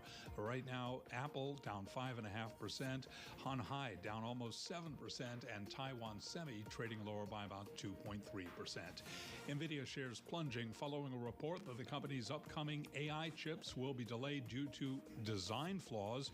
Analysts see the potential for a short-term revenue impact, although it could be short-lived as NVIDIA customers continue buying other products. NVIDIA shares now trading lower by 7%. Crude oil extending losses to a 7-month low among oil giants. We have got ExxonMobil down 1.3%, Chevron lower by 2.5%, and BP down by 3%. Those are our top company stories at this hour. I'm Charlie Pellet, and that is a look at company news. You're listening to Bloomberg Business Week with Carol Messer and Tim Stenivek on Bloomberg Radio and Television. All right, everybody, more Business Week coming up in just a moment. Carol Master along with Matt Miller in for Tim Stenivek on this Monday. Right now, though, back to World of National News and back to Nancy Lyons. She's in D.C. Hey, Nancy. Thanks, Carol. President Biden is meeting with his national security team right now to discuss growing tensions in the Mideast following the deaths of leaders with Hamas and Hezbollah. State Department spokesman Matt Miller says the U.S. is doing all it can to prevent Iran from taking retaliatory action. The message that we are consistently sending is don't take this step. You don't need to, it doesn't serve anything, and it only puts the entire region at risk. Again, the State Department's Matt Miller. Debbie is now a tropical storm and pounding a large part of northern Florida with heavy rains. It came ashore early this morning in Florida's Big Bend area as a Category 1 hurricane. Power is out across a big part of Florida and coastal areas of Georgia. South Carolina is also braced for outages. Matt Long is with Dominion Energy in Columbia and says they work year-round to keep down lines to a minimum. The number one cause of power outages during a storm is going to be trees and limbs hitting lines. And so year-round, our crews are out on sunny days to make sure that those trees are trimmed back so that there will be a reduced impact once that storm does come through. Matt along with Dominion Energy. Debbie could dump 2 feet or more of rain this week in parts of Georgia and the Carolinas. Airports in Orlando, Tampa, Miami, and Charlotte have all seen a number of cancellations and delays. Presumptive Democratic presidential nominee Kamala Harris is said to be close to picking her running mate.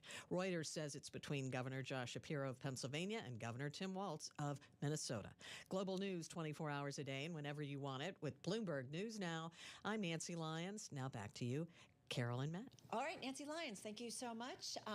We're getting ready to wrap up this hour of Bloomberg Business Week. Having said that, one other aspect to all of the selling and trading that was going on is that Schwab and Fidelity had a rough time. Yeah, huge outages there, especially, it happened right at the open this morning when stocks were taking such a big hit. The S&P was down 4.5%, 4.25%, I think, at the open. The NASDAQ was down 5.5%. And of course, that means a lot of traders, retail, are trying to log on and either buy or get out of certain positions, whatever they want to do in that much volatility. And if you're trying to log on to Fidelity or to Schwab and you can't get into your account to trade, that makes customers very angry. Well, you actually were caught up with this. Was it the CEO of Vanguard? The CEO of Vanguard. And he said they had problems too. Yeah. Although he told us at the time that we talked to him, I think it was about 10:30 this morning, so an hour into the trade, 98.9% of their customers who had tried to log on could. So only 1.1% were having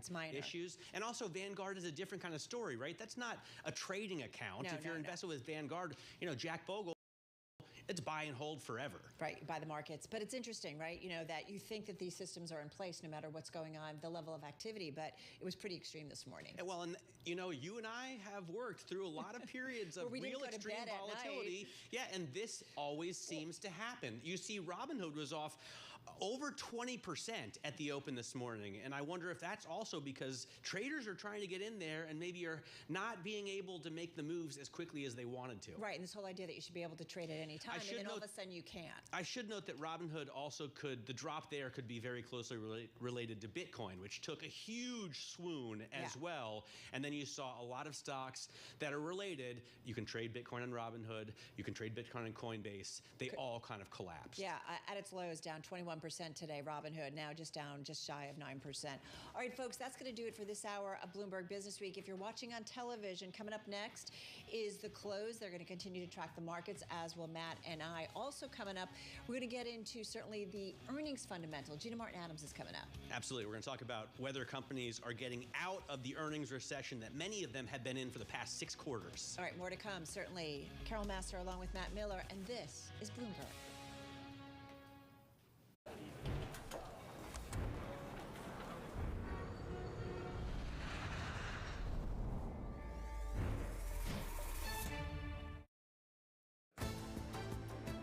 Countdown is on.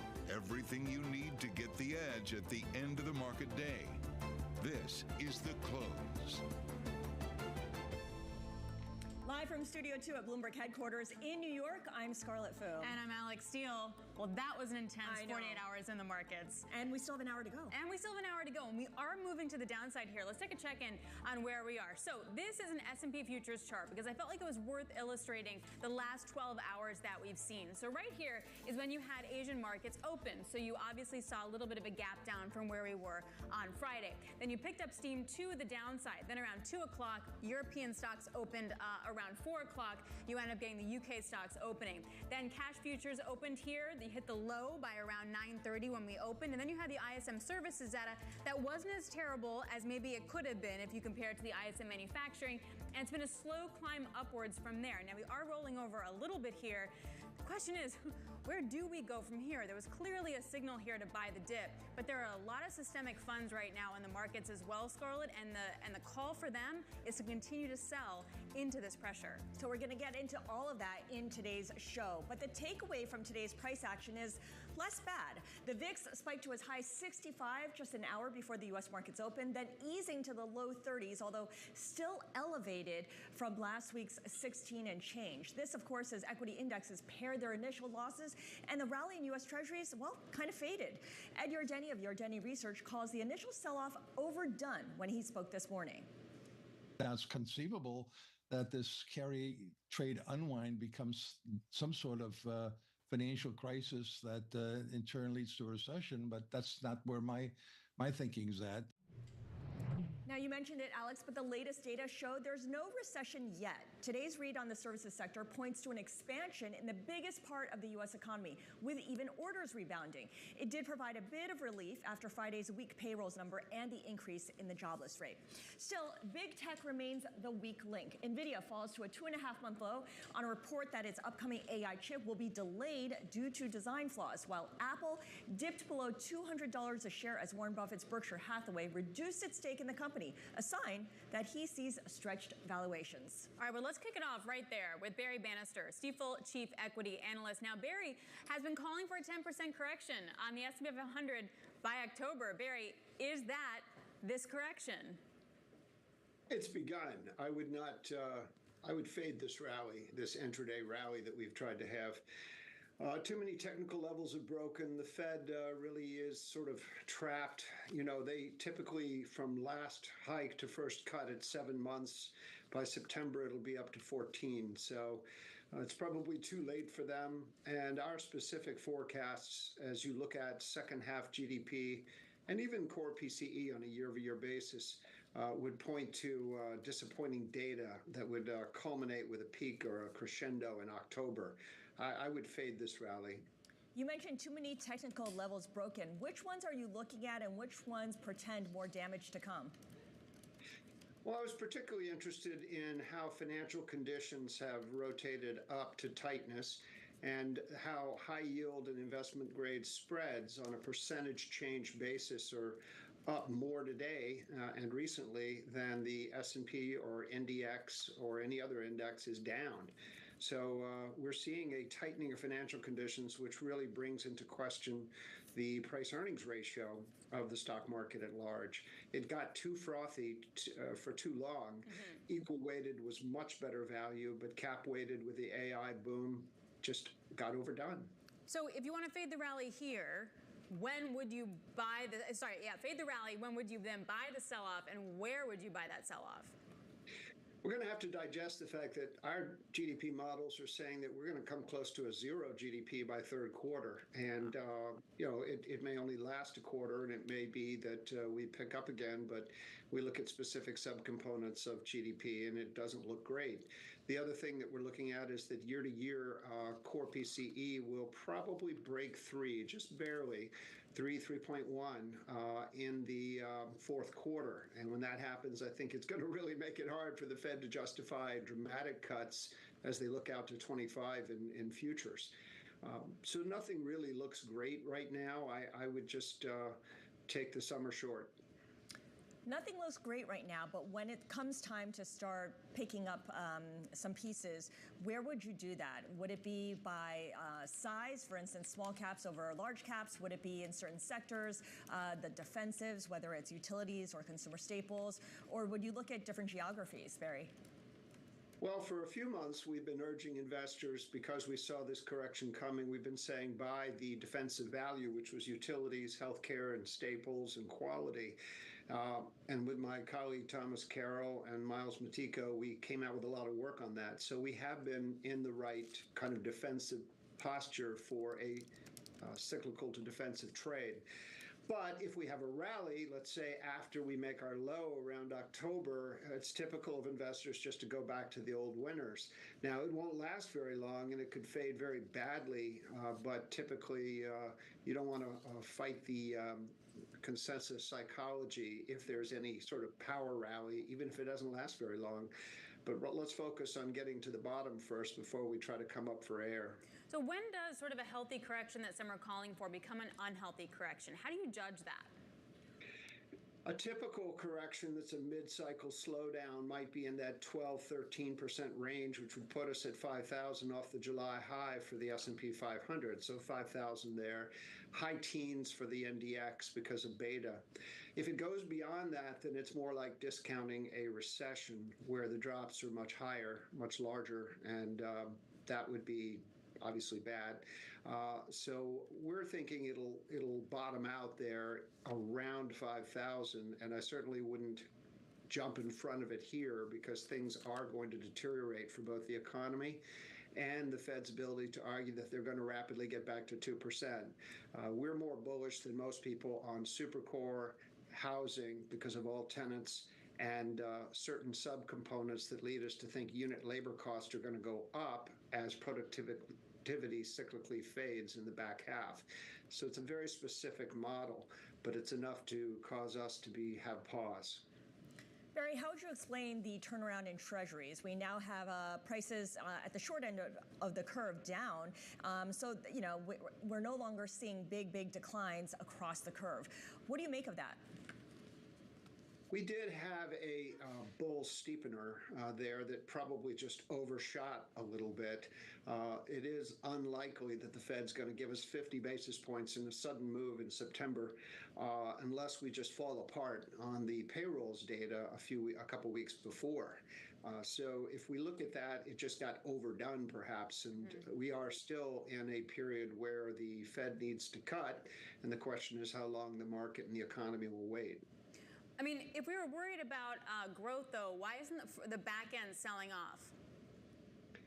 Well, longer term, I think that there's going to be a higher equilibrium yield on the 10-year TIPS yield, the real yield. It really prices off 36-month rate futures adjusted for the 10-year break-even inflation. The oil price, perhaps it's just looking through some of the geopolitics, but oil hasn't collapsed. A collapse would be somewhere below or at $60 a barrel. It has not collapsed, so that's usually a sign that you can maintain a break-even level of about 2. So when you look at it, there's not a lot of downside in the 10-year yield just because of the Fed's normalization, longer-term inflation, and where you would price the instrument. Last comment would be, if you look at the long-term expectation of short-term rates, it tends to be a little bit below or close to, on a normal level, nominal GDP. If the United States can grow at 3 or 4 nominal, then we're not going to see the old days of 2% unless we're in a recession, which is not bullish anyway. Okay, great perspective. Barry, really appreciate your joining us today. Barry Bannister is Stifel Chief Equity Strategist, and he had been calling for a 10% correction. Now, coming up on the close over the next 2 hours, Mohamed El-Erian, Bloomberg opinion columnist and president of Queen's College Cambridge, joins us with his perspective on this risk sell-off. Plus, a big, bright spot. You got shares surging on news of a potential buyout from Mars. We're going to speak to an analyst about what could be one of the biggest deals of the year in the best performing stock in the S&P, Kellanova. And earnings season rolls on. We've got CSX, Lucid, Hims, and Palantir among the companies set to report after the closing bell. We're going to break down what investors should be on watch for from all those results. All that and more coming up. This is The Close on Bloomberg.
Always on the heartbeat of the tech sector. Spread across global markets. The real-time data aspect is going to be important. We're going to bring you expert analysis on that. Sure. Don't miss Bloomberg's interview with the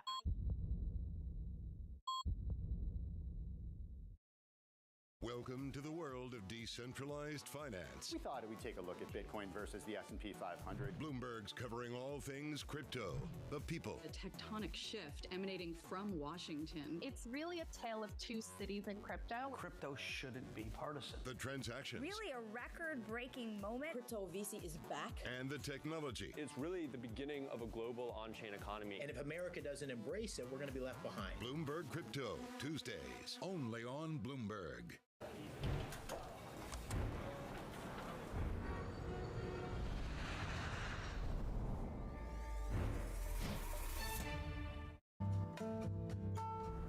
DOJ or other authorities. Could face bigger challenges next. It was going to keep rain World Cup. This is a three. As the economic picture. Covering the intersections of Hollywood, Silicon Valley, and beyond.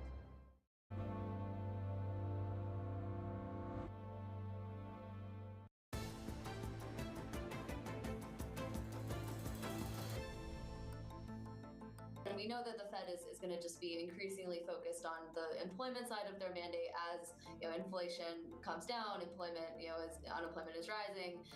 We do think they'll be pretty reactive to that and maybe even feel a little bit behind the curve by the time we get to that September meeting.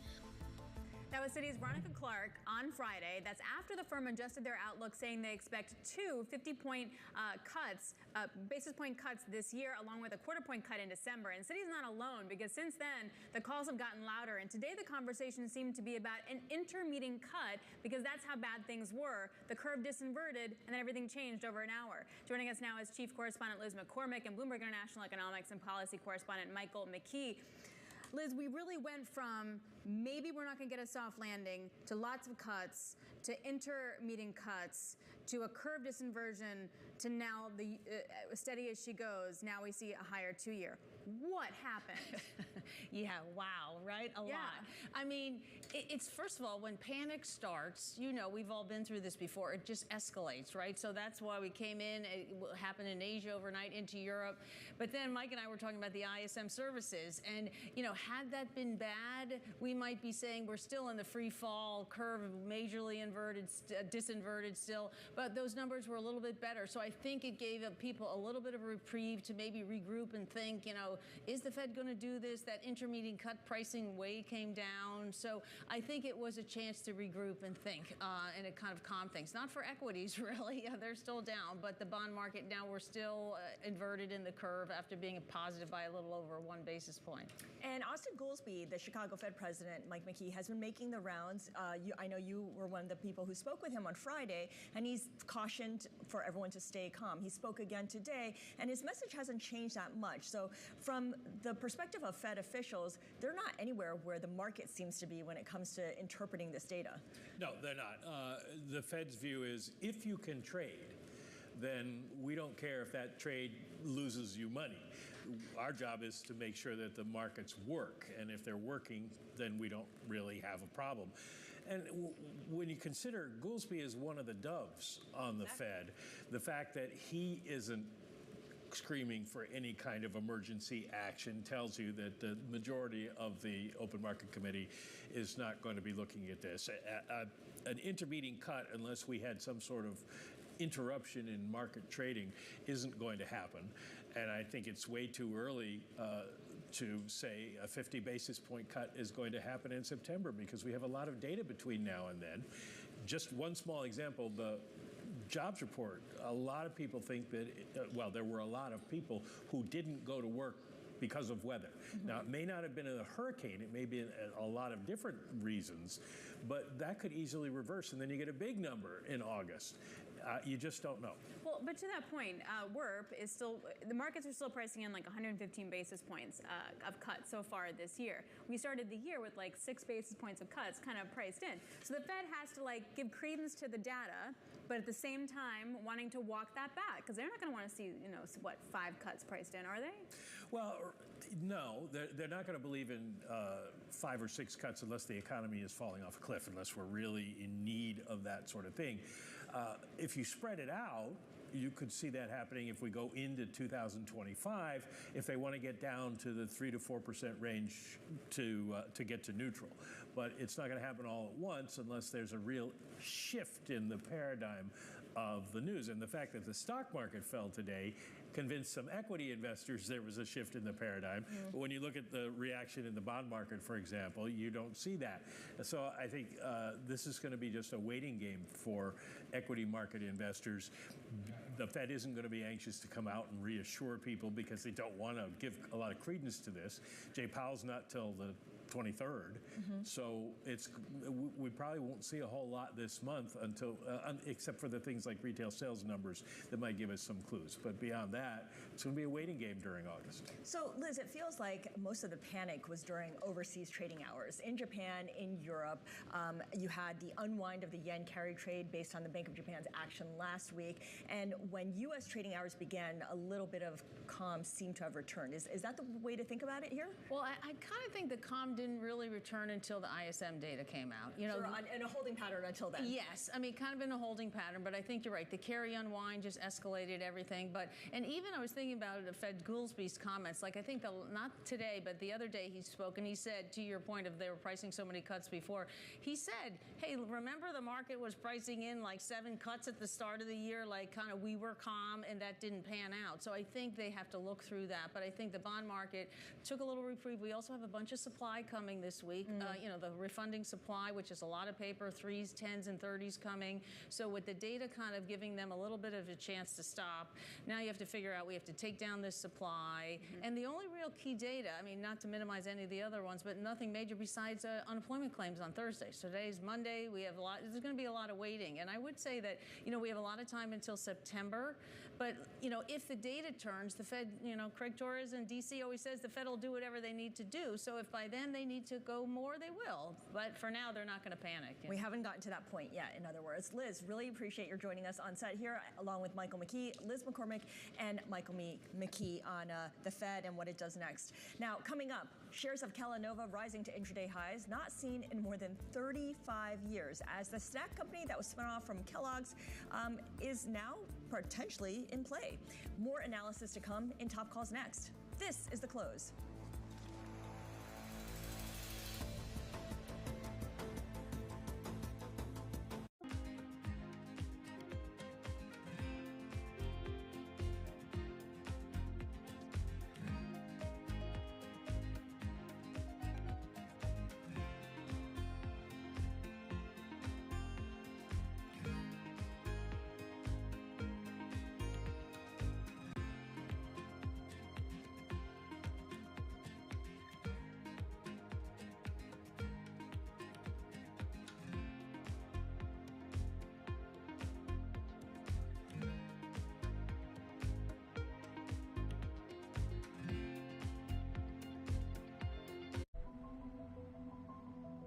The more that you learn about this case, the more it reads like a Hollywood script. The nature of the killings, the execution, the just brutality of it. It wasn't in the psyche of people that they could be looted because they are considered so sacred.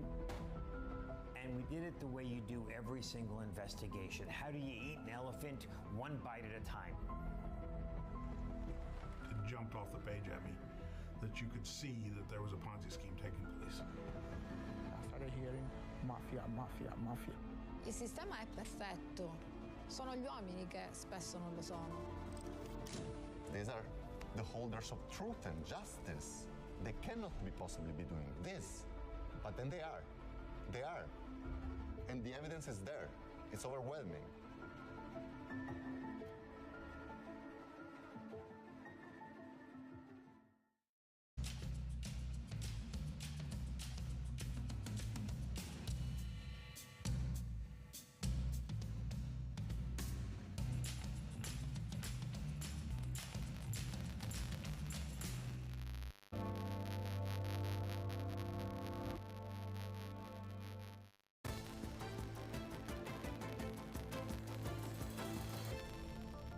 All right, time now for Top Calls. A look at some of the big movers on the back of analyst recommendations. Now, let's start with some home builders. Yeah, KB Home, Toll Brothers, and others getting hit today with sell ratings from Seaport Global. The analyst says the risk to return outlook for the builders is now to the downside. He sees cyclical risks from interest rates and margin risk from new and existing inventory in the housing market. Toll Brothers, for example, off by over 5%. Next up, you got Mobileye, downgraded at Daiwa Securities to neutral from buy. Mobileye, which makes software for autonomous driving, slashed its annual forecast last week. Now, the move that the analyst wasn't particularly a fan of. He also raised concerns about production and lower cost competitors over in China. And let's end things on Kellanova. A different story here. The company responsible for brands like Pop-Tarts and Pringles may be added to the roster of snacks for Mars as talks between the two companies get underway. Analyst Nick Modi at RBC Capital Markets telling investors there is something here with Kellanova and Mars. He looked at his recommendation to outperform. Kellanova up by 15%. One of the few stocks in the green today, Scarlett. Those are some of our top calls. All right, and let's continue our conversation on Kellanova. The shares, as mentioned, having its best day in 36 years on the heels of that M&A speculation with Mars. Both companies, by the way, declined to comment. Let's get some sell-side analysis from Aaron Lash, Director of Consumer Equity Research over at Morningstar. Aaron, does this tie-up, potential tie-up, make sense to you? Yes, there is merit to the potential tie-up. Obviously, we're dealing with a market where growth is slowing, particularly given the fact that we're up against weakening consumer spending. We've faced multiple quarters of substantial inflation-induced price hikes, and so growth has been much harder to come by across the packaged food realm. And so adding a portfolio of brands that are anchored in snacking and have significant exposure to emerging and developing markets would boost the growth prospects for the likes of Mars. Do you think that there'll be other bidders, Aaron, that could come in that could have a good tie-up here? I think that that's a very tough question. There have been significant concerns around antitrust for quite some time within this space. You think about when Hostess was on the block about a year ago, there were a number of players that were out of contention just because of the significant overlap in their portfolio. And so it's unlikely that there are a substantial amount of bidders that could emerge for these assets, given those potential hurdles. Aaron, do you think the market turmoil we're seeing is going to affect negotiations or discussions right now between Mars and Kellanova? I think that that's very hard to say. We have long viewed Kellanova's stock as being undervalued, and we didn't think that the market fully appreciated the strength of the focus on, like I said, emerging markets, snacking, that Kellanova had really honed over the last several years. With the pop in the share price today, we do think the shares look more fairly valued. But whether outside forces impact any discussions going forward, I think is tough to call. So, Aaron, what strikes me if I think of snacks like Pop-Tarts or Pringles is GLP-1 drugs and sort of snacks like that coming under pressure as GLP-1s really take the stage. How do you view then a potential tie-up? Like, is that offensive then or defensive? I think it's a combination. You think about these packaged food companies, they have faced a rash of headwinds over the last several decades, from varying diet trends and fads, changes in preferences from a consumer perspective, particularly along the lines of health and wellness. And through that all, they've been able to invest significant resources between research and development and subsequently marketing to ensure that their portfolio evolves and aligns with evolving trends. And so we see this as moving down the same path. We think that these firms are maintaining and prudence and objectivity in terms of what they're seeing from consumers and what consumers are after. And we expect that the portfolio of offerings will evolve in that regard as well. If these discussions don't get anywhere, if they're not productive or they stall out, Aaron, and Mars is still in the market for a snack company, where else can it go to? I mean, is PepsiCo or Campbell Soup looking to sell some of their snack businesses or snack assets? Not that we're aware of. Pepsi has long talked about the strength of combining the beverage business with their snacking operations. Campbell Soup has again been focusing over the last, call it 6 years or so, on streamlining their portfolio in terms of meals and beverages and snacking, and leveraging to grow that mix as well, particularly within the U.S. market. Hershey has the outside interest of the Milton Hershey Trust. And so that, essentially takes that off the table. So there aren't a ton of major players that look to be options. Hey, Aaron, we appreciate it. Thank you so much, Aaron Lash over at Morningstar, joining us. And Kellanova isn't the only stock that's up today, Scarlett. There's a couple others in the green. You got onsemi, Tyson Foods, and here you go, CrowdStrike.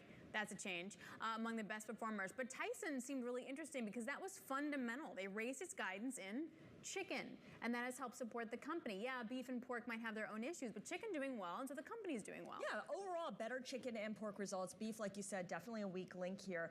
What's interesting, of course, is also with CrowdStrike. This is a company that's lost a lot of ground lately because of all the news with the outage of Microsoft, so it's a little bit of a rebound play. A little bit of relief rally there. All right, coming up, more analysis for the market. Our conversation with Scott Cronert, U.S. equity strategist over at Citi. This is The Close on Bloomberg.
How do we reach down to the 18 to 35-year-old market? How do we bring these kids, these influencers, this new generation of people interested in the game of golf? There's 738 million people in the world who are interested in the game of golf. Don't play the game of golf, but interested. There's about 60 million golfers. So we have another 670-odd million people we can go figure out how to get them interested, not just in live, but in the game of golf. And so we sit down and you talk about this internally with your production team, you talk about with your marketing people. When you look at our audience base today, that we have like about just around 50% of our ticket sales are 45 years and old and younger. Following the PGA Tour, it's the oldest aging demographic in sport, it's 67 and a half. So in a matter of a year and a half, basically, we've pulled that 67 and a half down to 45 because of our product, because of the entertainment side. There are places around the world where 32% of our ticket sales are women. So they're coming to an event that they feel inclusive with. Right? So all of a sudden, we're seeing these data points coming out going, my gosh, we're owning this space.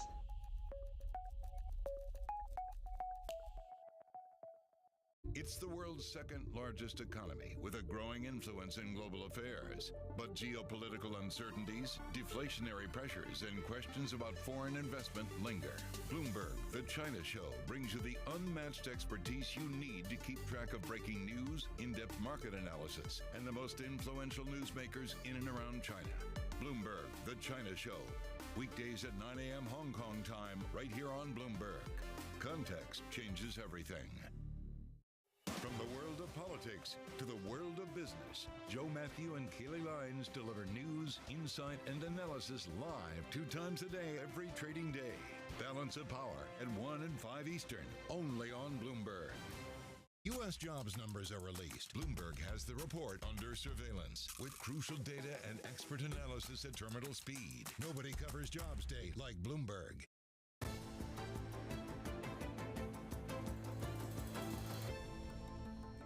We're about half an hour away from the close of trading. We had the S&P down over 3%. Some of the worst movers in the S&P, you're looking at them. You've got Amazon, Estee Lauder, Allstate, Cigna. It's kind of a hodgepodge, but it's a continuation of what we've seen since Friday. I mean, this is the worst day for Amazon since Friday. Yeah, and that's on the heels of its results, which were not that great from where investors stand in terms of their investments and the payoff. But what's interesting among all those names is they're all consumer facing, and there are a lot of question marks about the consumer and how strong the consumer is heading into the end of the year. But then you got the SLOOS data out at 2 o'clock, and that was okay. Like, that did not point to any kind of a hard landing. The data today has been okay overall. Yeah, that's true. So that's a good perspective, right? Because if you look at the overall for the S&P, it's still up almost 9% on the year. That doesn't spell catastrophe, but it does spell a shift. The year-end price targets, for example, for the S&P are still relatively bullish. We haven't seen any sort of downgrades on that. So we wanted to get the pulse on the market with Scott Kroner, U.S. equity strategist and global head of ETF research over at Citi. Hey, Scott, how would you understand and categorize the last 48 hours of trading? Well, I think probably what I'd focus on is an unwinding of positioning that going into Q3 was pretty strong and confident and is now coming into question. So specifically, if you look at the way we characterize the three forces at work in the market over the past couple of months, first has been the AI growth tailwind, which is manifested in the mega cap growth part of the market doing quite well. The second has been an ongoing view that soft landing is becoming increasingly the base case, which has allowed for a Goldilocks setup for many investors. And then the third, obviously, is how one thinks about election outcomes and impacts.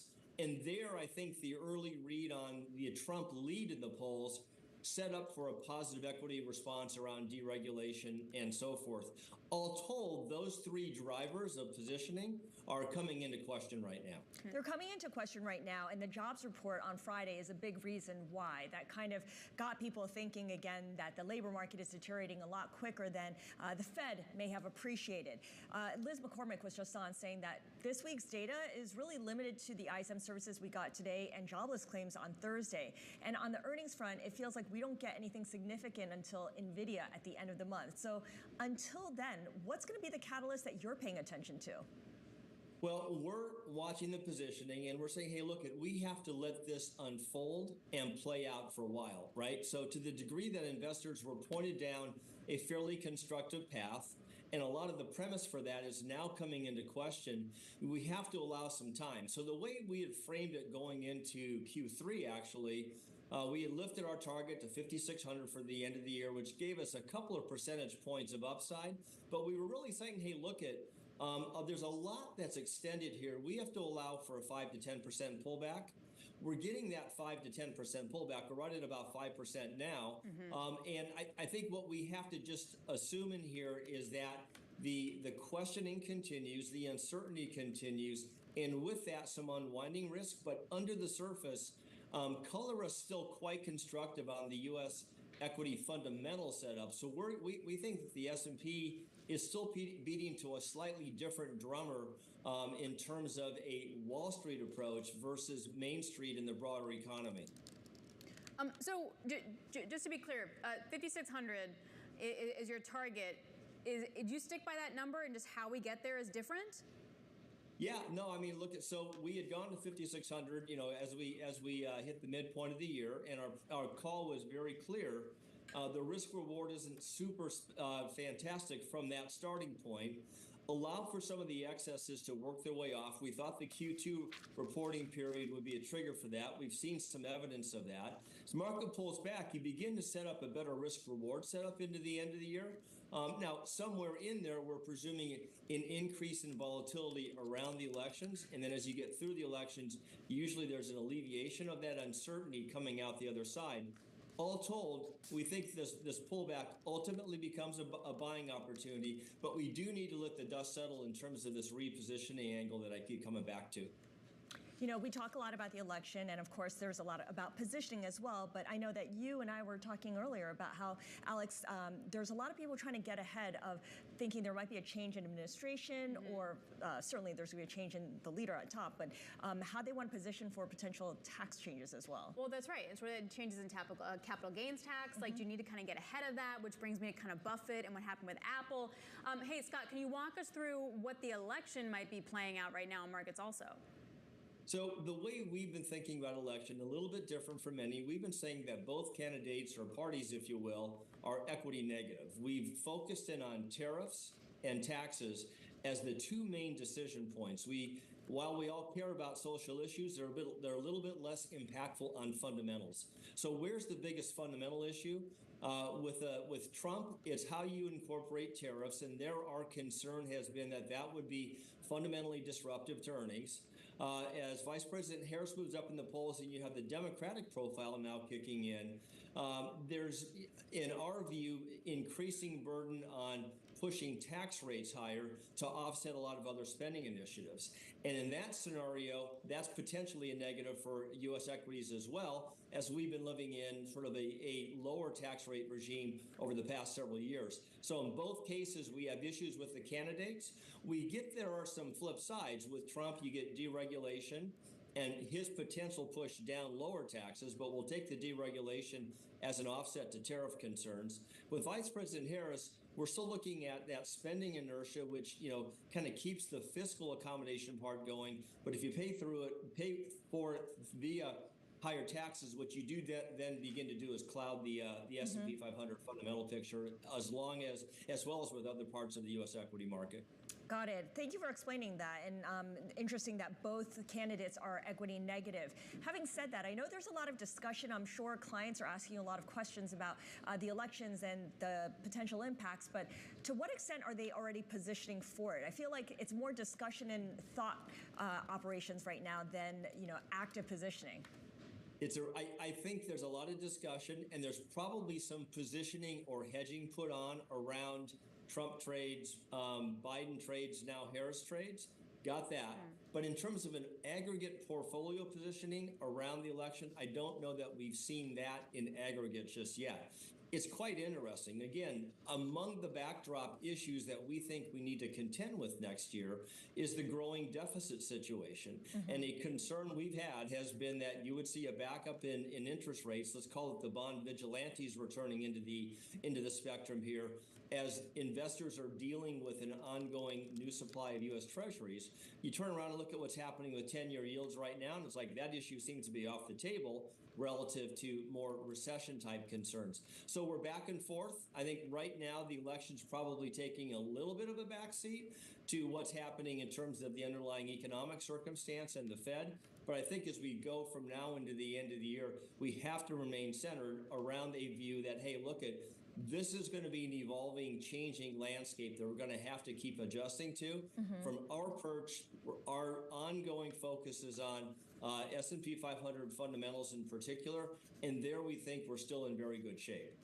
Great stuff, Scott. Really appreciate your joining us, giving us your perspective. Scott is U.S. equity strategist and global head of ETF research over at Citi. And you think about this in context, Alex, the changes over the last couple of days. We've gone from no landing to soft landing to hard landing. And I think today we've pulled back into soft landing given the ISM services and the SLUs report. But you have to wonder, too, what does it actually mean for the equity market? The S&P is still down by about 3%, but there's still a lot of systematic funds out there, like CTAs, vol funds, that the signal's still going to be sell for them. So even if you get a rally tomorrow or a dead cat bounce, like, is it just that? And the selling's just going to prevail, particularly when you layer in liquidity and you layer in seasonality. Yeah, so are the robots taking over? Is that what you're saying? The funds of this, I don't know. kind of robot-y.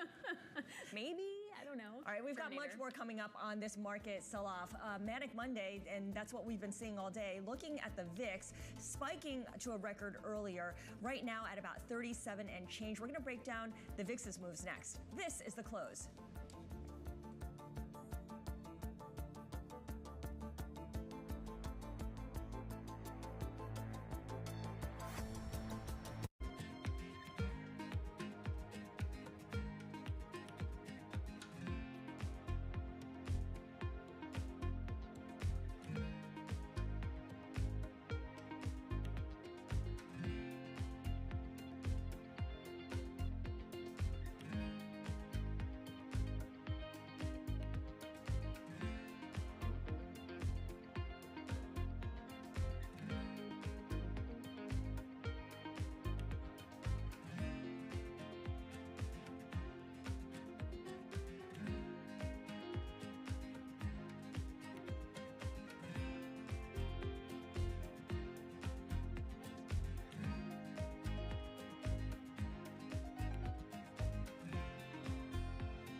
loves earnings. I know it's like your Super Bowl, right? I can't wait. It's like opening presents in the morning. All right, it will be exciting.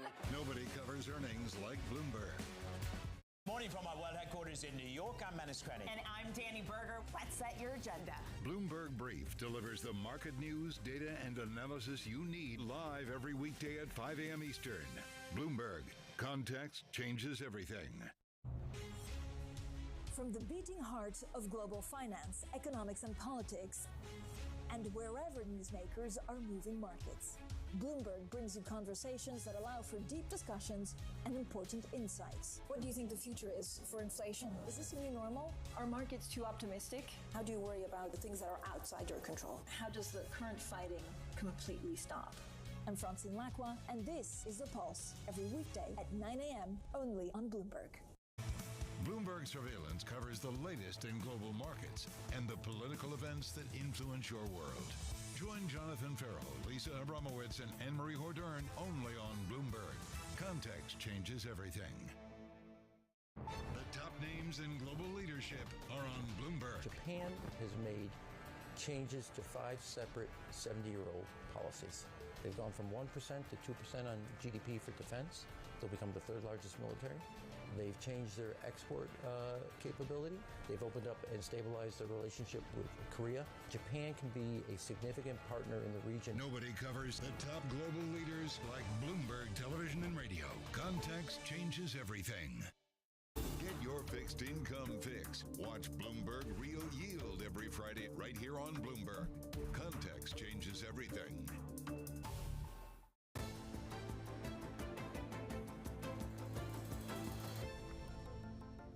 Wall Street's famous fear gauge surging as much as 42 points, and the biggest one-day spike going all the way back to 1990. Abigail Doolittle has more, and look at that price action there on the VIX, right? It's come back down to a seemingly reasonable 37.81, but at its high 65.7.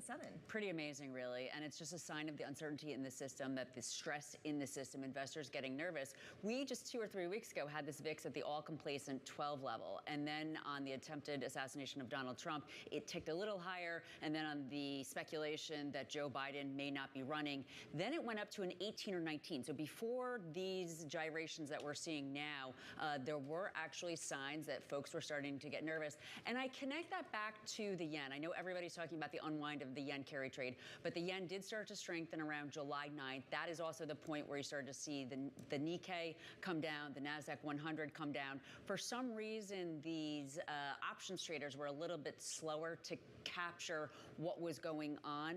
And so it was in that complacent level, but that really went away today. We're now in backwardization, which means that the VIX spot much higher than the curve, although the whole thing is elevated above a 20. I love that you brought that up. I was harping about this on the meeting. It's just if you look at how backwardated that curve is in such a short amount of time, and you look back just from a week ago, if you check out the CCRV function, you can show the difference.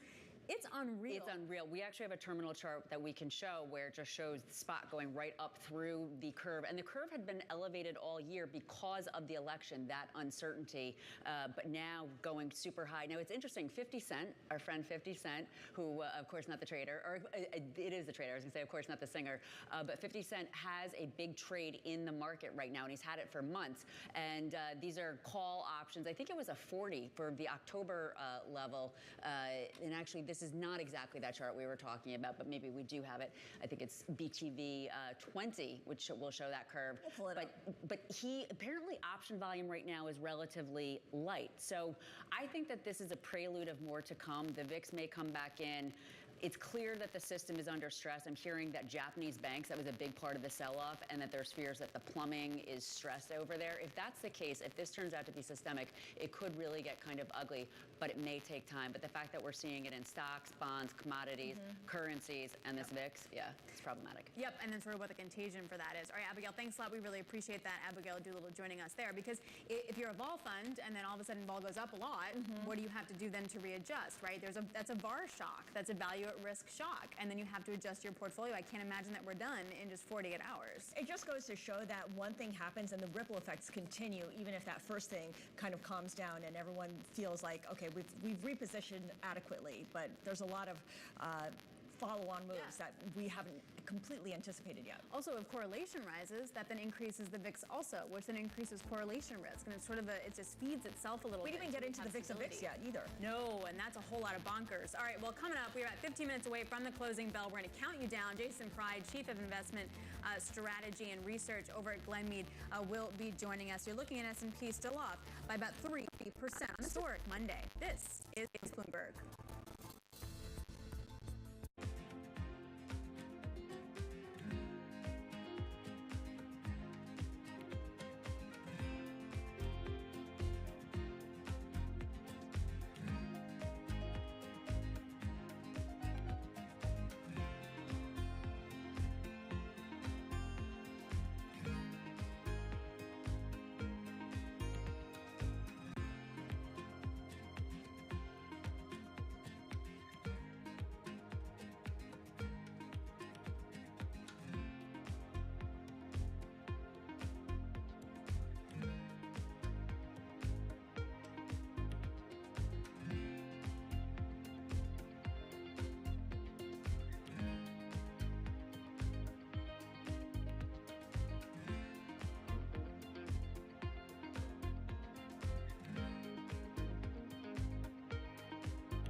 The top names in business are on Bloomberg. Middle market line draws are basically still about 5 percentage points below where it was pre-pandemic, which means as cost of borrowing went up, people aren't being quite as aggressive, and that's why the economy is slowing down. They're not hiring quite as many people. They're not buying that piece of equipment. They're not doing it because they're a little worried about final demand, and therefore they're being careful, which is unpleasant for your bank, but is okay because the companies are still making profitable and the credit quality is good. Nobody covers business like Bloomberg.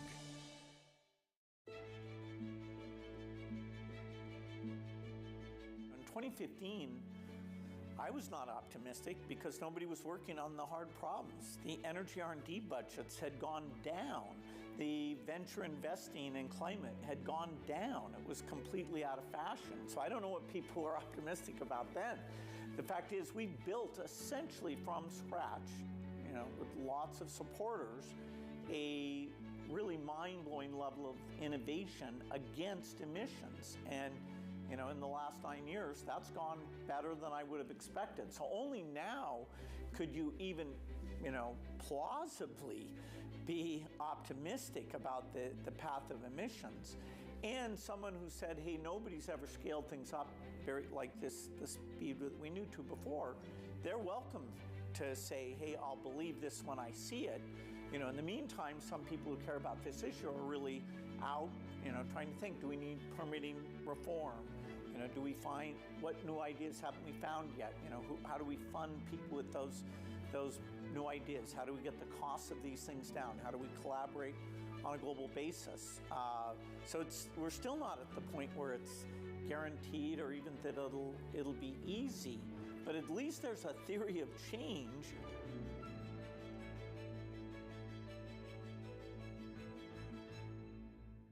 The names that move markets are on Bloomberg. We've seen story after story about companies delisting from the London Stock Exchange, listing in New York, listing in Europe. I want to turn that around. I want Britain to be the place of choice to make an IPO, to grow your business.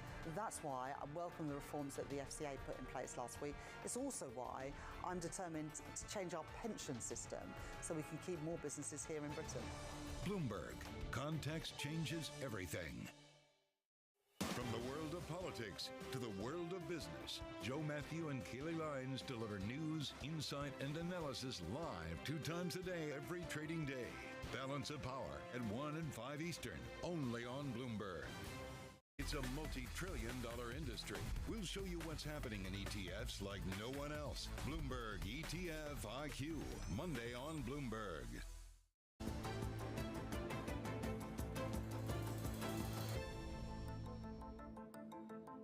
Core PCE will probably break 3, just barely, 3.1 in the fourth quarter. And when that happens, I think it's going to really make it hard for the Fed to justify dramatic cuts as they look out to 25 in futures.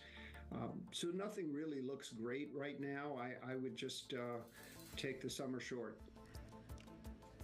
That was Barry Bannister, Chief Equity Strategist at Stifel, kicking off the show, talking about how nothing really looks great right now. It's true. You look at the S&P 500 and its 11 sector groups, everything is in the red. We came in this morning knowing that it would be ugly given the price action overnight. Yep, could have been worse though, I guess, if you took a look at where we were at like 8:30 this morning. You had the S&P now down by 3%, but it's not worse than that. But it's still a brutal kind of 42 hours if you were long equities. Interestingly enough, the cyclical sectors in the S&P are the least bad, like industrials, energy, consumer staples, real estate kind of smack in the middle there. And the Russell is down, but it's not massively underperforming. It's relatively in line with the S&P, down 3%. I think it's all in context, right? Because if you just looked at this without knowing what we had earlier today, down 3%, this is pretty bad. Yes. This is a Monday meltdown. But given where we were at 4 in the morning or at 6 in the morning or even at 8 in the morning, this could have been a lot worse. 100%. And like the VIX, it's only at 50, but it was at 60. But again, from where we were a week ago, this is quite an adjustment. You really have to rethink how you manage your portfolio. It's a paradigm shift, really, and you got to roll with it. Well said. All right, so let's get some more market analysis and bring in Jason Pride. He is Chief of Investment Strategy and Research over at Glenmead. Jason, what do you see in terms of this paradigm shift? There's an unwind taking place in several ways. What stands out to you? Well, first of all, Scarlett, thanks for having me on. This is very much what we think of as a much-needed market correction. The markets have gotten a bit overvalued. The optimism was sitting a little bit high. To have a reset like this, 5 to 10% in magnitude, I think we would be a little bit hesitant to call this a paradigm shift. Okay. Reality is, on average, we see 5 to 10% market corrections occur about 1 to 2 times every given year. And in majority of those instances, we actually see markets go on to new highs during those years. That doesn't happen all the time. Some of those times the markets end up down. And the other thing to think about is this came about after we had a 15% run in the S&P 500 for the first 2 quarters of the year. Through the mid-year point, we were up 15%. So to give back 5% plus, it actually still means that the market is up, mid-single to upper single digits at this point in time. So does that, if it's not a paradigm shift, do you have to buy the dip? I think you have to be careful in buying the dip.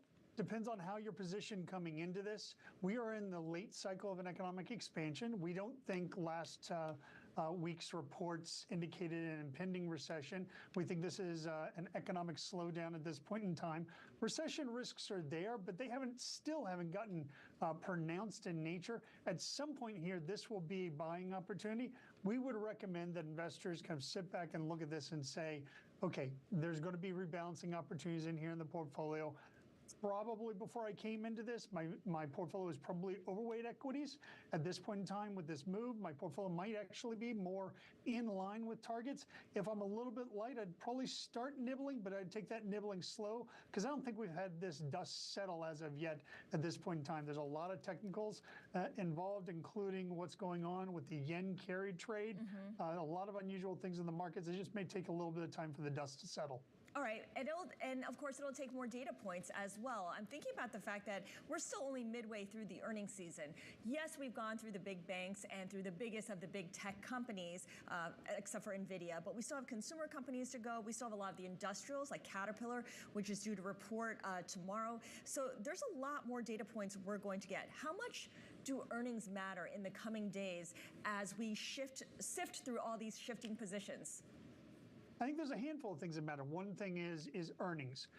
This quarter, next couple of quarters are probably going to be a little bit better earnings growth for the S&P 500. Analysts have baked in higher numbers.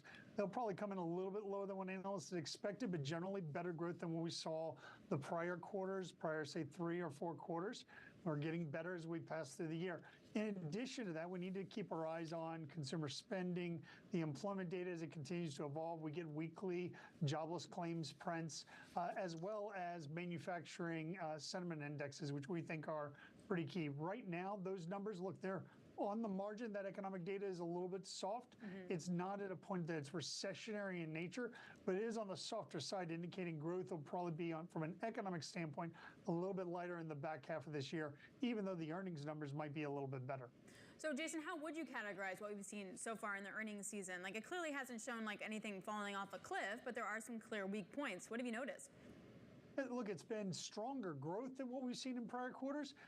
But in terms of the actual reporting season relative to expectations, I would say it's been mixed, right? We've had upside and downside surprises with stocks rewarded differently on different sides there. Probably one of the interesting things that's happening that I've been hearing more and more about is a little bit of skepticism surrounding AI and how quickly those investments will pay off and profitability start to seep into the narrative. We actually think that's, again, a healthy thing for the market to go through. The optimism surrounding AI was a little bit pronounced. Historically, technology cycles have seen waves of hype, followed by a wave of disappointment, followed by a wave eventually down the road a few years later that ends up being ultimate realization of the initial hype, just perhaps not on the pace that was originally expected by investors when they were very excited. That's a lot of waves you just described.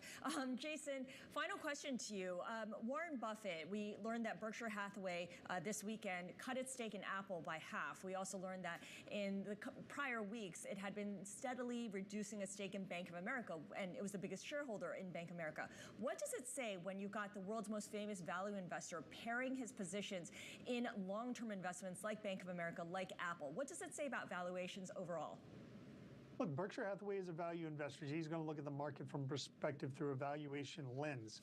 When he does that, he's going to look around and he's going to see a lot of large cap stocks actually sitting at the upper end of the valuation range. I wouldn't say all of them, but certain ones are definitely going to stand out. Some of the tech companies are going to be the ones that stand out. So he's probably going to be, or his operation is going to be more willing to shave those sort of positions. When we look at the marketplace, we see actually a pretty broad spectrum of opportunities.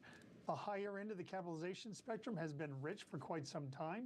As you dip further down in that capitalization spectrum into the rest of the S&P 500, or even those down into the small cap indices or even indices abroad, we find more reasonable valuations. All right, good stuff. Jason Pride, Chief of Investment Strategy and Research over at Glenmead. And he says one of the things you'll want to pay attention to, of course, is earnings. Alex, we're not anywhere close to being done with earnings season. After the bell today, we're going to be hearing from CSX, from Lucid, HIMS, and Palantir. Palantir is going to have to make good on its AI narrative. Yeah, and CSX, I mean, I love that company in terms of its macro read, right? It's still going to be more the manufacturing and not necessarily the services, but still quite good. All right, we're moving you closer to the closing bell. Full market coverage right here on Bloomberg. The Closing Bell, Bloomberg's comprehensive cross-platform coverage of the U.S. market close, starts right now. We're about 2 minutes away from the end of the trading day on this Monday. Scarlett Fu and Alex Steele here to take you through the closing bell. We've got a global simulcast. Let's welcome Carol Massar and Matt Miller. And in doing so, welcome to our Bloomberg television, radio, and YouTube audiences worldwide. Manic Monday. We're going with the alliteration theme today. I like it. But it feels like it could have been a lot worse, and we've been spared the worst, given that ISM report at 10 a.m. I got to say, Matt and I have been having a lot of conversations, like for all of us, right, who have lived and reported during the great financial crisis, during COVID, the meltdown, and the shutting of the economy. This, even though it felt maybe a little uncomfortable at the get-go, at the beginning, I feel like it's been a lot more orderly. And we've even seen that we're off our worst levels of the day, Matt. Yeah, absolutely. I mean, overnight, when I saw the Nikkei open down more than 10%, I started to get really worried. And this morning was rough because futures were worse than they were on Friday, and then we opened down more than 4% on the S&P, down more than 5% on the NASDAQ. But you're right, Scarlett, when we got that ISM number, it kind of equalized things, and we felt a little bit better. Even though the numbers are still bad, they're not nearly as bad as they were. Yes, but, or yes, and, I think I have to say, yes, and. I've been harping on this all day, the systemic funds, right? Like if you have a volatility shock and a VAR shock, eventually they're going to have to keep selling. And so I'm really skeptical that the selling is actually done yet. And that momentum takes on momentum of its own. So it may just be a pause before the next wave of selling comes along. But for now, we can call it a day here for Monday. Yep, we got the bells. There you have it. Volume is really high here. We're just settling out, but the S&P looks to be closing down around 3%. The NASDAQ off by about 3.4%. The Dow Jones Industrial Average off by about 2.6%. Again, volume pretty strong on this Monday, Carol. All right, and looking at the S&P 500, folks, we've talked about it, right? Pretty broad-based selling, 482 names in the S&P 500. Lower today, Scarlett, 21 to the upside.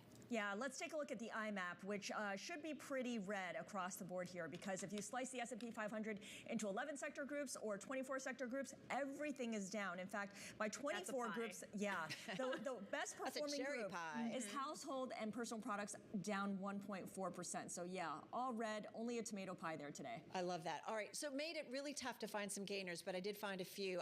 Kellanova up about 16%, just off its highs of the day. Top #1 gainer in the S&P 500, up the most since October of '87.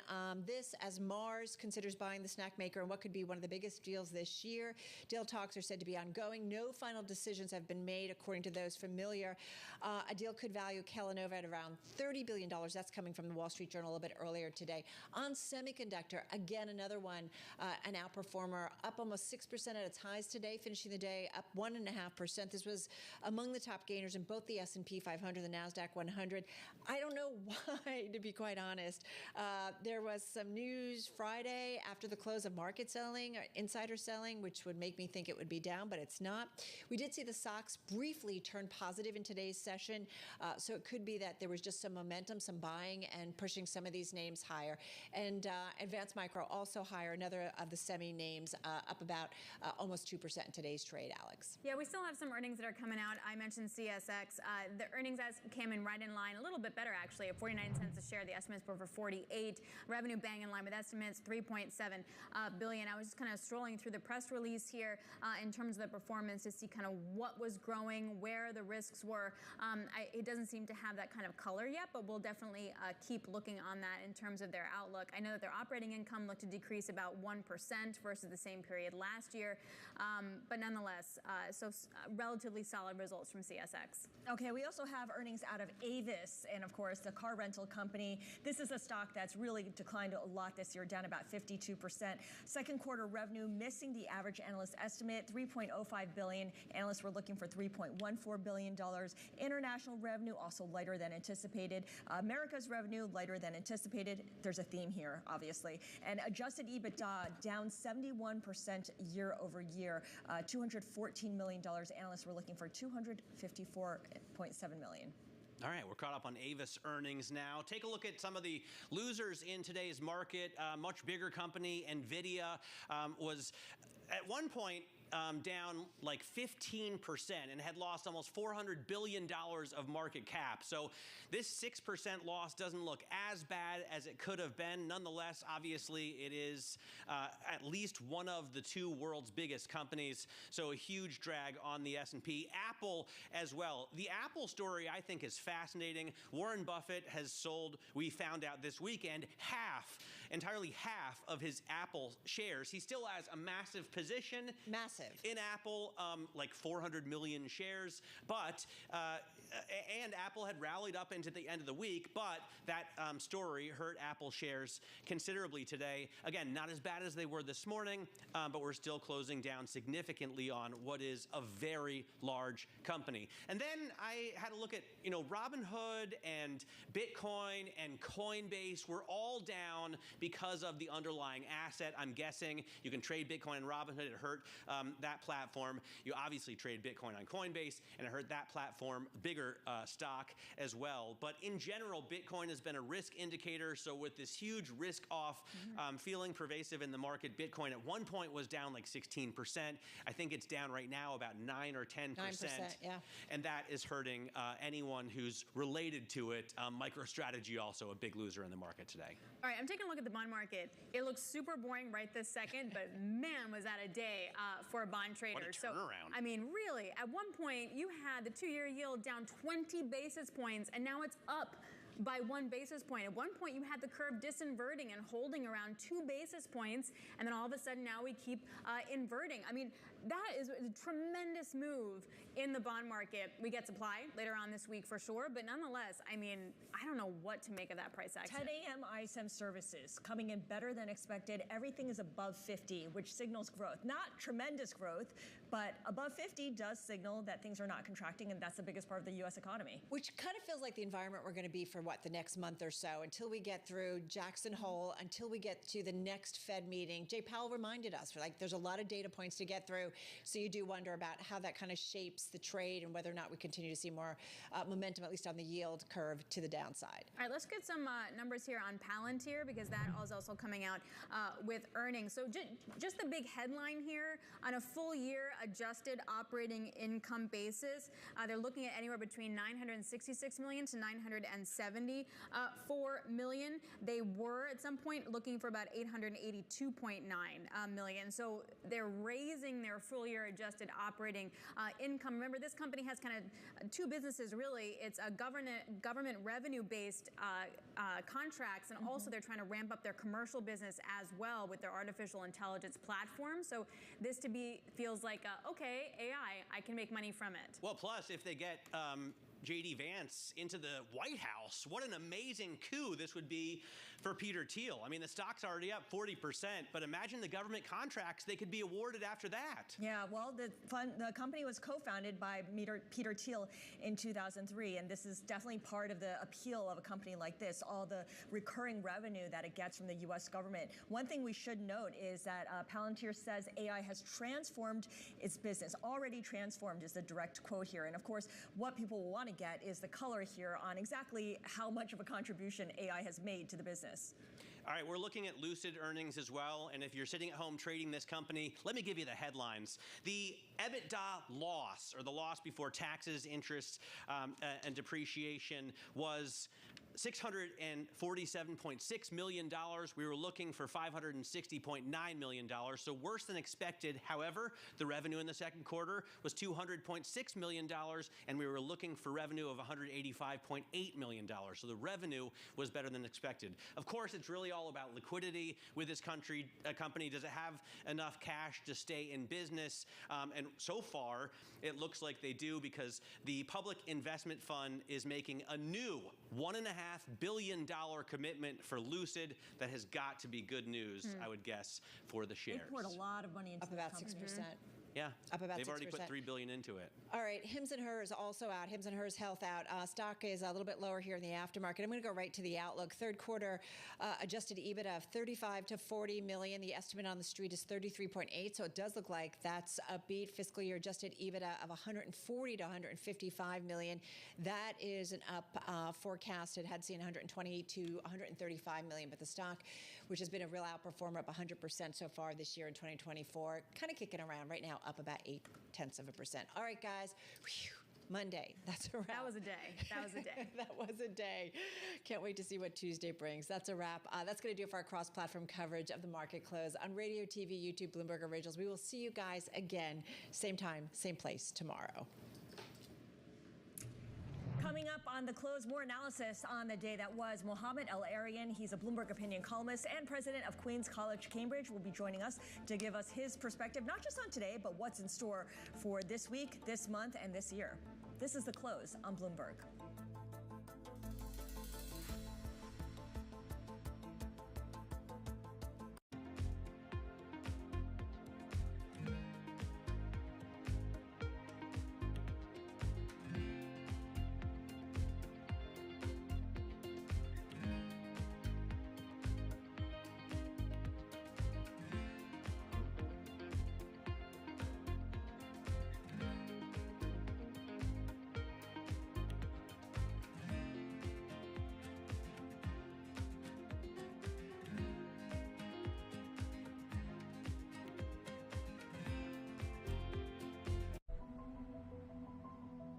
The more that you learn about this case, the more it reads like a Hollywood script.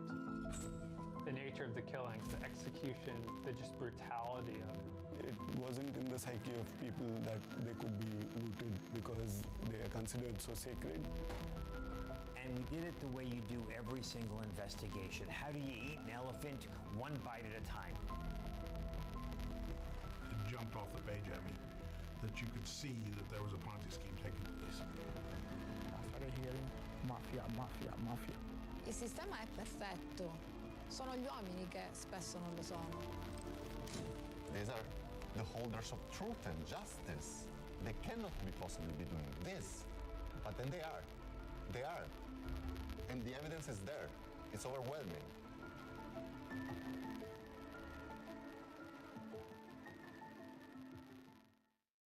What's happening on Wall Street? I couldn't have been more wrong. It's going to stay volatile for a while longer. It's a bifurcated market. Need to catch up? This is Bloomberg Wall Street Week. I'm David Weston. We've got the information and insight. Year over year, you could start to see some cracks. It might be overhyped short term, but it's underhyped long term. From businesses most influential and instrumental. A lot of the doom and gloom has been somewhat overblown. If you're not living near the edge, you're taking up too much space. Bloomberg Wall Street, live Friday with replays all weekend on Bloomberg Television and Radio.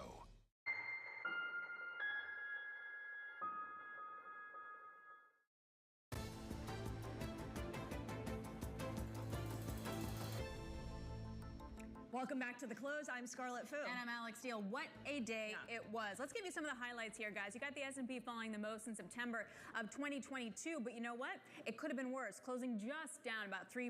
We were off the lows as we headed into the close. The futures market pretended it could be a much rougher day. Same with the VIX. Yes, we're at a 37 handle, but we were at a 60 handle. However, how quickly we moved in that inversion, very severe. A week ago, we were at 12. The 210 spread now down by 11 basis points. At one point, we're relatively flat. The first time we've seen that in years. Again, historic moments. And gold spot down by about 1.5%.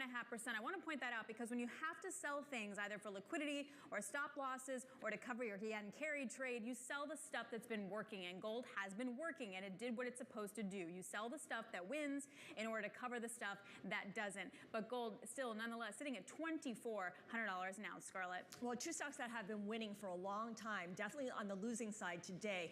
Nvidia and Apple were the two most actively traded company stocks by value. Nvidia, of course, the poster child for AI excitement or hype, depending on your point of view, down on a report that its latest AI chip is going to be delayed due to design flaws. On top of that, there was another report that co-founder and CEO Jensen Huang has been offloading some of his stake in the company, selling $323 million of Nvidia shares in the month of July, just before the tech rout really got underway. So interesting timing. No one is saying it's connected, but it's kind of an aside to what's going on.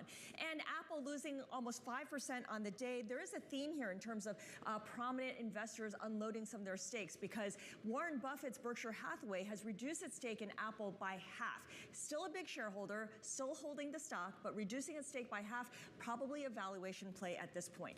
Kellanova, I wanted to include because it's up 16% on the day. The snack maker, remember, was spun off from Kellogg's. It jumped on reports that Mars, the privately held candy company, may buy the company. So we'll keep an eye on that one. But our top story this hour really boils down to, did the Fed make a mistake by not cutting rates? Swaps traders seem to think so, because on Friday, they priced in 100 to 125 basis points of easing following that weak jobs report.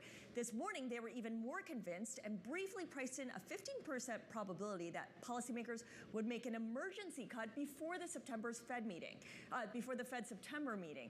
That positioning did fade after a better than expected read on the services sector about 30 minutes after the markets open. But nonetheless, it's a very transformative few days for the market. So joining us with his take is Mohammed Al-Arian, president of Queens College, Cambridge, and Bloomberg opinion columnist. And he joins us now. You were on Bloomberg Television on Jobs Day, but now you've had like 48 hours of market action. And we'll get to the Fed in just a second. But what's your bigger takeaway here on what we've seen in the markets? So on Friday, it was all about the growth scare and the policy mistake concern.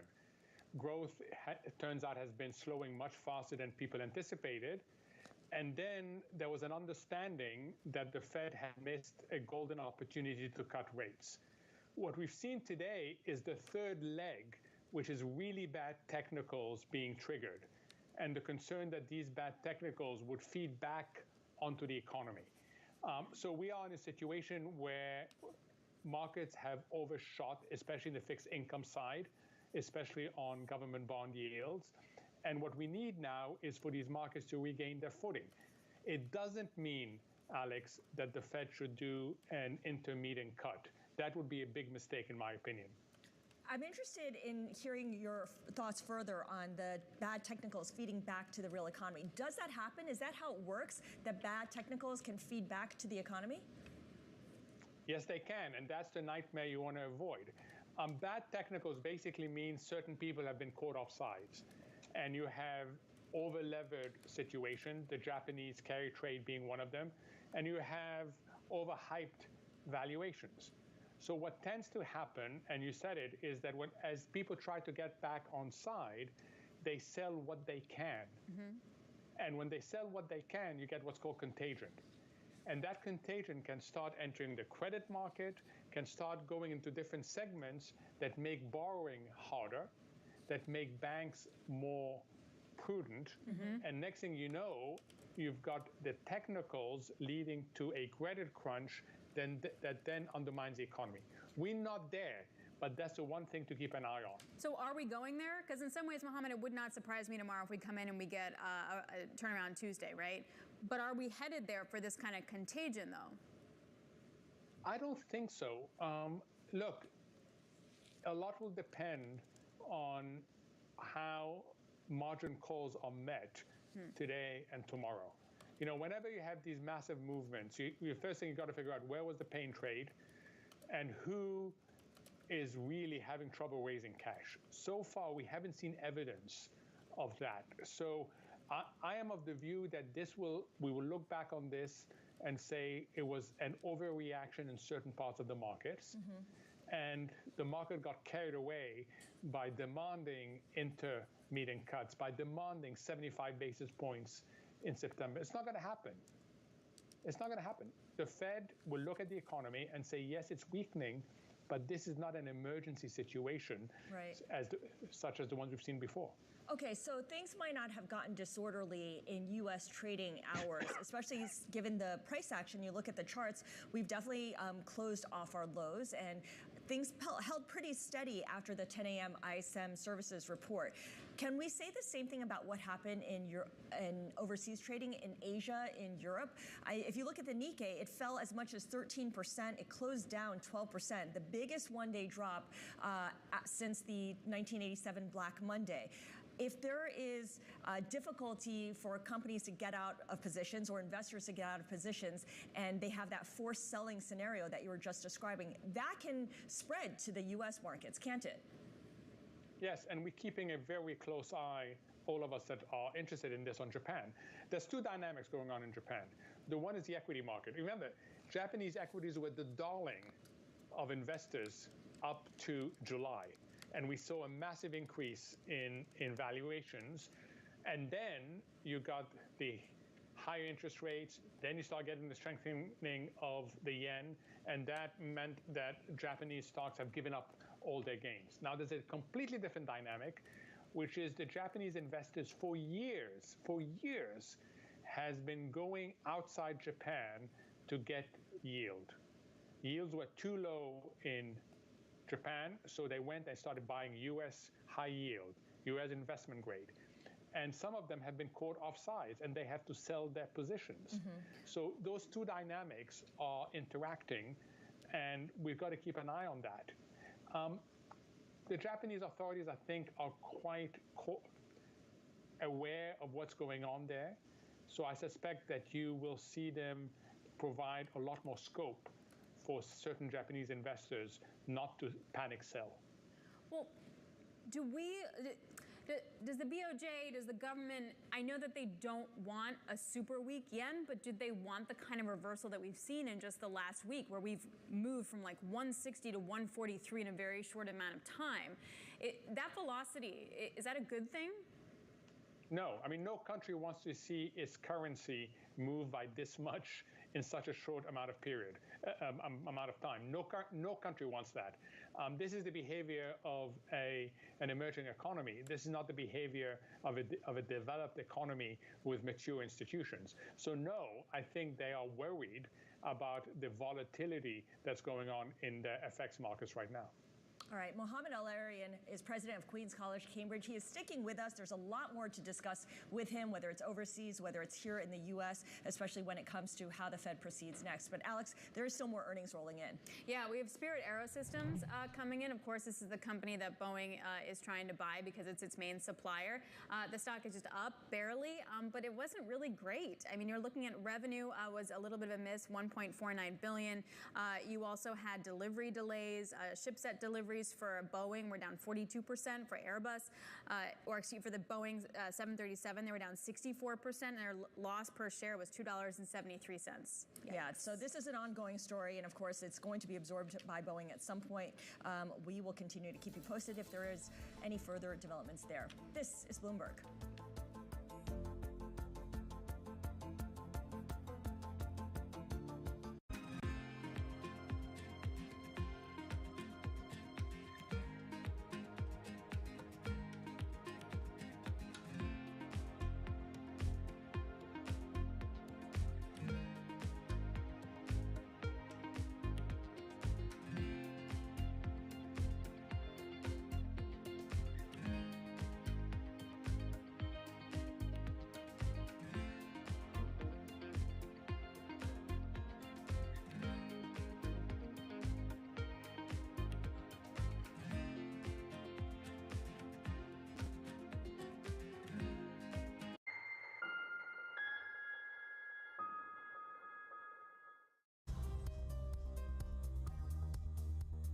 It's the countdown to the market open as we bring you the first trades across Europe.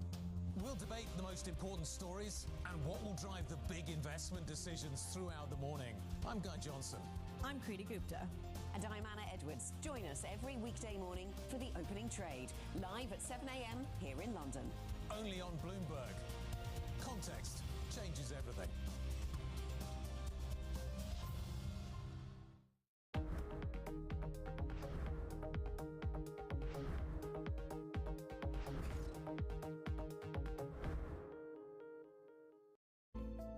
Bloomberg covers the world with unmatched reach and resources. From more than 120 countries, the moment news breaks, 24 hours a day. Bloomberg, context changes everything. Welcome to the world of decentralized finance. We thought we'd take a look at Bitcoin versus the S&P 500. Bloomberg's covering all things crypto, the people. A tectonic shift emanating from Washington. It's really a tale of two cities in crypto. Crypto shouldn't be partisan. The transactions. Really a record-breaking moment. Crypto VC is back. And the technology. It's really the beginning of a global on-chain economy. And if America doesn't embrace it, we're going to be left behind. Bloomberg Crypto, Tuesdays, only on Bloomberg.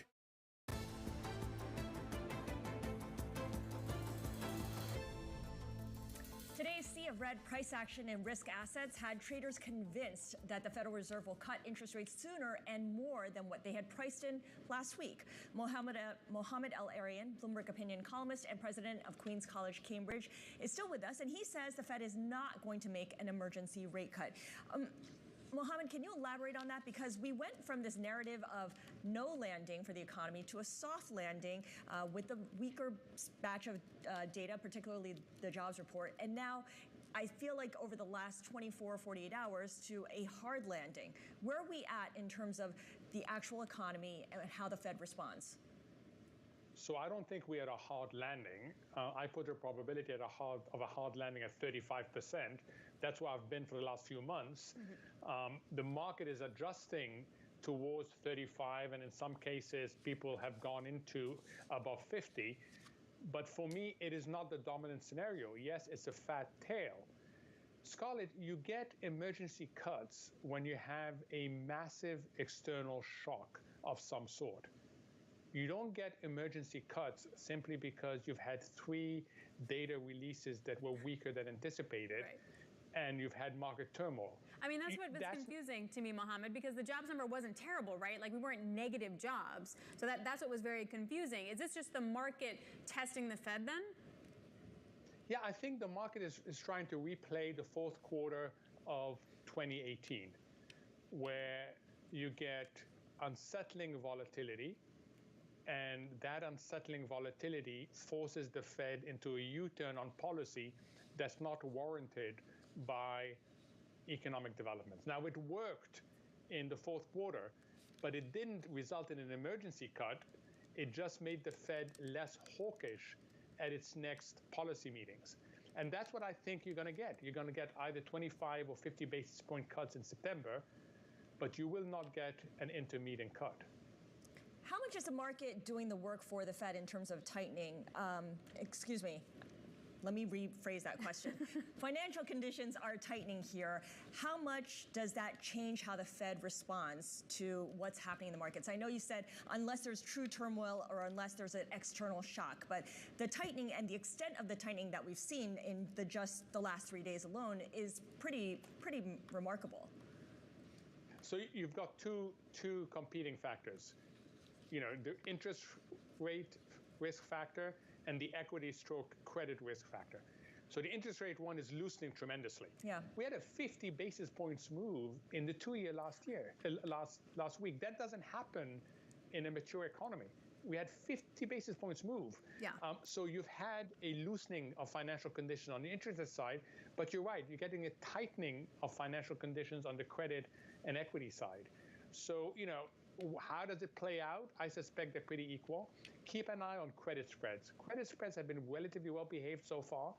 They haven't adjusted the way Treasury yields have adjusted. So just keep an eye on credit spreads because that's going to be really important. Mohammed, we just have about like a minute left, but you know the Fed really set up jobs data as being the it factor. What's going to be the it factor for you over the next few weeks? So I think all of us are going to start paying attention, a lot more attention to jobless claims on Thursday. It's a noisy number. It's a very noisy, high-frequency number. But if that number comes at above 250, then the market will get really nervous about the recession risk. All right, so watch for 250 on jobless claims, and right now the consensus estimate for this Thursday's report is for 240,000. So we're getting closer to that level. Mohammed, always a pleasure speaking with you.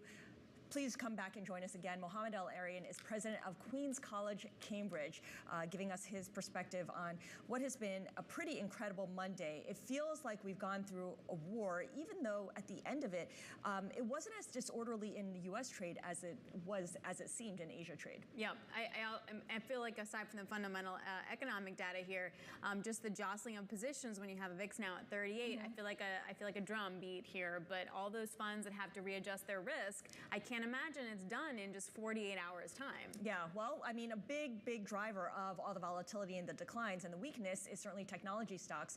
And coming up, we're going to speak with Dan Ives, senior equity analyst at Wedbush. He's going to break down the latest AI company to report, which is Palantir, but really talk a little bit about the perspective of these companies and what kind of long-term view you need to hold for some of these AI-related plays. Also, NVIDIA getting hit as well on some production delays. Dell also reorganizing, all of that filtering through in the tech market. This is Bloomberg.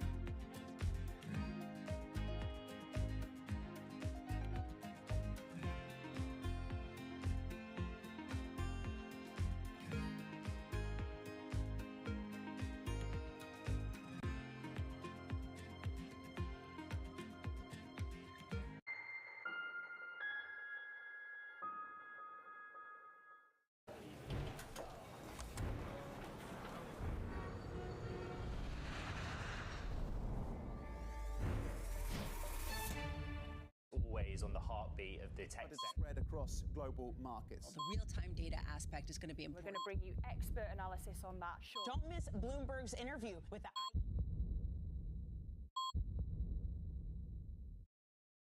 It's the world's second largest economy with a growing influence in global affairs. But geopolitical uncertainties, deflationary pressures, and questions about foreign investment linger.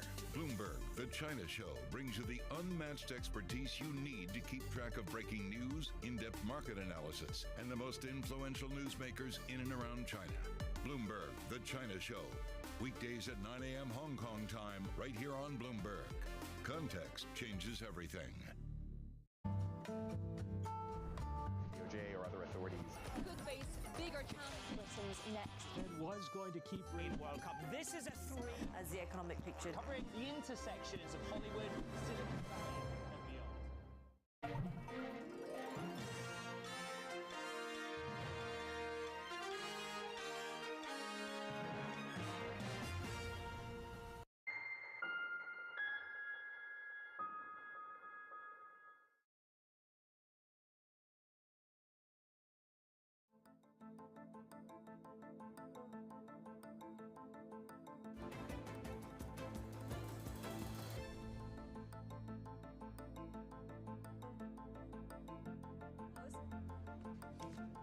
This is Bloomberg's The Close. I'm Scarlett Fu. Shonali Bassick joins us now through the rest of the hour. And I know you've been doing double duty today. You were there for the open when things looked really bad. And since the 10 a.m. ISM services report, things have calmed down a little bit in that it didn't get worse. They certainly have calmed down a bit. And yes, it didn't get worse. Interestingly, the bond market did reverse pretty significantly. You have to wonder how that sets up for tomorrow, doesn't it? Absolutely. We also, of course, had earnings after the closing bell. And Palantir is one of the companies that did report. And so far, we're looking at a double-digit percentage gain for Palantir. It increased its profit outlook. It also, of course, talked up its AI business as well, saying that demand for AI is definitely helping its business. It says AI has transformed its business, in fact, with revenue climbing 27% thanks to its commercial business. And, you know, of course, AI plays a part in Palantir's business with the U.S. government, that recurring government contract that it has benefited from. Certainly a defense name here. It was also a Trump trade, might I add, as well. Good point. Also a stock that before you entered today was just taking a massive hit. Boy, what a day makes. All right, so let's bring in Dan Ives, a senior equity analyst at Wedbush, to give us a little bit more context, not just on Palantir, but on the big tech stocks overall, which I know that Dan is pretty constructive on. Dan, when it comes to Palantir's results, how low or high were expectations heading into this? Shonali mentioned the fact that the stock had been under pressure, but this is a company that has some very, very stable contracts. I mean, this was a gold medal performance. You look at what's happened on AIP, this is a company in transformation mode. And when it comes to the AI revolution, I think actually one of the best barometers around demand, besides Microsoft, NVIDIA, AMD, Palantir. That's why they're the Messi of AI. And I view this as really just a game changer quarter, not just for them, but what it speaks to about overall AI demand for the enterprise. Dan, at the end of the day, you look at a sell-off like today, and I know that you say hold through the long term, but ultimately, how do you feel about investor sentiment around these Magnificent Seven names and anything AI adjacent at this point? Do you feel like there's a fundamental shift here and that perhaps investors are going to have to hold on a little longer here to ride out this volatility? Look, I think this weekend is about as scary as I've seen, probably going back to like COVID lows in terms of March 2020, in terms of the hand-holding, you know, over the weekend and today. But it comes down to look at the fundamentals, look at earnings, look at what's playing out a once-in-a-40-year type of cycle in terms of AI revolution. Look, we are going through a white knuckle moment, whether yen carry trade, what we're seeing in Nikkei, but that doesn't change our view. This tech bull market continues to have legs.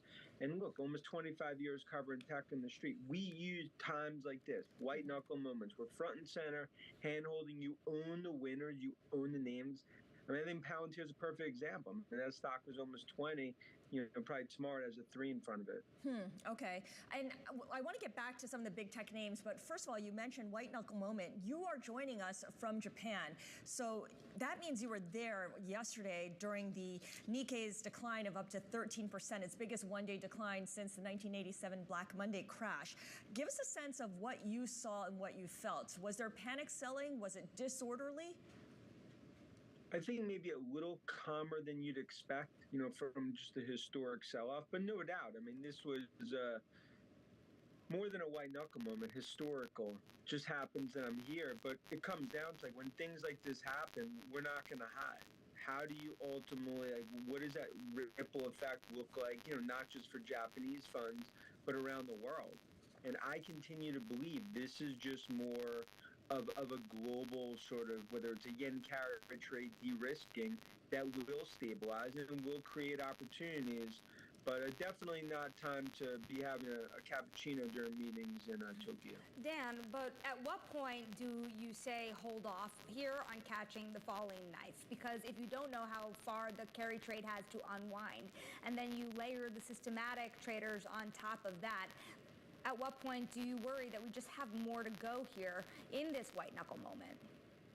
You know, we could have more to go, right? But my view, and it's always been on these panic geopolitical VIX spiking moments for decades, that's been our best opportunity to own the best tech winners playing the core tech themes.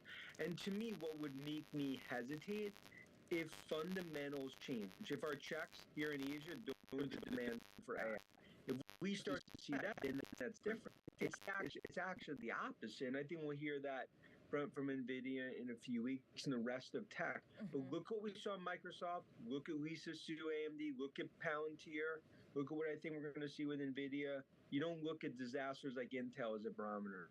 Okay, you mentioned NVIDIA, so I'll bite. NVIDIA shares declining a lot today, of course, pairing a lot of their losses, but there was a report that its upcoming AI chip is going to be delayed because of design flaws. How meaningful is this delay to its revenue line, to its bottom line, at a time when investors are in a show-me kind of mood? I don't think that really changes the story. I mean, if it moves a few months, no one's stopping orders because of it. It comes down to demand. Timing, things could shift out a little like we've seen with tech. I mean, you're going through a generational type of tech move, obviously led by Godfather of AI, Jensen, NVIDIA. This doesn't move the needle, but it goes into the perfect narrative of just the perfect storm weekend besides geopolitical, the Nikkei, yen carry trade, Buffett selling half of his Apple position. You know, I mean, this just kind of adds fuel. And that's why all the bears, I was getting worried, I hadn't seen them in 18 months, they all came out over the weekend. You know, it's interesting. If you take a look, and you mentioned that you were in Japan, when you see the Japanese indexes and how much they fell coming into this morning's trade, it was drastic. There were historic moves to the point that you're making. If you look at the NASDAQ 100, it was like a roughly 3% drop off of 2 days of more than 2% drops in a row. When you're talking to clients out there, Dan, what's the sentiment and what's the worry that that risk-off appetite starts to be more pervasive around the world? I don't think, especially on an institutional perspective, who's going to be wanting to sell Microsoft, Apple, NVIDIA, Tesla, Alphabet, because of a yen carry trade falling apart in the summer? The point is that these are situations. I'm not saying that it's pleasant. But isn't that what happened, Dan? Isn't that what just happened the last 24 hours? Yeah, and that's why as a tech investor, you view that as opportunity, not time to hit the elevator and hit the exits. I think the best ones over the years, they've been able to use these opportunities. But it comes down to fundamental. Yeah. Look at earnings season and look at Palantir just as another data point that this AI revolution is still in the second inning. I know you've put it in different ways, second inning, or it's 9 p.m. of an all-night party, but with the pullback that we've got today in the last couple of days, has the time changed to now like 7 p.m.? Look, does music every once in a while go out at the party? Yeah, but it's still 9:30 in that party, and we're not, as our checks continue to show, this party's going on till 4 a.m. We stay firmly bullish, and that's why we've used opportunities like this. You go through the white knuckles, you own the names in tech, look at fundamentals. That's how we navigate. Some people feeling hungover today, but Dan, I know you're up bright and early. That is Dan Ives, Senior Equity Analyst at Wedbush. We're going to take a look at some of the biggest movers in after hours, after quarterly results. Lucid, Hims and Hers, Spirit Auto. A lot of divergence here after market, aren't we seeing here? Lucid up 15% after reporting. Hims and Hers down almost 10%. Spirit Aerosystems down more than 2%, Scarlett. Yeah, Lucid, of course, getting some new Saudi support. The PIF putting another $1.5 billion of commitment behind that company. I believe Matt Miller was telling us it's already given $3 billion, so that financial support is certainly being welcomed by investors. Spirit Aerosystems, a modest move, but it is being absorbed by its former parent, Boeing. And Hims and Hers continues to be another story of consumer demand for its different drug options, which of course are sent directly to the consumer as opposed to the traditional channels. And of the hundreds of companies that have reported earnings so far, more than 80% have topped consensus estimates. But much like the market sell-off, the good earnings news has been eclipsed by guidance from consumer and tech companies in particular. Joining us now for more analysis is Gina Martin-Adams of Bloomberg Intelligence. What do you make of all this? You have the earnings season tailing off at a time when sentiment seems to start to change and the macro along with it. What does the forward look mean in terms of kind of changing attitudes around the street? So the only area of change to the negative has really been with respect to tech and some of the select tech adjacent names in the consumer and communication space. And with respect to that, it's not about a downgrade of the outlook. It's really about a downgrade of the excessive expectations embedded in price. So I think that that's an important nuance because we're actually not seeing company guidance to the downside. We're not seeing analyst estimates revised lower. What we are seeing is tech companies saying, hey, hold the phone. Your expectations are far too high, market, right? And I think that that's an important nuance. We need to watch, though, as the earnings season progresses to see if some of the weaker macro data that we've had in the last couple of weeks impacts the X-Tech space. And that's yet to come. We really haven't dug into the meat of the consumer earnings season or some of the industrials earnings seasons. Financials were off the charts fantastic at the start of the season. So let's see what happens in consumer industrial yet. Certainly the ISM returning back to 2023 lows is not a welcome surprise, but the services index today was relatively solid. So it's been kind of a mixed macro. Even though last week was painful and we characterize it as this horrible kind of macro week, it's been realistically a little bit more mixed. A little more mixed, and a lot of it had to do with guidance, just simply not living up to investors' very, very high expectations. And I'm glad you bring up the fact that we still have a lot of earnings to go, whether it's consumer companies or industrial companies, and they make up a big, big chunk of the U.S. economy, even as the big tech names make up a bigger chunk of the S&P 500. When it comes to the industrials and the consumer names, what kind of comps are we looking at here for these companies? How high or low is the bar? Yeah, the bar is actually really low. The bar is very low for all of the index except for tech. And I think that that's also important is a year ago, the rest of the index, or the 493 of the S&P 500 that are not the Magnificent Seven, were posting year-over-year declines in earnings. So that makes for very, very easy comps for this segment to potentially do quite a bit better. Very contrasted to the Mag 7 or the biggest of the big cap tech stocks where earnings growth was peaking over the course of the last several quarters. These are groups that are just starting to dig their way out. I think, though, we have a confidence issue in this space. It's not just about what the companies say, but how they say it and how they guide going forward. And the investor confidence is very, very limited with respect to this group. All of our confidence was really piled on the shoulders of big cap tech, where we did see persistent and accelerating earnings growth prospects.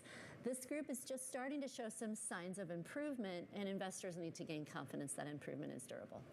Gina Martin Adams, a great reminder that there are 493 other companies out there, certainly in the big cap space and even more in the small cap space. Thank you so much. And again, just to recap where we are on this Monday, you have big declines here across the board for the equity indexes, whether it's the tech-heavy NASDAQ, the S&P 500, or the Russell 2000, which had been a beneficiary of the rotation trade out of big tech into smaller companies on hopes that the Fed would soon cut rates. The VIX, look at that, Shanali, because at one point that got to somewhere in the 60s. It's come back down to 38, which feels relatively low, but certainly a long way off from where we were just a few weeks ago. And if you looked at the NASDAQ 100 over 3 days, you're off by almost 8%.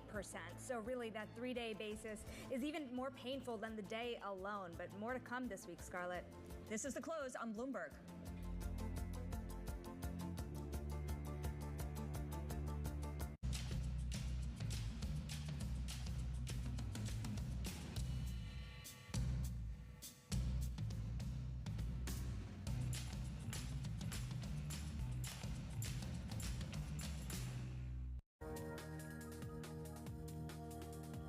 Well, I think what's happening is we're starting to bring realism into the discussion. I mean, I think understanding the global energy system, the scale of that system, the important role that it plays in everybody's life around the world, and then thinking something that's been built over 150 years, trillions and trillions of dollars of investment that's playing such a critical role in the economies around the world, how you transition out of that system. And I would say transition from a higher carbon emission system to a lower carbon emission system. We started out with a very narrow solution set focused on wind and solar and EVs, and assumed or aspired that that would address the total set of the issues, and it doesn't. We need to be more realistic around, to Patrick's point, there are a lot of solutions that are going to be required. We should stay focused on the problem statement, which is emissions, and reducing those emissions, and less focused on exactly how to achieve that, and let every company, every sector, all technologies compete for the most cost-efficient way to reduce those emissions, and we will make progress much faster, which will mean making today's system more emissions efficient, while we introduce new systems that have lower emissions. And then with time, you will transition and we'll make progress. From the world of politics to the world of business. business. Joe Matthew and Kaylee Lyons deliver news, insight, and analysis live 2 times a day every trading day. Balance of Power at 1 and 5 Eastern, only on Bloomberg.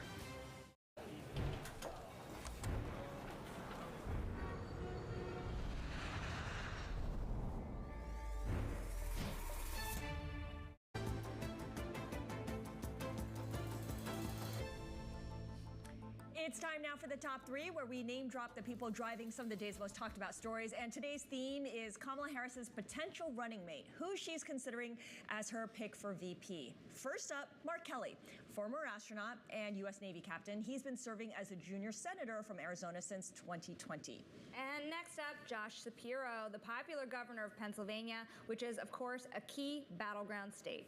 And finally, Tim Walz, the Minnesota governor since 2019. He is credited with being the first Democrat to call the Trump campaign's activities weird.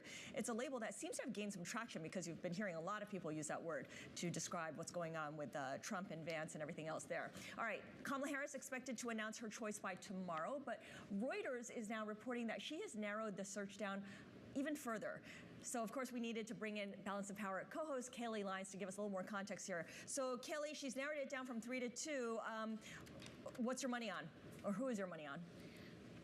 Well, at this stage, it really is just a binary choice. According to Reuters, it's 2 governors, Governor Walz of Minnesota or Governor Shapiro of Pennsylvania. Now, if you're just going via electoral college considerations, you could understand why Governor Josh Shapiro of Pennsylvania would be the more attractive choice, considering that he is very popular in that state. He's a governor with north of 50% approval ratings. And of course, if you win Pennsylvania, that really helps you on the path to 270 electoral college votes. Remember, there's 19 electoral votes, college votes in the state of Pennsylvania, and this is a key pillar of the so-called blue wall, which includes Pennsylvania, Michigan, and Wisconsin. That said, that is in the same neighborhood as Minnesota, which is why Tim Walz perhaps is on there. He's also one of these kind of darlings of the media, if you will. You mentioned that he coined that term weird. He has been making the rounds on various TV shows. He is someone who is well known in the House of Representatives, having served there for 12 years before becoming governor. So really, we expect that we'll understand which of the 2 it is within the next 24 hours, because Kamala Harris is set to kick off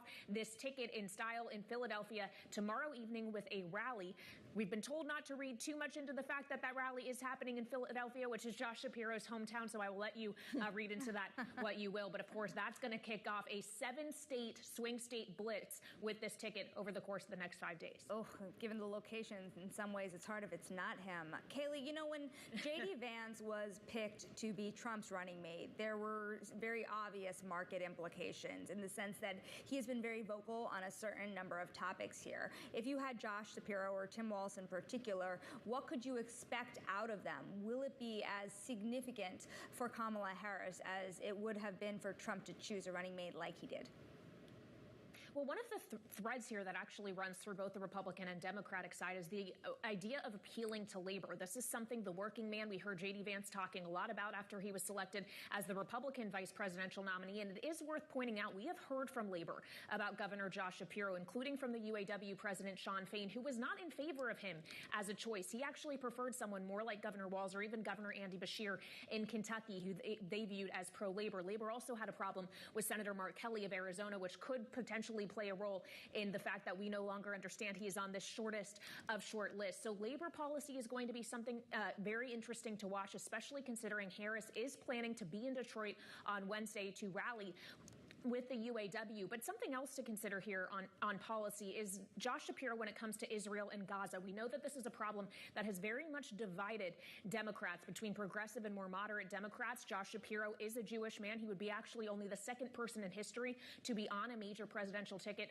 who is Jewish if he is indeed tapped. And he was much harsher in handling some of the college protests we saw earlier this year that has caused some problems among progressives. So that's another area to watch very carefully if he is ultimately selected by Harris. Okay, so the moment is tomorrow evening in Philadelphia when she holds her campaign rally, but there's a possibility she'll announce it before then, or? Yeah, it is worth considering that when Biden rolled out Kamala Harris as his vice presidential pick in 2020, it was a video on social media that went first. Granted, it was during the pandemic during that time, but we have heard rumors that it could be a kind of video rollout that begins the proceedings, if you will, tomorrow, and ultimately, of course, culminating in that in-person rally. Amazing. Thank you so much. Bloomberg's Kaylee Lyons, co-host of Balance of Power, on a lot of news coming out of the Kamala Harris campaign soon. Still ahead, what investors need to watch for tomorrow, starting with more earnings. This is Bloomberg.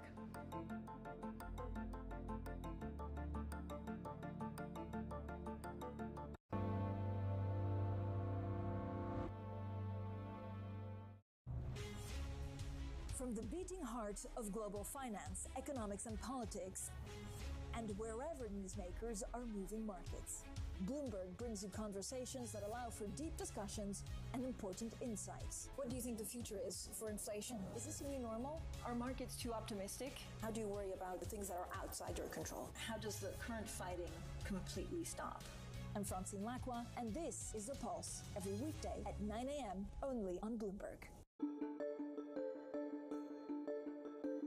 What about artificial intelligence? Is artificial intelligence going to enable you and others to say, we have enough information to know exactly what something is going to be worth in terms of insuring it or not?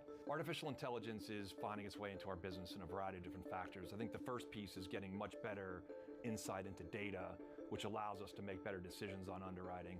It's also a great opportunity to service business better in terms of like call centers and different ways of what's using robotics and other AI will be very helpful. But it is an emerging practice within the industry and one that is evolving very quickly. So it's also going to present risks that other companies, how they use it and how they use large language models and making sure the decision making is very sound. So it's complicated, but it definitely is benefiting the business today.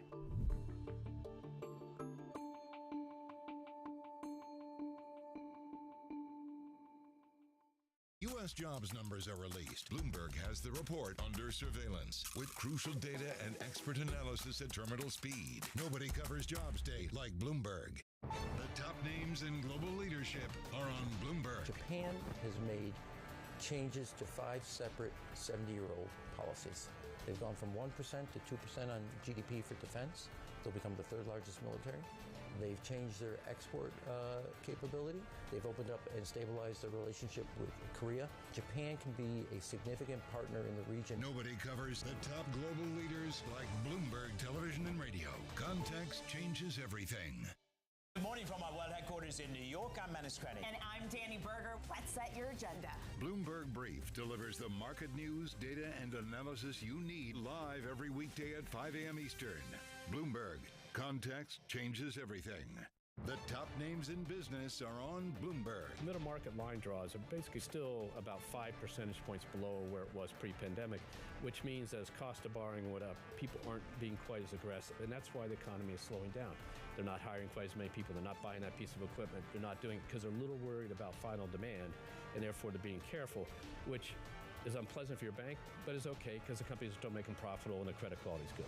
Nobody covers business like Bloomberg.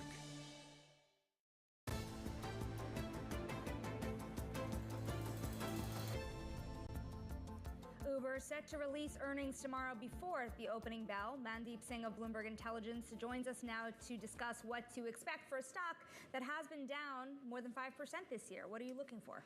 Well, look, given the sell-off, I think what Uber needs to show is, one, it can sustain that top-line growth. And we saw a really good print from DoorDash. Actually, that helps the sentiment in the sense that Uber mobility has remained solid, although you're seeing, Tesla talking about robotaxis, Google Waymo ramping up. So a lot of focus on what the competition is all about in terms of the growth going forward. But if DoorDash was any indicator, I'm expecting a solid print. And I think all these companies need to show profitability. I mean, cash burn is not an option right now. So clearly, anything that they can show in terms of improving profitability, and I think that should help the shares. How resilient is Uber to weakness in consumers, especially with this idea that the job market is slowly deteriorating? I mean, absolutely. There is a ton of elasticity when it comes to, how the consumer is doing. But so far, travel has held up really well. And that's what we have seen with all the online travel agents. So I don't think they're going to cut back on the rides so quickly. You will see the high ticket items go down first, and that's where an Airbnb would be interesting as well. Yeah, I mean, you could still take Uber X as opposed to the black car Uber, right? Yeah. There's always that option. Trade down. Trade down. Mandeep Singh, always a pleasure. Thank you so much. Mandeep Singh of Bloomberg Intelligence, giving us the numbers to watch for and the themes to watch for when it comes to Uber. So let's broaden out everything and take a look at what else we're watching for tomorrow, because in addition to Uber reporting earnings, Shonali, Caterpillar, which kind of kicks things off for the industrial companies. I am very excited. Another bellwether to look forward to before the market opens tomorrow, as well as Hyatt. Remember, watching how Hyatt, Airbnb, all these mobility companies and companies focusing on travel are really interesting in this market with that weakening consumer. Absolutely. Reddit as well is going to be reporting earnings. There's also some economic data, although having said that, the most important economic data point really came out today with the ISM services. There is trade balance, doesn't tend to move the market as much. Listen, we're all waiting for Thursday at the end of the day with the jobless claims. But yes, we are keeping an eye on every economic data point these days with the bond market moving as it is. All right, and let's not forget that tomorrow evening, Kamala Harris is holding a rally in Philadelphia. And everyone says not to read too much into the location, given that Kamala Harris still hasn't selected or named publicly her running mate. But there's a lot of anticipation that her running mate may just be the current governor of Pennsylvania. And like Kaylee was saying, really, this announcement can come anytime tomorrow in any form. Social media has stolen the show when it comes to this election. Let's see if we'll hear sooner. But of course, this is really the political news of the week. Yeah, and of course, with her rally in Pennsylvania, she's going to kick off a 7-state campaign rally overall. So she's going to be on the road a lot here. That does it for us. We've got Balance of Power coming up next with Kaylee Lines and Joe Matthew. Have a great evening, everyone. This is Bloomberg.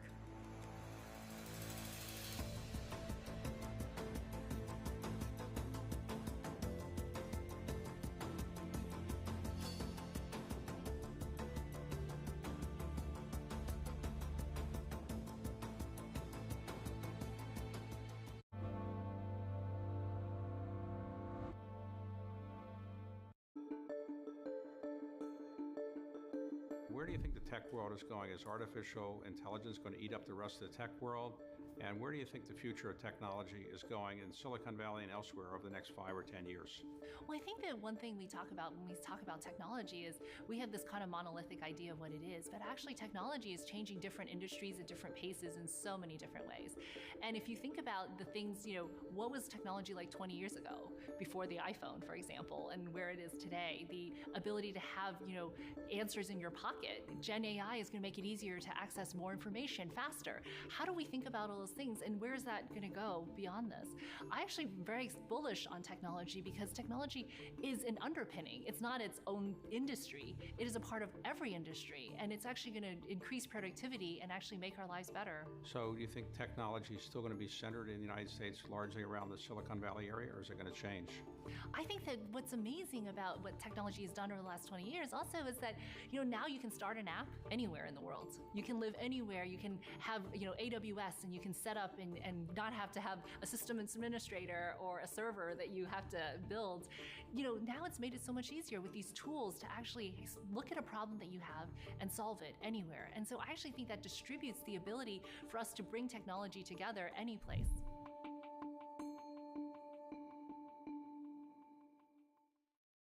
The names that move markets are on Bloomberg. We've seen story after story about companies delisting from the London Stock Exchange, listing in New York, listing in Europe. I want to turn that around. I want Britain to be the place of choice to make an IPO, to grow your business. That's why I welcome the reforms that the FCA put in place last week. It's also why I'm determined to change our pension system so we can keep more businesses here in Britain. Bloomberg. Context changes everything. Bloomberg Surveillance covers the latest in global markets and the political events that influence your world. Join Jonathan Farrell, Lisa Abramowitz, and Anne-Marie Hordern only on Bloomberg. Context changes everything. Bloomberg loves earnings. I know it's like your Super Bowl, right? I can't wait. It's like opening presents in the morning. All right, it will be exciting. Nobody covers earnings like Bloomberg. Lots what's happening on Wall Street. I couldn't have been more wrong. It's going to stay volatile for a while longer. It's a bifurcated market. Need to catch up? This is Bloomberg Wall Street Week. I'm David Weston. We've got the information and insight. Year over year, you could start to see some cracks. It might be overhyped short term, but it's underhyped long term. From businesses most influential and instrumental. A lot of the doom and gloom has been somewhat overblown. If you're not living the edge, you take too much space. Bloomberg Wall Street Week, live Friday with replays all weekend on Bloomberg Television and Radio. From the world of politics to the world of business, this is Balance of Power.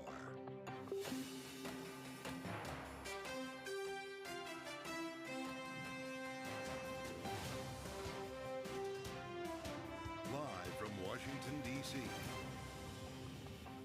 From Bloomberg's Washington, D.C. studios to our TV and radio audiences worldwide, welcome to Balance of Power. Alongside Kaylee Lines, I'm Joe Matthew. Stocks tumble worldwide with the S&P posting its biggest one-day drop since September of 2022 on renewed fears about an economic slowdown.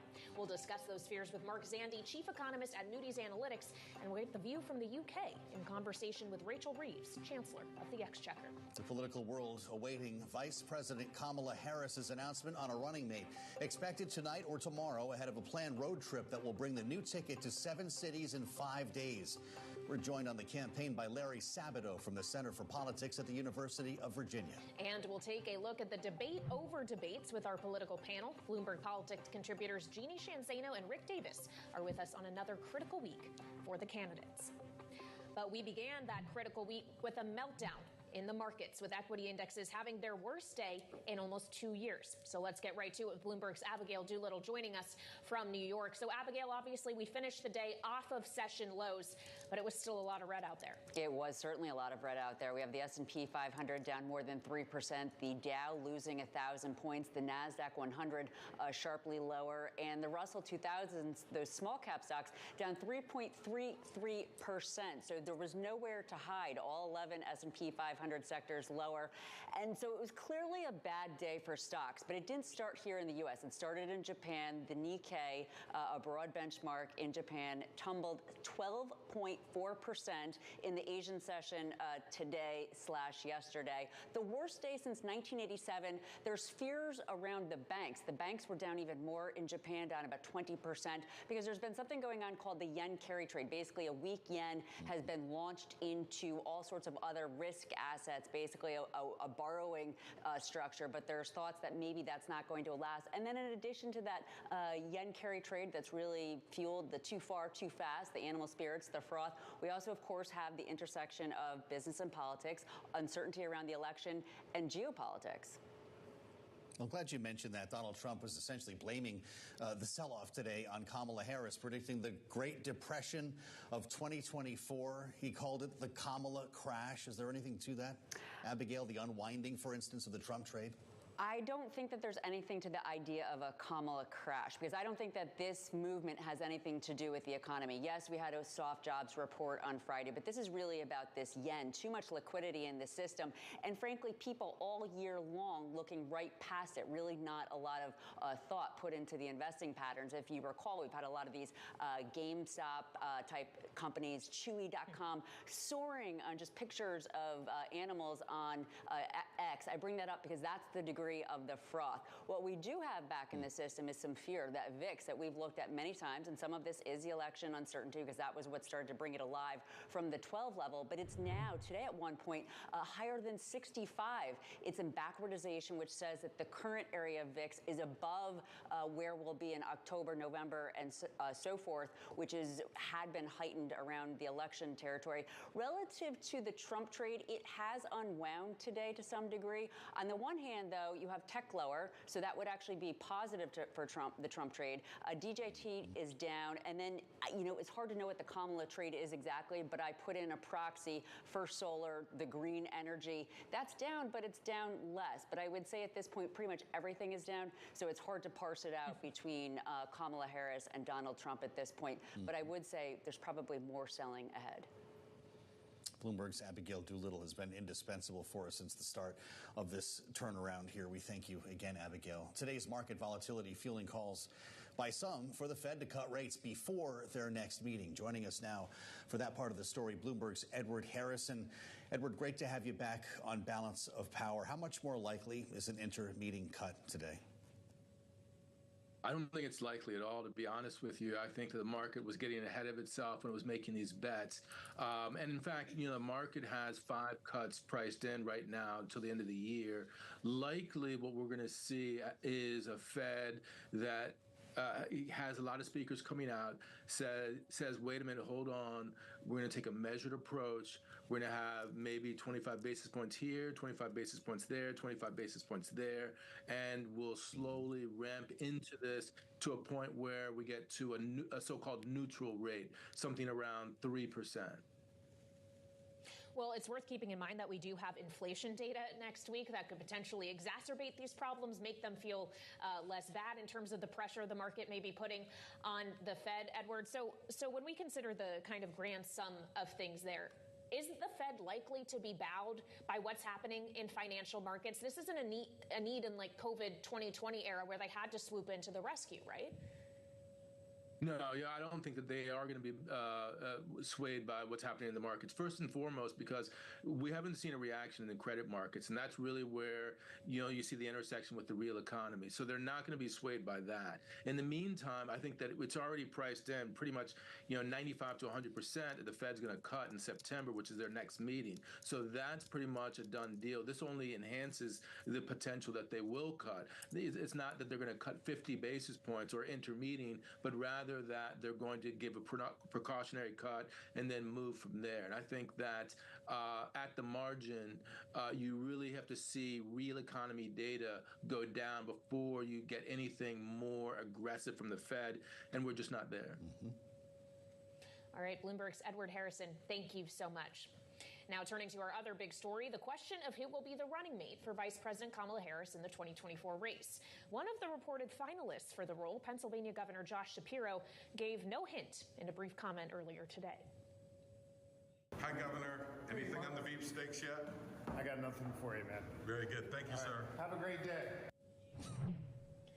Let's bring in Bloomberg's Michelle Jamrisco, who covers the White House and politics for us for more. So, Michelle, at this point, it's 5 p.m. Eastern time, just after. We are expecting this is going to happen within the next 24 hours or less. Whoever it is has to know at this point, right? Yeah, I mean, that was a very smart response by Shapiro there. That's what you say when you maybe know something a little bit more than you want to let on. But yes, we're in the final throes of it, but I will say it ain't over till it's over. I mean, there's a lot of rumors swirling, especially after we know she met with the supposed top 3 in person.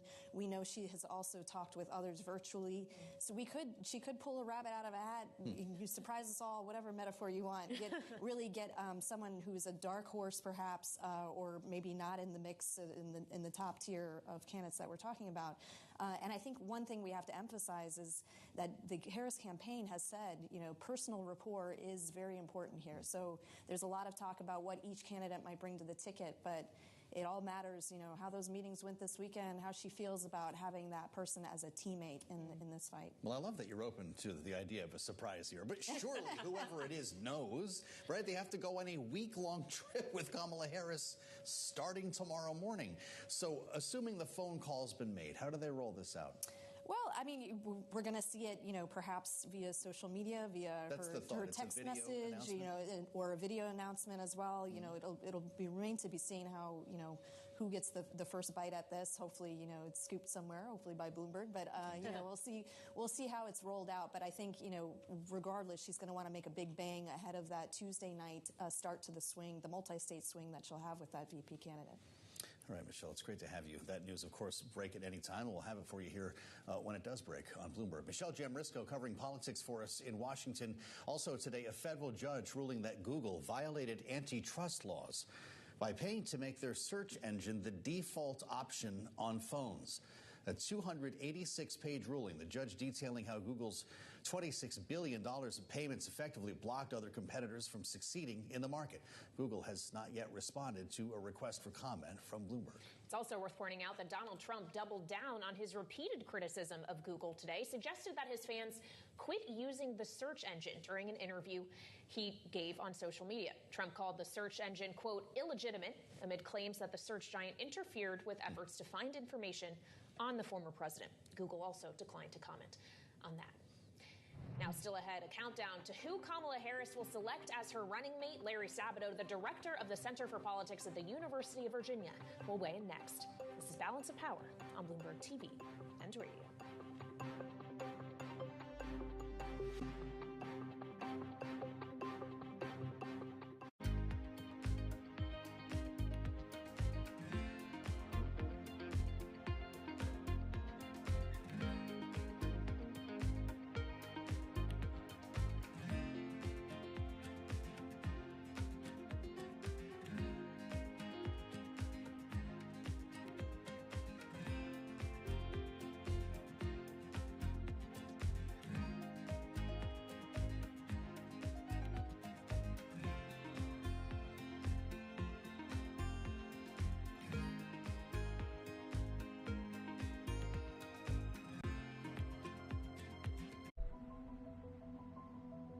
The more that you learn about this case, the more it reads like a Hollywood script. The nature of the killings, the execution, the just brutality of it. It wasn't in the psyche of people that they could be looted because they are considered so sacred.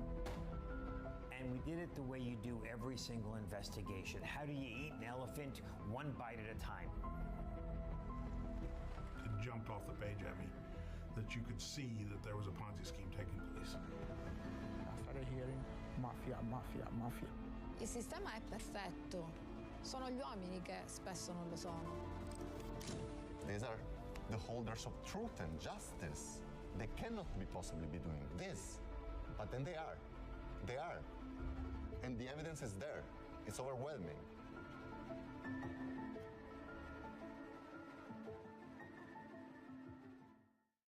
The top names in global leadership are on Bloomberg. Japan has made changes to 5 separate 70-year-old policies. They've gone from 1% to 2% on GDP for defense. They'll become the 3rd largest military. They've changed their export capability. They've opened up and stabilized their relationship with Korea. Japan can be a significant partner in the region. Nobody covers the top global leaders like Bloomberg Television and Radio. Context changes everything.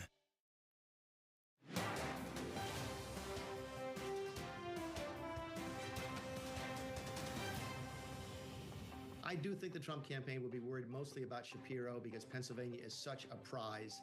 I got to say, Mark Kelly, I like Mark Kelly. He's very, I mean, how do you not like him? He's a great American. But Arizona's not as big a prize as Pennsylvania. My long shot candidate is still Tim Walz. Tim, I happen to know Tim extraordinarily well. I consider him a good friend. He's just a really nice guy.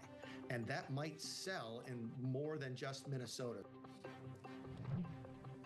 Continuing the guessing game here for a couple of weeks now. That was Mick Mulvaney, the former acting White House chief of staff from the Trump White House, speaking to Kamala Harris's top running mate choices. And we are expecting, as we've been telling you, to get an announcement in the next 12 to 24 hours. Joining us now is Larry Sabato, director of the Center for Politics at the University of Virginia, also waiting for the big pick. It's great to see you, Larry. Reuters reporting earlier today that it's now down to 2, that it's Shapiro or Walz.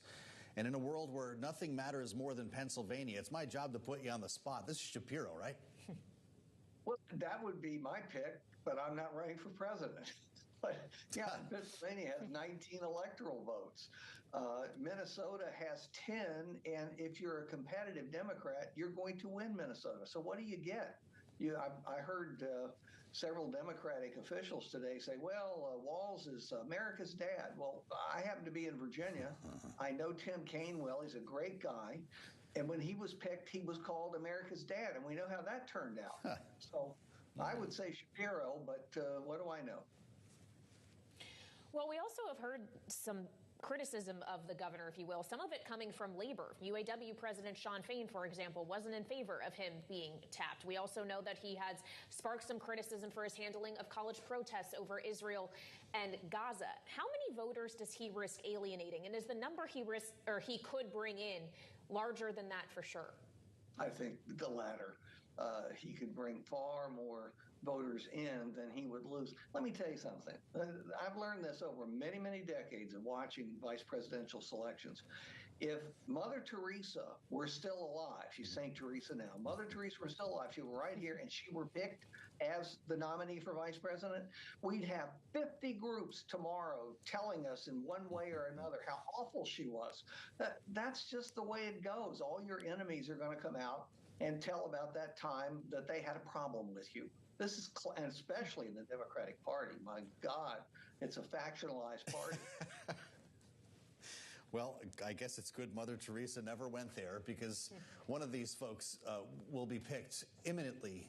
Larry, what is this rollout going to look like, and how important are the optics that will surround it? We keep hearing about a Twitter video. I guess that's the way you do things now. But Kamala Harris needs to seize on the better part of a week to harness that news cycle before Chicago. No, you're absolutely right. She's going to be defined by her vice presidential pick. And people do find this to be amazing, but it's absolutely true. People don't follow vice presidents, even when they're historic, as clearly Kamala Harris was and is. Multiracial, a woman, first woman, and so on. They don't follow, so they have no idea really where she stands. They're inferring that she has the same positions as Biden, more or less, but they don't hold those positions against her because they know vice presidents don't make decisions. So this is really important, and how this new vice presidential candidate comes across will say more about Kamala Harris than it will say about the vice presidential nominee. Well, whether it is Governor Shapiro or Governor Walz or potentially a surprise candidate, everybody's going to look to the difference it makes in a very small number of states. We know this. The blue wall, Minnesota, I guess you could say, is adjacent. Pennsylvania, of course, is part of it. How directly does one individual translate across those lines, even if they don't ultimately make the huge difference in policy? Is the prevailing notion that they could bring everybody along a good one, Larry? My study of elections and the vice presidency strongly suggests that if they have any impact at all, it's in their own home state. They may have additional impact in another state that they have close ties to. Lyndon Johnson didn't just carry Texas for John F. Kennedy. He carried Louisiana right next door because he'd also taken care of Louisiana in various ways. So that's it. You know, how many other people in the country voted for John F. Kennedy because Lyndon Johnson was on the ticket? 3 months before Johnson became president, a majority of Americans couldn't identify Lyndon Johnson.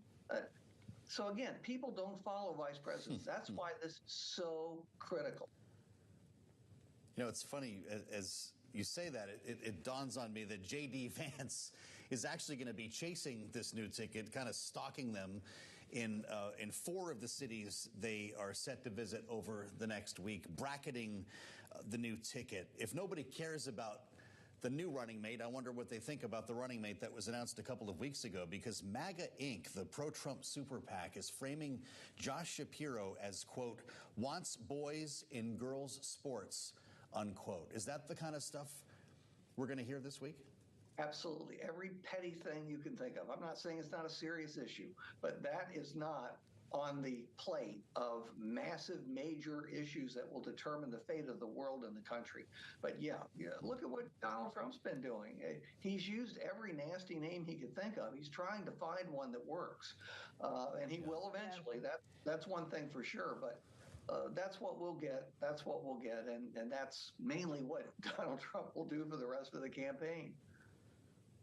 Well, Larry, what we got from the former president today was repeatedly accusations that the decline in markets we saw was the so-called Kamala crash. To what extent does the person representing the incumbent party in an election have, whether or not it is warranted, blame for what happens in the stock market? Well, in the stock market, I'd say very, very little, because There are so many more important aspects to the economy than whether the market's going up or down, even if it's dramatic. Also, we don't know whether this is going to continue. It could be over next week or over long before people start voting at the end of September. So that's less important than inflation, which has dominated people's view of the economy and been key in their harsh judgment, really, of Joe Biden. Will that carry over to Kamala Harris? To some degree, but again, common sense tells people that vice presidents don't make decisions, right? Hubert Humphrey didn't run the war in Vietnam, so he wasn't held as accountable as Lyndon Johnson would have been had Johnson run for re-election in 1968. You all remember that, right? That was just a few years ago. I'll plead the fifth on that one, but I've heard a lot about comparisons to that year in this cycle. Larry Sabato of Sabato's Crystal Ball and director of the Center for Politics at the University of Virginia. Thank you so much, as always. And coming up, we'll continue this conversation as equity markets had their biggest drop in almost 2 years. We'll look at the read-through to the economy with Mark Zandi of Moody's Analytics. That's next on Balance of Power on Bloomberg TV and radio.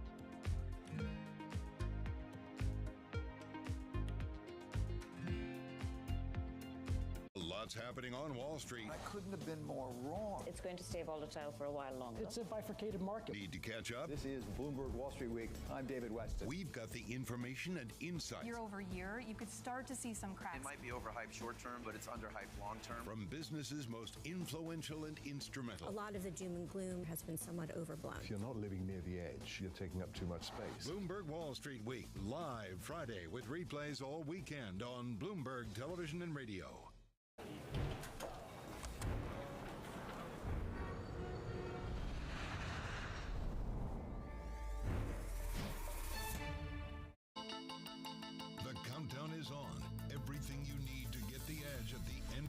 Day. Big tech earnings kick off later this afternoon. Gilead is coming out right now. We have Take Two numbers. Back to the markets, right? Our bread and butter. NVIDIA is one of the best stories in the tech space. That actually matters a whole lot more. It might shock some of your viewers. You're watching The Close. Get ahead of tomorrow's trading with The Close. Weekdays on Bloomberg. Context changes everything.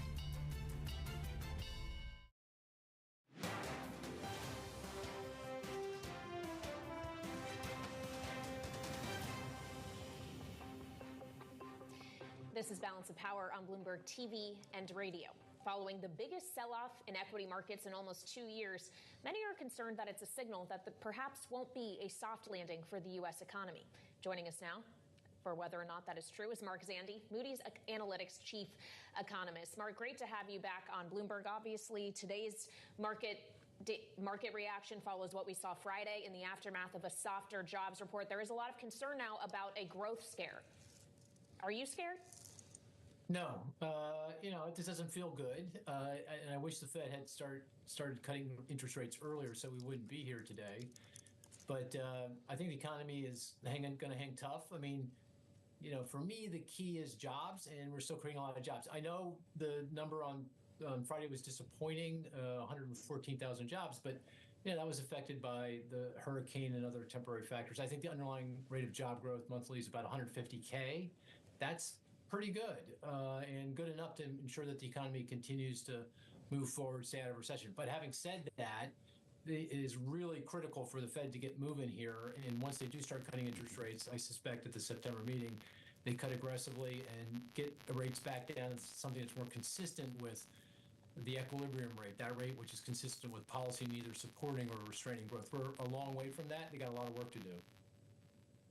We've been trying to gauge the impact that this may have politically in the midst of an election cycle here, Mark, and I wonder, with shades of 1987, with the idea that this market downturn could in fact represent a slowing economy, if not a recession, the extent to which that could hang over the Biden administration and the sort of Democratic incumbency overall as Kamala Harris tries to clear out her own path on the economy. This remains her weak spot, along with the border, in all the polls that we're running here at Bloomberg and what we've seen across the country.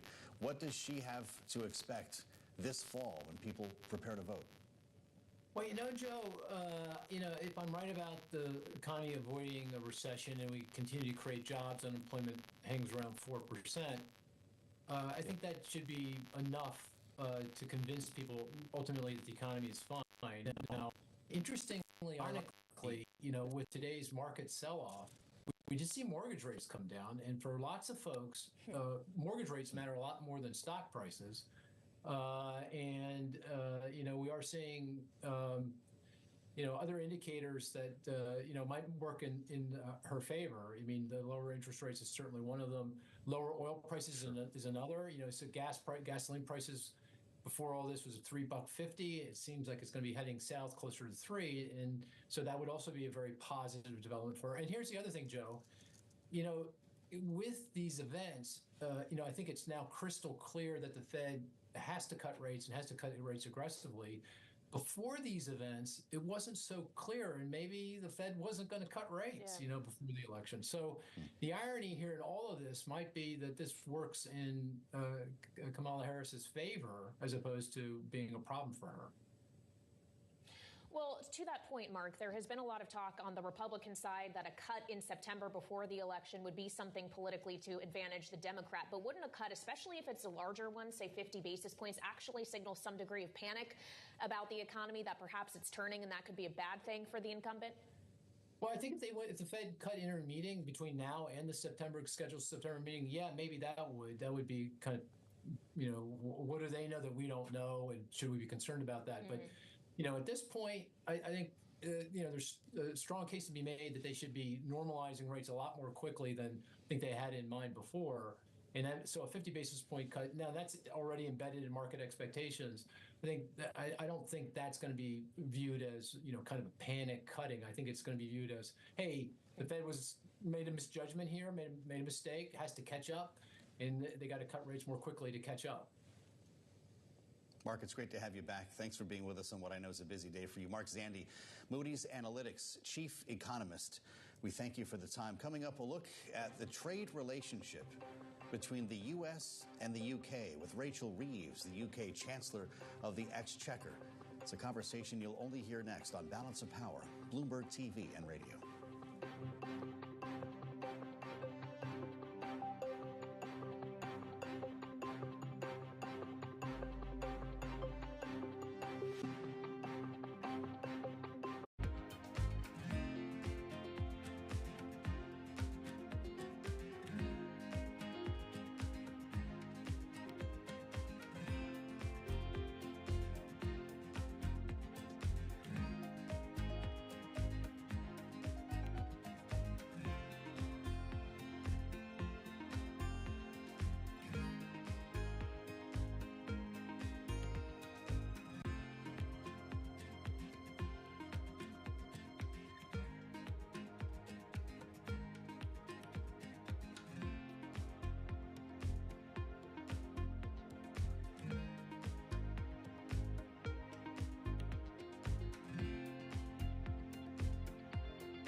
So what's it like moving from the East Coast, where everything is finance and money, to the West Coast, where everything is technology? Did you fit in right away? And did you really know how to use all the computer things that they give you to use?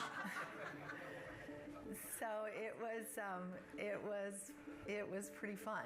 There were plenty of times where I would sit around in meetings and literally I would be Googling terms. And at one meeting, Larry Page actually caught me Googling terms, and he kind of pointed that out to other people in the room, which was a little embarrassing, but I figured there were some things that I could do that they couldn't do. And so it was a learning curve. And my dad always, he taught me at a young age a term that I've used constantly with my teams. He said, in his lab at Stanford, if a physicist could not define a quark in under 30 seconds, they didn't know what they were talking about. And so I use the quark test all the time. If somebody's rambling on and they can't get to the point, they probably don't know what they're talking about, they fail the quark test. My finance team knows this quark test. And at Google, I'm working with amazing computer scientists, so they never fail the quark test. They can explain things really clearly, which shoots you up the learning curve. But did you understand what they were talking about from the beginning, or did you have a special tutor that's taught you technology? Or did you I had actually run tech banking and took Google Public, so I had a little sneak preview.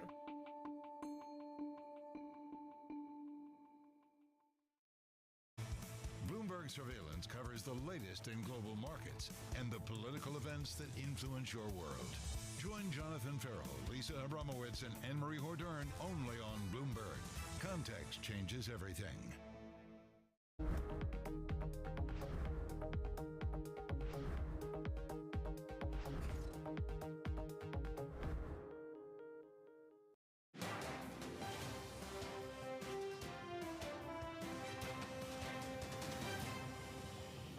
I utterly condemn the far-right thuggery we've seen this weekend.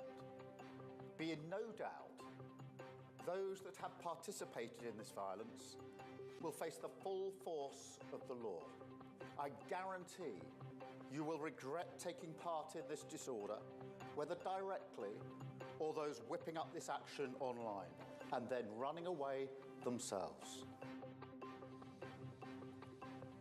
UK Prime Minister Keir Starmer yesterday on the violent riots that have been occurring across the UK over the past week. The Prime Minister calling an emergency security meeting in an effort to quell these protests. Joining us now from New York to talk about this and a range of issues is Rachel Reeves, the UK Chancellor of the Exchequer. Chancellor, welcome. It's great to have you with us today. Great to be on here Bloomberg with you. TV and radio. Just to start with this, you're in New York and Toronto, for that matter, to help drum up investment in the UK. A lot of folks are looking at these images of riots over the past couple of days, and I wonder your thoughts as investors try to consider the impact of these riots as they consider the UK as a destination for investment.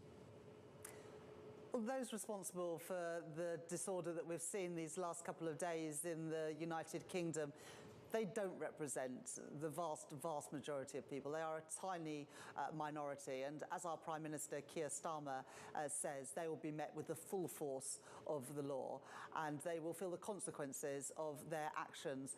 But it's been great for me as Chancellor to be here in New York today and meet with US investors to send a message loud and clear that Britain is back in business and we are open to business under this new government led by Keir Starmer.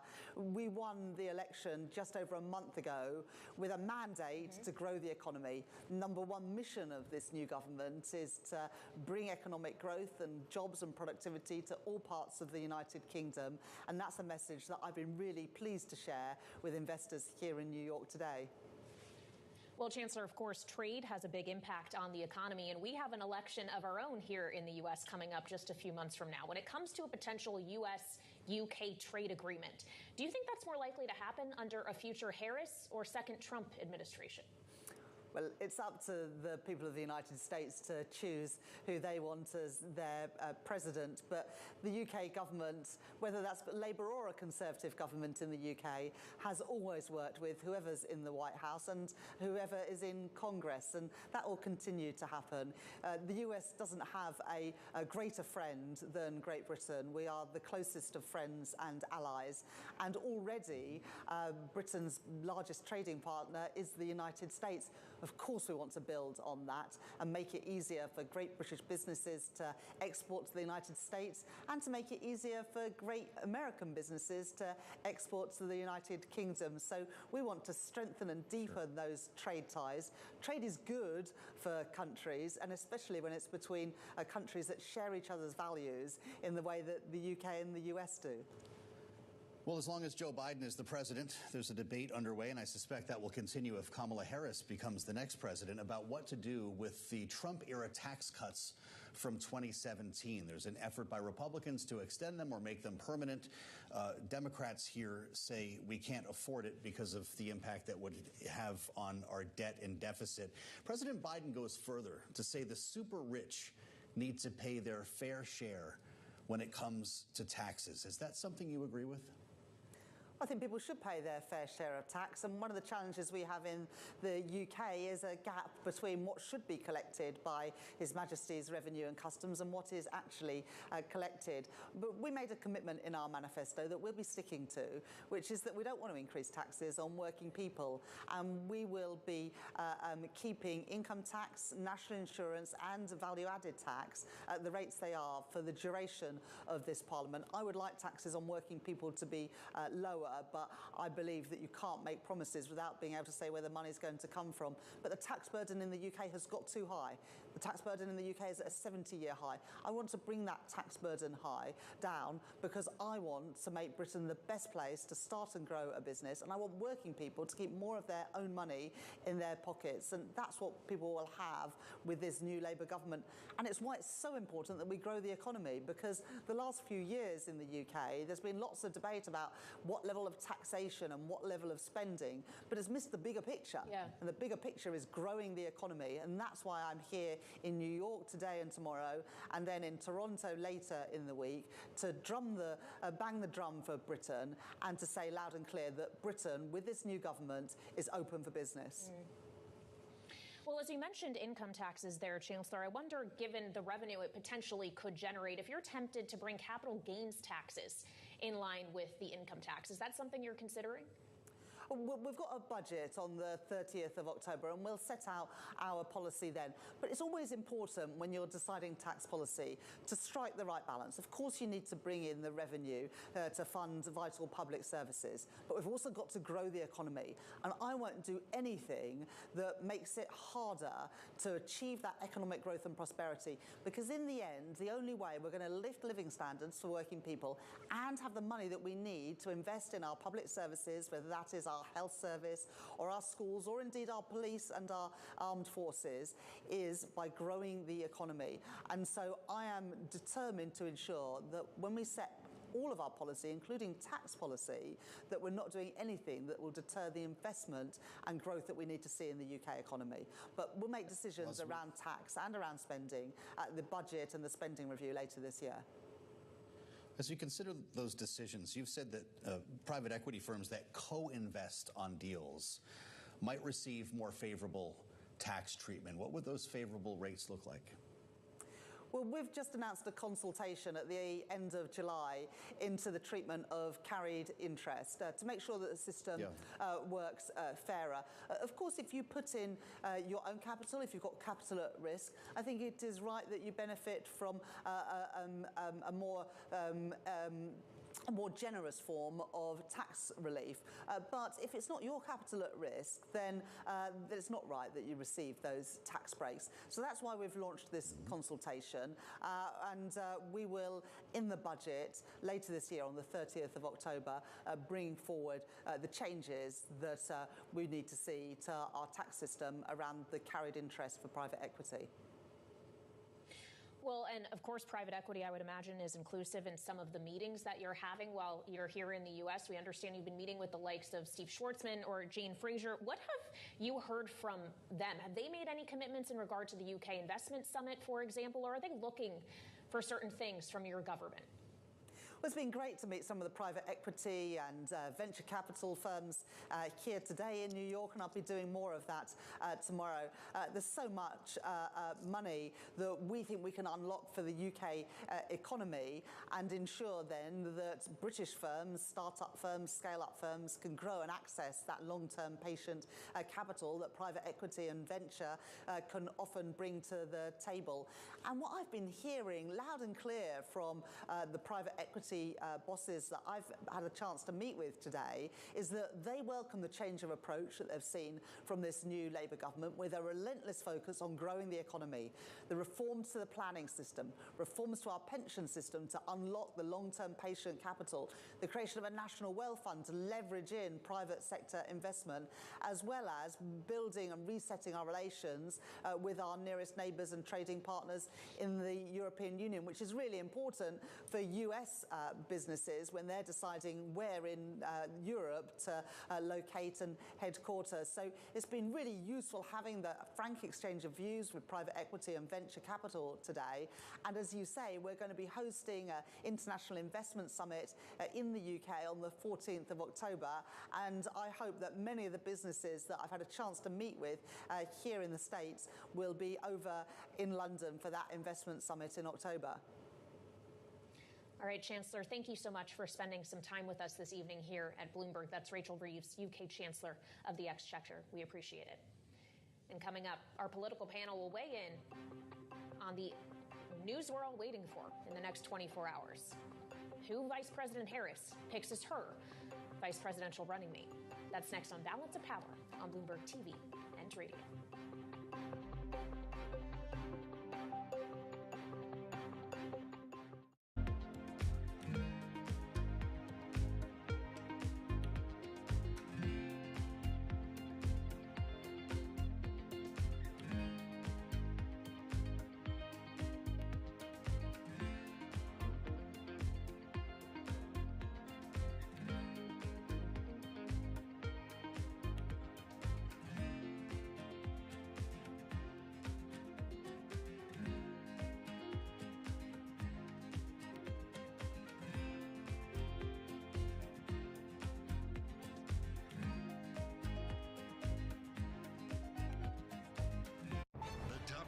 In global leadership are on Bloomberg.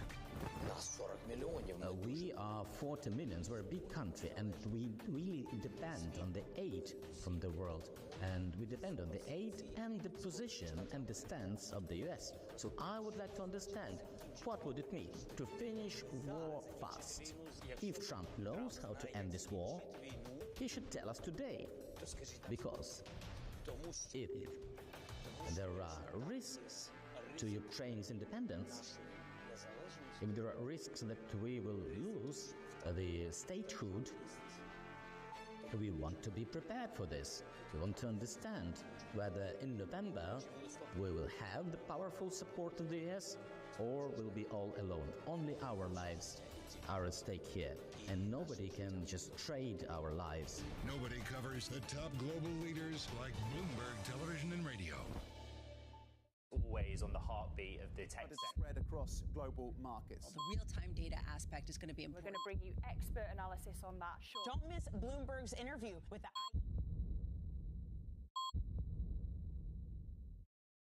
U.S. jobs numbers are released. Bloomberg has the report under surveillance with crucial data and expert analysis at terminal speed. Nobody covers jobs day like Bloomberg.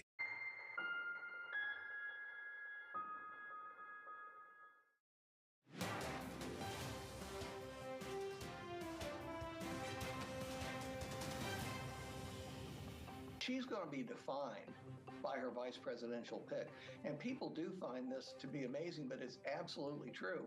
People don't follow vice presidents, even when they're historic, as clearly Kamala Harris was and is.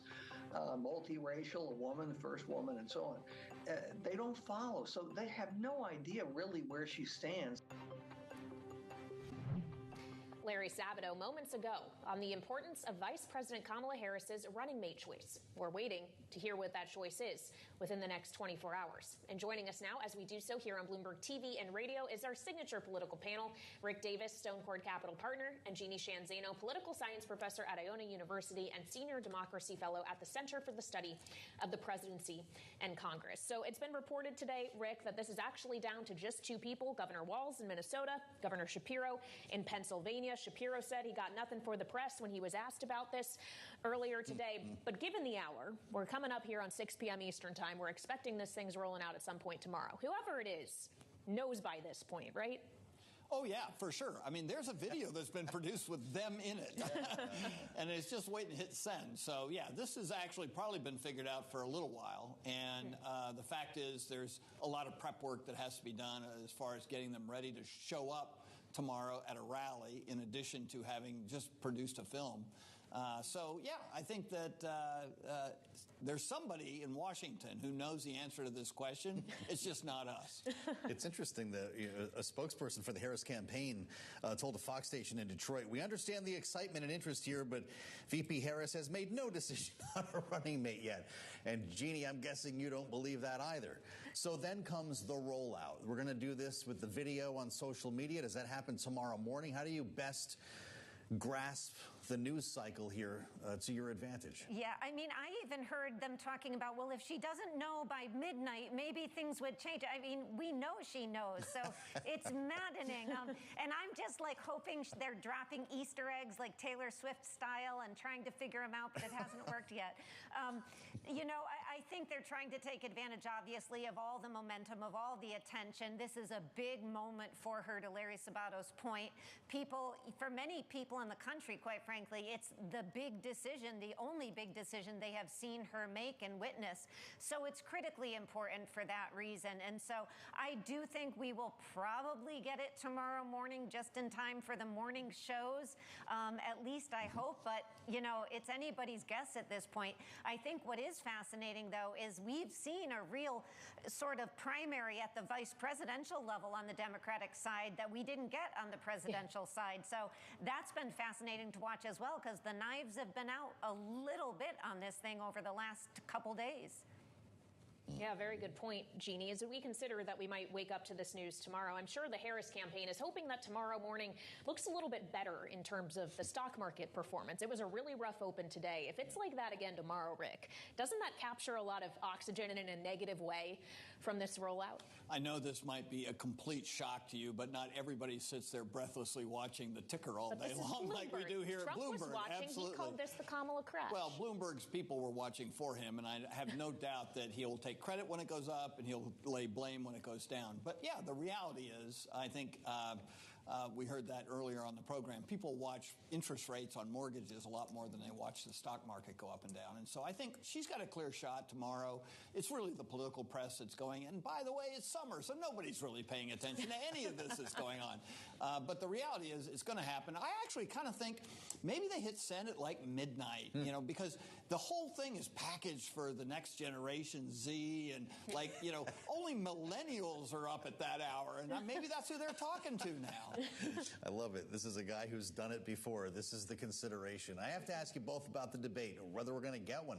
Laura Brown talked to us earlier, author, political scientist, about the impact that the former president deciding to back out of the ABC debate could have. Here's what she said. Former President Trump did back out of the ABC debate. That was set. It was scheduled. His team agreed to it. And really, at the end of the day, he doesn't like the idea of now having to debate Harris instead of Biden. If he doesn't show up for September 10th, I think that is much more damaging to his campaign than if she refuses his latest proposal to go on Fox. Jeannie, what's your thought on this? Because the Trump camp says, yeah, we had an agreement with a guy named Joe Biden. This isn't the same agreement, so why should we be held to this deal with ABC? Do you think there will be a debate at all, regardless of the network? Gosh, I'm hoping there will be. I don't know yet. We've seen Trump trying to paint ABC as far too liberal. He's expressed issues. He does have a lawsuit with ABC, and none of that seemed to stop him with when it was Joe Biden. But now that it's Kamala Harris, he's reconsidering. I agree with Professor Brown. I do think that it is slightly more damaging to Donald Trump because he's seen as backing out. Even his supporters want him to debate. So, you know, that said, he's backed out of plenty of debates before, and I think Kamala Harris's reaction to it has been right on point, and they will continue that. But doesn't Kamala Harris and her supporters also want to debate Donald Trump to get on that shared stage? Why shouldn't the vice president agree to meet him on Fox on September 4th? You know, I think she should agree to meet him anywhere, anytime, and I think she would do a fabulous job, and that would be fascinating. I don't know if they're going to agree to the Fox, but if I was advising her, I would tell her that. But you also don't want him being given the upper hand to set all the rules, although, quite frankly, when Joe Biden did it, it backfired on him. So maybe that's what's going to happen again if Donald Trump sets the rules. I will say, though, if ABC stays true to its deal, they give Kamala Harris an hour with an empty chair. You'd do that if you were running her campaign. 100%. Right? That's much better than debating a guy who never has a relationship with the truth. I mean, why ever debate Donald Trump? It's a train wreck. So unless you want a train wreck, and I think right now the Vice President would be much better served having an hour of free time to help explain who she is to the American people without a train wrecking in the background. All right, so Rick and Jeannie say take the empty chair. Coming up, Donald Trump and J.D. Vance target the governor of Georgia. Yes, a Republican governor this weekend. Rick and Jeannie will have more next on Balance of Power on Bloomberg TV and radio.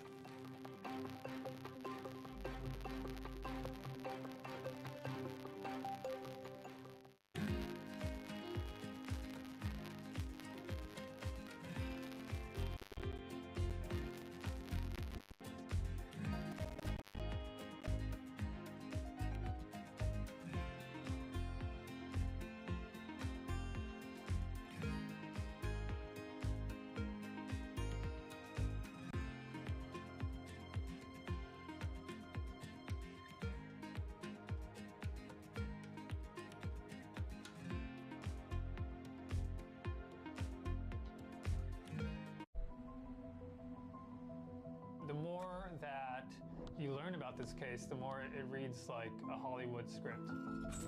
The nature of the killings, the execution, the just brutality of it. It wasn't in the psyche of people that they could be looted because they are considered so sacred. And we did it the way you do every single investigation. How do you eat an elephant? One bite at a time. It jumped off the page at me that you could see that there was a Ponzi scheme taking place. I started hearing mafia, mafia, mafia. Il sistema è perfetto. Sono gli uomini che spesso non lo sono. These are the holders of truth and justice. They cannot be possibly be doing this. But then they are. They are. And the evidence is there. It's overwhelming.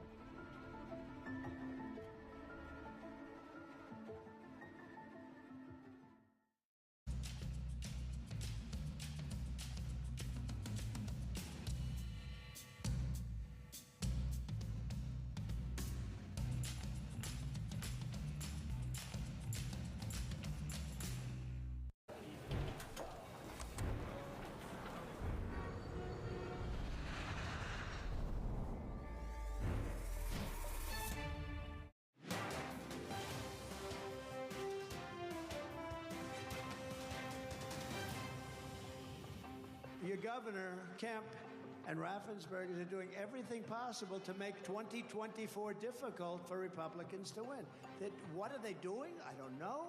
They got something in mind, you know. They got a little something in mind. Kemp is very bad for the Republican Party. He wouldn't do anything.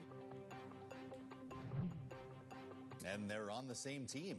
Former President Trump at a rally in Atlanta over the weekend, same room, in fact, that Kamala Harris was in last week, criticizing Georgia's Governor Brian Kemp and the Secretary of State, Brad Raffensperger. Of course, they have a special relationship with Donald Trump, criticizing them for their roles in the Republican Party, but unclear exactly what he's suggesting they're involved in or what they're cooking up. This comes as many Georgia residents are already unsure of who to give their vote to. Back with us, our political panel, Rick Davis and Jeannie Shanzano. Rick, as the Republican, I have to ask you about this. I mean, forget the old Ronald Reagan line. Like, this is full-on assault within the party. What's he trying to do if not lose Georgia? Yeah, he's really putting Georgia in play, but he's good at this, right? I mean, you know, he intentionally ran somebody against Brian Kemp last time around, lost by 50 points. Gee, I wonder who's more popular. Yeah, I mean, the Republicans in the state and in his campaign are scratching their head today because what we saw on Saturday in Georgia is the grievance tour returned. I mean, it sounded just like in 2020 that caused so much anxiety within the party, especially in Georgia again. He can only beat himself in Georgia Kamala Harris can't beat him on an even race because Republicans dominate the state. Look at how well Brian Kemp has done politically. All he has to do is emulate that, and he's doing everything he can not to. All right, so that's what's going on down south in Georgia. I have my eyes up north where you are, Jeannie, in New York, and actually for something that happened a decade ago. Because yesterday, independent presidential candidate Robert F. Kennedy Jr. posted a video on X describing an experience 10 years ago with a bear and a bike, and it is just now coming to light. Take a listen. I had an old bike in my car that somebody had asked me to get rid of it. I said, let's go put the bear in Central Park and we'll make it look like he got hit by a bike. It'll be funny for people. So everybody thought that's a great idea. So we went and did that, and we thought it would be amusing for whoever found it or something. Some context here, Jeannie. He was out falconing. He saw a baby bear cub get hit by a car. He wanted to pick it up, take the meat home and the skin, but he had to get to Peter Luger's Steakhouse, so he just dropped it off in Central Park, made it look like it got hit by a bike. Is this the kind of thing that ends presidential campaigns, even though we don't usually spend a lot of time talking about RFK Jr.? Yeah, prior to 2024, this would be an ender. I mean, stunning. First of all, can we just underscore he's talking to Roseanne Barr, and he's starting off with falconing, which is something I don't know about you guys. I haven't falconed for a long time. Then off he goes to Peter Luger's with a dead roadkill baby bear in his car, and then decides to dump it in Central Park. And the story's written in the New York Times by one of his relatives. I mean, the story is too crazy. I mean, thank you, Kaylee, by the way. I forgot to thank you for raising this because it's my favorite story now of the election cycle. And I have no words except you usually talk about other kind of bears. This is a new bear story to Bloomberg. We do. And here we go on top of, I don't know, worms in his brain. He took the roadkill, dumped it, and to get out ahead of the New Yorker, he decided to talk to Roseanne Barr. I don't know where else to go with this. There's no bear on the menu at Peter Luger, I'm pretty sure. Right, Jeannie, is there a lot of bear meat being eaten in Westchester County? Are we serious? Yeah, Joe Matthew, when we go falconing, all of us from Westchester on the weekends, we see dead baby deer on the road. We pick them up, we drive ourselves to Peter Luger, and then off we go to What Durham. did he say? Falconing and hawking. He was out there hawking. Rick Davis, you've just been saved by the bell here. Is there anything you want to weigh in on? Well, you know, it actually is a more interesting story than killing dogs and goats. Well, fair enough. And on that note, we leave it. This has been a tough campaign for the animals, this evening. Indeed. Rick Davis and Jeannie Shanzano, thank you so much, as always, for joining us. And, of course, for some more serious coverage, you can always check out the Washington Edition newsletter on the terminal and online. Well, the bear cub story might be there, too. This is Balance of Power on Bloomberg TV and radio.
Let's go through some of the leaders for whom you've worked.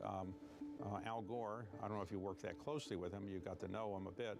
What kind of leader was he? I just think he's extraordinarily smart, very, very disciplined, and extremely persistent in his beliefs. Right. What about Barack Obama? How do you find him as a leader? In my view, he had this unique ability to be extremely determined, passionate, and also preternaturally calm. in any given moment. But you sort of knew that underneath that calm was an absolute determination to sort of win in the long run, whether winning was on a major foreign policy issue or on some domestic transformation of our economy. What about Joe Biden? You know, he was just so personable, like especially during some tough moments. I gave a speech called the National Prayer Breakfast speech and was actually quite nervous about it for a number of reasons. And he was the kind of leader who'd come and put his arm around you and say, you know, you got this, in much more colorful ways. What about Hillary Clinton? You've worked with her when she was Secretary of State. What was that like? Well, I learned from Secretary Clinton just the power of toughness. You know, like there are times, especially in government, where you take hits. And I learned early on from her that, you know, this is a woman who's taken a lot of hits and just keeps going.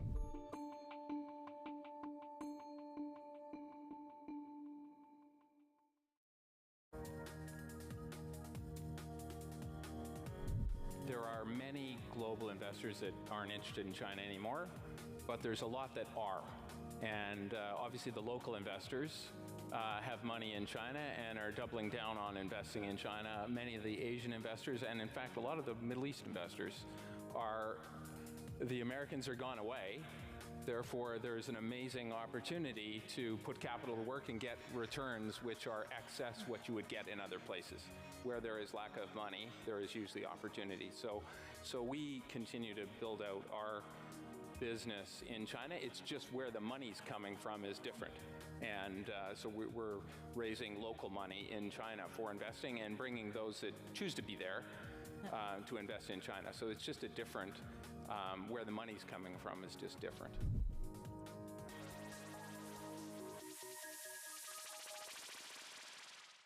Jumpstart your trading day with 2 hours of single stock stories that are driving the opening bell action. We'll take you to Wall Street, Main Street, the C-suite, and beyond. Bloomberg Open Interest, weekdays at 9 a.m. Eastern, only on Bloomberg Television.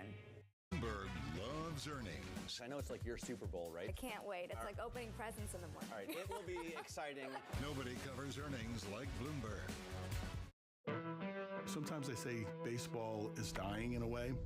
From a youth standpoint, less people are playing, but of the less people that are playing, more of them are playing more baseball.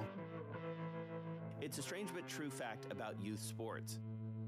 While overall participation in team sports has been declining over the last decade, the youth sports industry has actually been growing massively, reaching an estimated market value of $37.5 billion in 2022. And forecasters believe that number can double by 2030.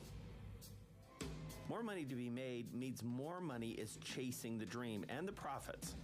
And right at the center of the action is one of the best-known names in all of sports. He's taken his trademark grinding approach to building a youth sports empire. The Hammer team, all right. Is it hot on that turf today? Yeah. Talking about the Iron Man himself, Cal Ripken Jr. I feel like the potential is greater than it's ever been. We looked at it as sort of a small business that we're trying to give kids a chance, and now the potential is limitless. Cal has teamed up with his brother Bill to bring their shared love of the game to young ball players across the country, those with aspirations to take their skills to the next level. We wanted these kids to be able to feel like what we felt like. But the meteoric rise of youth sports is not without controversy. Kids are now being asked to specialize in one sport at a super young age. 1 in 10 youth athletes experience burnout. There's research showing that the more they spend on their kids' sports, the less the kid likes it and the more pressure they feel, which stands to reason because parents want a return on investment. The Ripkens' goal?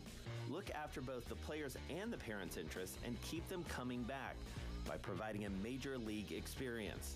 And in the process, create both a sustainable business and deepen a lasting love of baseball. This is Power Players.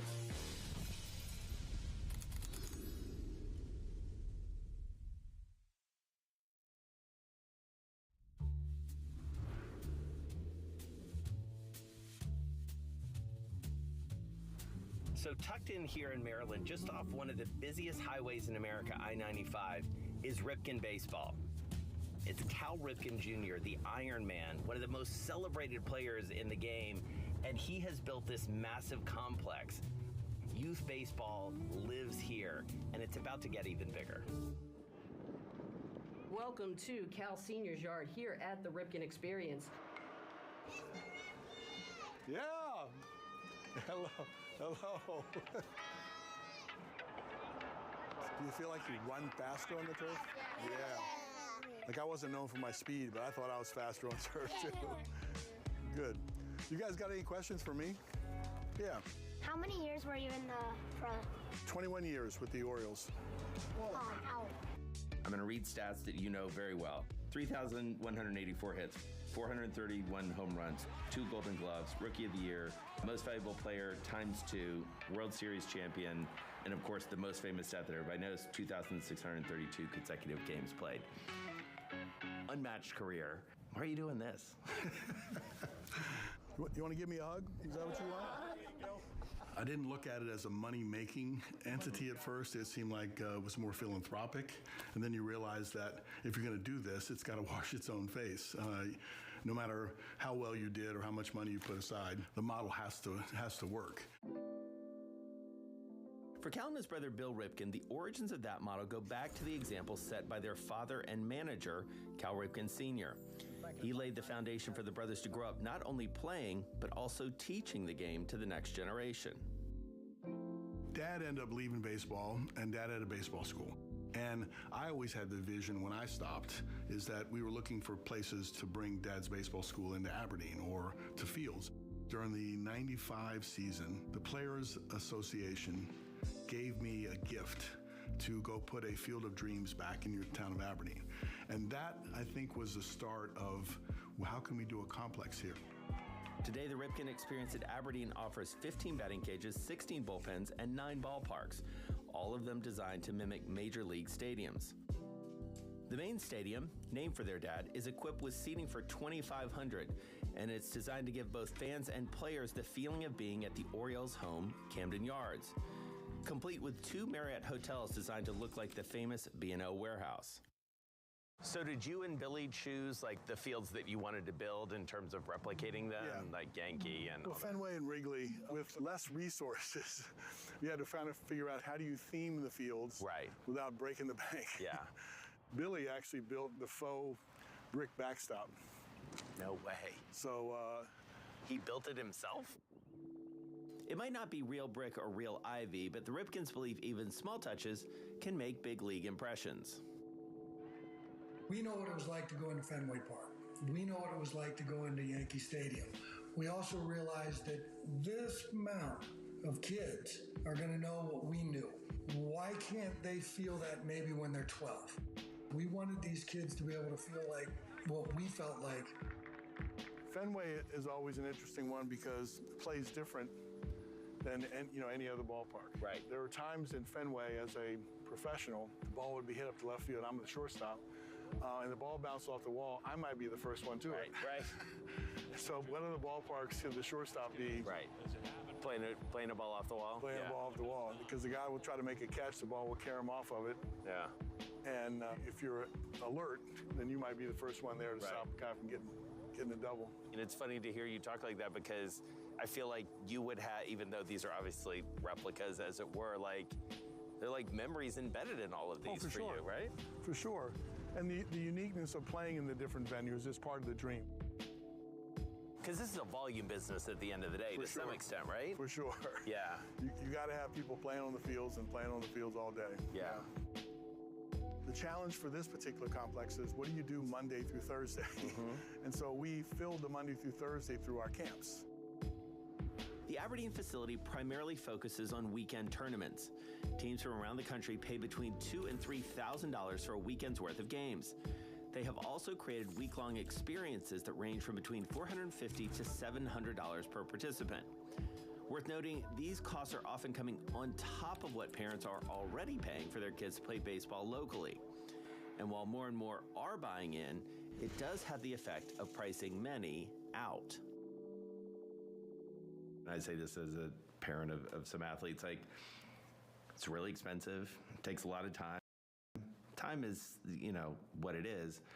Money is something different altogether. How do you square that in the for-profit business to ensure that there is access to baseball for kids who, may come from lesser means? Well, I mean, there's plenty of things that cross over, but it does get confusing. You have the Cal Ripken Senior Foundation is that we target kids and use baseball in which to get in front of them. Yeah. And now that's expanded, all across the country. We call them youth development parks. We've built, over 115, 120 of those by now, which cost $1 million, $1.5 million a pop. And it's all to give them a safe place. In 2023 alone, more than 1.4 million kids were served by the Cal Senior Foundation. It's the answer to one of the business's biggest criticisms, but for Cal Ripken Jr., it also helps grow the game. And it comes at a critical time for growth for Ripken baseball. Aberdeen was founded in 2003, followed by a location in Myrtle Beach and one in Pigeon Forge. But in the last few years, Ripken has been on a more vigorous expansion through partnerships and acquisitions, doubling their locations in 2023 alone. Fueling this expansion is one of the most well-known groups in sports business, and they believe sports' biggest opportunity may lie in its smallest players.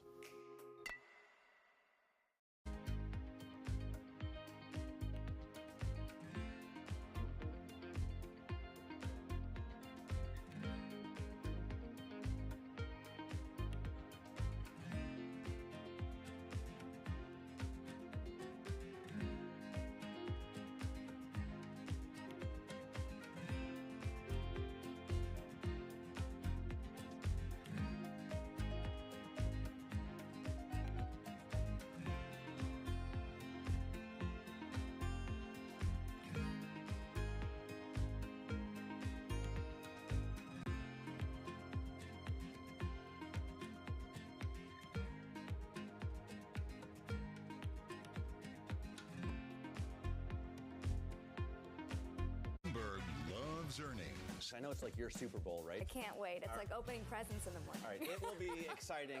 Nobody covers earnings like Bloomberg. The Ripkens' growth in youth baseball, despite an overall decline in participation, comes down to some pretty simple economics. Parents are paying for it, and paying more than ever before. Estimates vary. The Aspen Institute suggests that parents spend $30 to $40 billion a year. So it kind of depends on how you define it. It's a little murky what you include and what you don't include, but it is a giant industry that's growing. This is Linda Flanagan, a sports journalist and former coach who's charted the emergence of the youth sports business. Business has invested in youth sports in part because public funding has declined on behalf of parks and any kind of public facilities where kids might play. That has dropped off. Following the 2008 financial crisis, parks and recreation budgets around the U.S. saw massive cuts. The National Recreation and Park Association released a study in 2018 showing that capital expenditures had fallen nearly 50% from 2008 to 2013. In 2013, parks and rec spending represented 1.9% of local government expenditures. So it's a very small amount of money that towns devote to these public play spaces. And with the shrinking of public investment, private entities stepped in and, offered something to parents that they, quickly decided they wanted.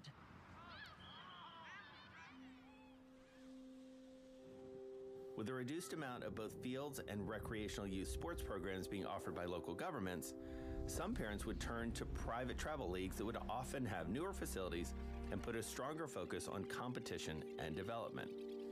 Costs vary between different sports, and while many are priced out altogether, higher income households are spending more and more. One survey of parents with one or more children playing highly competitive club teams showed 7% were spending upwards of $12,000 each year per child. This kind of spending has now caught the eye of private equity companies. Enter David Blitzer of Harris Blitzer Sports and Entertainment, owner of the Philadelphia 76ers and New Jersey Devils, who quickly recognized the opportunity in youth sports. I became enamored with the overall business and the idea of youth sports broadly, youth baseball, getting kids off the street, into something healthy, playing with teammates, We invested 20% of the business in Cooperstown All-Star Village. I started really thinking about how to create a broader business in youth sports. I immediately came back to, wow, I'm in the youth baseball business now. Who do I want to be partnered with in the youth baseball business? Blitzer and Harris purchased a controlling interest in Ripken Baseball in early 2023, and in March 2024 formed Unraveled Sports, the new parent company for their growing portfolio of youth sports properties. At first blush, cynical business journalist that I am, I see the announcement. I'm like, oh, that's cool. Like, Cal and Billy have built their business and now they're selling out. Then you look at it and you're like, oh, no. They're like selling in a lot of ways. We had private equity take a run at us a number of times over the years. And I had one of the private equity persons saying, we can monetize your brand way better than you are. And I took that a little bit personal, thinking, well, you probably could, but it's our name. It's hard to find a more sterling sports brand than Ripken. They're seen widely as the first family of baseball. David and Josh love the brand. They wanted to expand the brand in the same way that we were thinking about expanding. Now, of course, we can accelerate it a little faster and grow a little faster because of the partnership. But I was convinced and comforted that we were all on the same page. The deal allowed for Ripken Baseball to grow to 6 separate facilities, including youth clinic tournaments. All-Star Village and Ripken Baseball together hosted more than 15,000 teams and more than 750,000 visitors last year. Like all good business deals, it was mutually beneficial and laid the groundwork for them to play the long game. I think about the life cycle in youth baseball as being, one is just pure recreational fun, but you want really quality instruction, quality facilities, quality tournaments. There's a whole life cycle of these kids from pick your age, but call it 7 or 8 to 18. Why do we not want to help them on their entire journey? We recently merged with a business called Baseball Factory, which is really more about training and about grading the kids. And a lot of it has to do with, can we get them to college? Can we get them scholarships? Getting into better schools and finding scholarships to college for many parents can become a way to rationalize the cost. But managing those aspirations are some of youth sports' biggest challenges. There's this study done by TD Ameritrade, and I think it's 20% of parents who were in this survey expected their children to get a full ride in college. And we know that's not going to happen. The report also showed how this mindset has been shifting. 3 years earlier, parents surveyed had more realistic expectations on scholarship potential.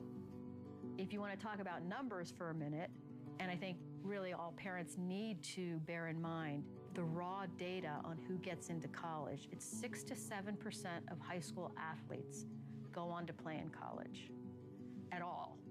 2% get any money, and 0.3% get a so-called full ride. Sometimes it's crazy because the parents are probably the ones that you have to worry about the most because everybody feels that they have their star athlete and they're going to put everything, all their resources into getting that person to college and getting into pro ball. They're telling Cal Ripken that their son is the next Cal Ripken. Right. So let's try to take pressure off the kids. It seems like the way that you're playing more games, there's more travel, there's more at stake, there's pressure that's being applied to them. And I tell parents just on the side, I go, try to think of ways where you can alleviate some of that pressure. You don't want to kill that joy and love. And by playing so much baseball and making it more serious and professional at an earlier time, you run the risk of doing that. There's research showing that the more they spend on their kids' sports, the less the kid likes it, and the more pressure they feel, which stands to reason because parents want a return on investment. So the effect of it is to undermine their interest and enthusiasm for the sport. We're in a business, right? So one of the questions I get a lot from the coaches is, how many games should a 10-year-old play? And I go, I don't have that answer. And I'm kind of at a catch-22 because we need 10-year-olds that want to play a lot of baseball. But I'd rather have the 10-year-old that wants to play 80 games instead of the 10-year-old's father that wants him to play 80 games. There's a difference in that scenario. If the kid's beating you out of the door, the kid wants to play. If the dad's got a leash around the kid and is pulling him out the door, maybe we're going to lose that kid. Beyond the mental pressures of highly competitive youth sports, there's also a growing physical concern.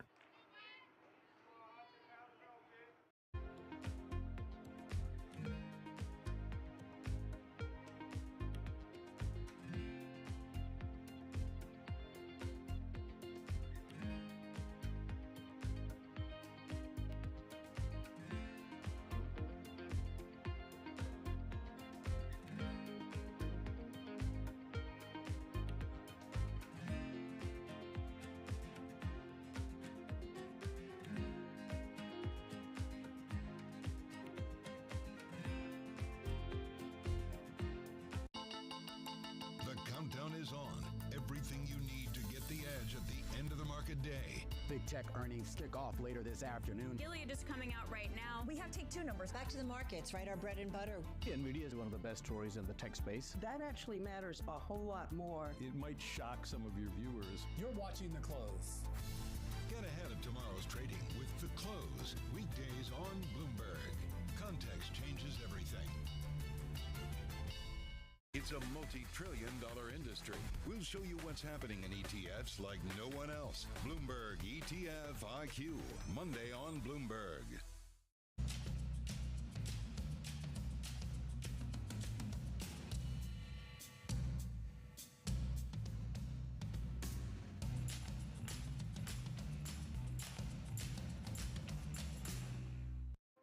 Recent studies have shown that over 50% of parents encourage their children to specialize in a single sport. While specialization can help develop a young person's skills at an accelerated rate, so too can it compound the risks, not just of burnout, but of injury as well.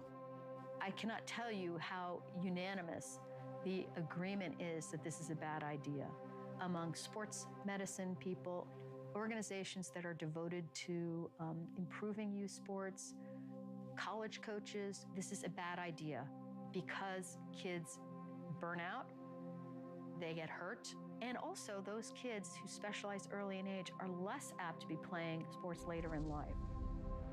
Young athletes with higher levels of specialization were at about a 50% greater risk of getting injured. For gymnasts, it's typically wrist and elbow injuries. For hockey, it's hips, and in baseball, repetitive throwing motion takes a toll on shoulders and elbows, even leading in some cases to Tommy John surgeries for teenagers.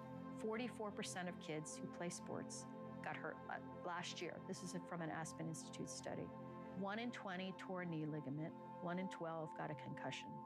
So, these are potentially significant injuries that can have a lasting effect on your life, like ACL tears. Kids who have that, 50% of them, after they get surgery, are going to have arthritis in 10 years. How much do you worry about? I think about this all the time as a parent. I think you and I have talked about this before, this, hyper specialization at a young age. If I have it right, you played soccer, and when you were in high school, that was sort of normal when we were growing up, that you would play a bunch of different sports. Are you seeing any indication that people are maybe moving away from this hyper-specialization, or are we still in that moment where we need to be worried about it? When I'm advising parents on what to do, it's more of a case by case. It's not a broad right or wrong. If a kid really loves baseball and that's all he loves, then stoke that, keep that going. My personal belief is that you build your athleticism, and your athleticism is challenged differently by the different activities in sport. Soccer was just starting up, and my dad played soccer. You're building lower strength, you're building endurance. You're not using your hands so that you're moving in a fast-paced environment, and so you're challenging your balance at every interaction with the ball. Basketball is fast twitch. It's quick movements. You're jumping fast. I love how it made my legs feel for baseball. We're in the business of playing a lot of baseball. Yeah. A lot of tournaments. In one way, you can say, well, you're part of the problem, is that, you're creating more pressure in the tournaments and all that kind of stuff, or you're creating a need to specialize more because the travel teams have these requirements that if you're going to commit to this team, you got to commit to all these other things too, like fall ball and your training, preseason training and all that kind of stuff. But I think if the kid is crazy about it, let the kid kind of help you decide. Yeah. You can guide the child, but if they're crazy about baseball, let them love baseball, yeah. One solution to the problem: diversify the portfolio. In April 2024, Unrivaled Sports purchased a flag football league. Ripken baseball is pretty much diamond sports. There's another shape out there in the sport world called a rectangle. Ripken baseball, yeah, everybody gets it. Now, if we went out there and said Ripken lacrosse or Ripken field hockey or Ripken soccer, somebody's going to raise an eye. But the bottom line and the truth about this is what we do extremely well is run tournaments. That's the same throughout all the other sports. And I think being able to have a little bit of extra muscle behind us, that will now open the door for those rectangles to come into play. And I think we're going to be able to do this. I feel like the potential is greater than it's ever been. You know, you have these dreams and your thoughts and you think that you can do it, you know, just by, you know, putting your effort in. But it's a little more complicated than that. There is a growing need and a growing value, and it can be a much bigger business. We looked at it as sort of a small business that we're trying to give kids a chance. And now, you know, the potential is limitless. What does growth look like from here? It's got to be smart growth. I mean, you can't just go buy a complex or buy a business. That doesn't work. It doesn't fit. Providing not only athletic opportunities and experience for youth, but also opportunities for the surrounding communities. That's a question front and center for the Ripkens and their partners. I believe, big picture, that building and running facilities of sports broadly for communities is something that's going to be a high growth business. So in other words, if you're a city, if you're a town, if you're a municipality, etc., the desire to have excellent programming and excellent facilities, and again, having opportunities for kids on the after-school hours to do something incredibly productive, that's a massive win if you're a town or community, etc.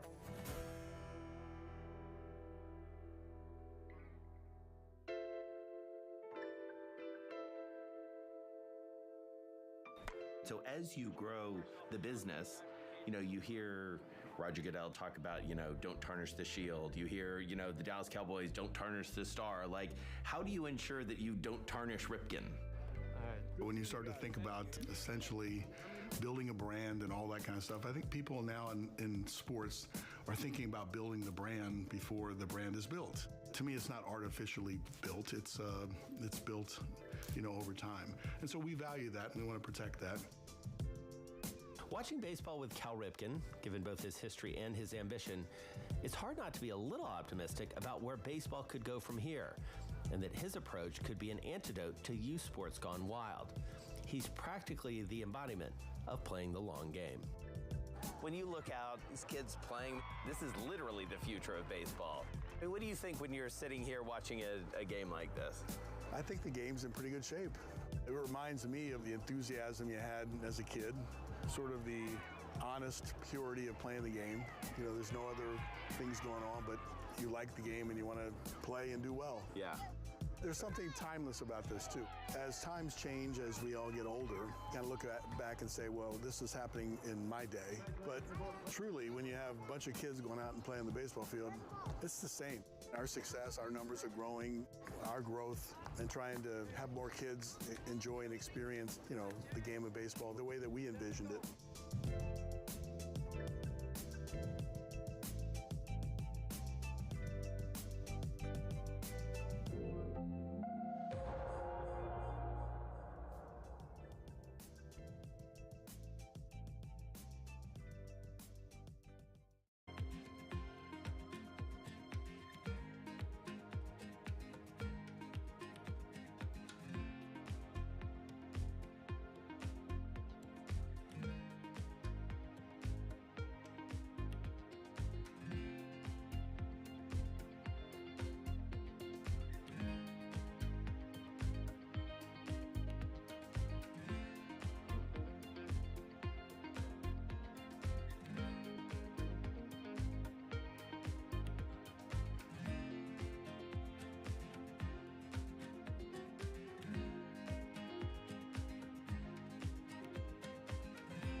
It's the countdown to the market open as we bring you the first trades across Europe. We'll debate the most important stories and what will drive the big investment decisions throughout the morning. I'm Guy Johnson. I'm Kriti Gupta. And I'm Anna Edwards. Join us every weekday morning for the opening trade, live at 7 a.m. here in London. Only on Bloomberg. Context changes everything.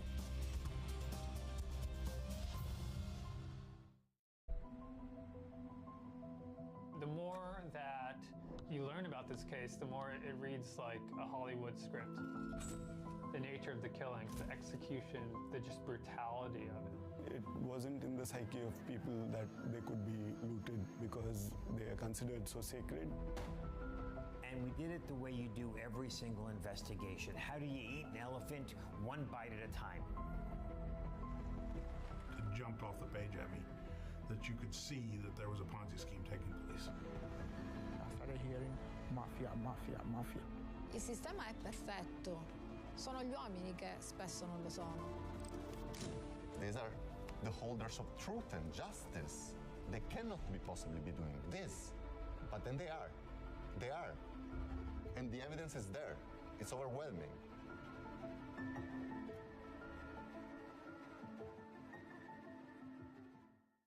Jumpstart your trading day with 2 hours of single stock stories that are driving the opening bell action. We'll take you to Wall Street, Main Street, the C-suite, and beyond. Bloomberg Open Interest, weekdays at 9 a.m. Eastern, only on Bloomberg Television. Get your fixed income fix. Watch Bloomberg Real Yield every Friday right here on Bloomberg. Context changes everything.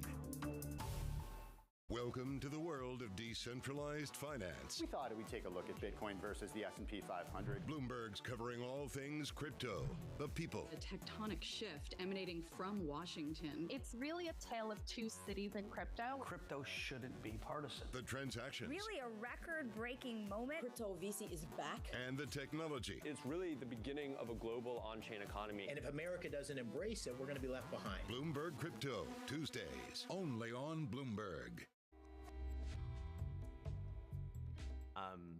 I'm guessing you've seen the show Succession. Has anybody ever brought this up with you? Yes. I actually went to one of the premieres of Succession, and I went up to Shiv, and I was like, "You don't know me from Adam, but I am you." And her response was, "Oh, Lord, I hope not." Charlotte Jones, daughter of Dallas Cowboys owner Jerry Jones, manages one of the most ubiquitous brands in the world. And behind it, one of the most powerful family dynamics in all of sports. It's no stranger to the spotlight or to controversy. I haven't talked to y'all in a long time. I've got some stuff stored up here. So maybe it's unsurprising that there's probably no other team in the world that gets more attention than the Cowboys. America's favorite team, you know who that is. They're once again hoping to end the season with a Super Bowl trophy. Prescott takes off running the football. And while America's team is always in the conversation, they've only won 4 playoff games in the last 2 decades, breaking more than a few hearts along the way. It's good! The Packers are moving on! While the team's play on the field has fallen short of its ultimate goal for some time, its business side has been second to none, to the point where second place is a wide margin away. Valuation estimates have the next closest sports franchise on the planet worth nearly $2 billion less than the Cowboys. A lot of that credit has gone to the equally larger-than-life owner, Jerry Jones. But it's his daughter, Charlotte, who's been the primary brand architect of the Cowboys. And she's quite literally building the next generation of Cowboy business. He said, "You've got 2 jobs. One is find a way to stop losing money. And the second was whatever you do, don't tarnish the star."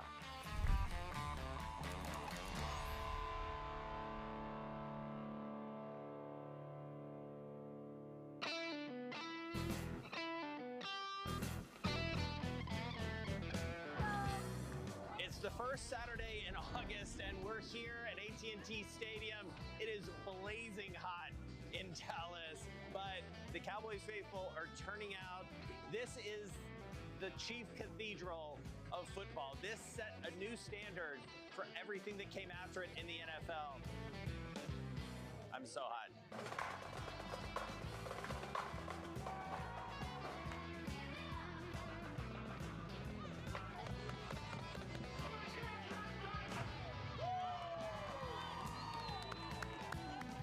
guys lifelong Cowboys fans? Painfully, yes. Yeah. Painfully, yes. That's correct. And what do you think about sort of the Cowboys as a brand, like in the context of Texas? They're worth $9.4 billion, so good brand. Yeah. It's actually estimated at closer to $9 billion, but hey, everything's a little bigger in Texas. As is the size of this mega stadium that was the brainchild of Jerry Jones, which has helped elevate the Cowboys brand to what it is today. Meanwhile, up in Frisco, the Cowboys training complex, envisioned and built by his children, is looking to take the Cowboy business to the next level. We're here overlooking the practice field. Let me throw a business term at you that you're very familiar with, which is uncorrelated. The business has continued to grow. The on-field product is okay. Yeah. Competitive, but not championship. How does that diverge and how do you reconcile that? You know, for us at the end of every season that doesn't end at the Super Bowl is a failure. There is no doubt that our ultimate goal and judgment of success is a Lombardi trophy. But aside from that, uncorrelated from that, is truly the business aspect of it. People come to our game. They leave their worries behind, all of their challenges behind. They see that struggle, and they can identify with the struggle, but they still have the hope. And I think we provide hope. And I think that's what allows our game to be so much more. I take your point, and yet I would say you, as an organization, have managed to transcend that far more than anybody else. What do you think that is? I think what is inherent in our genetics is the stomach and the appetite for risk.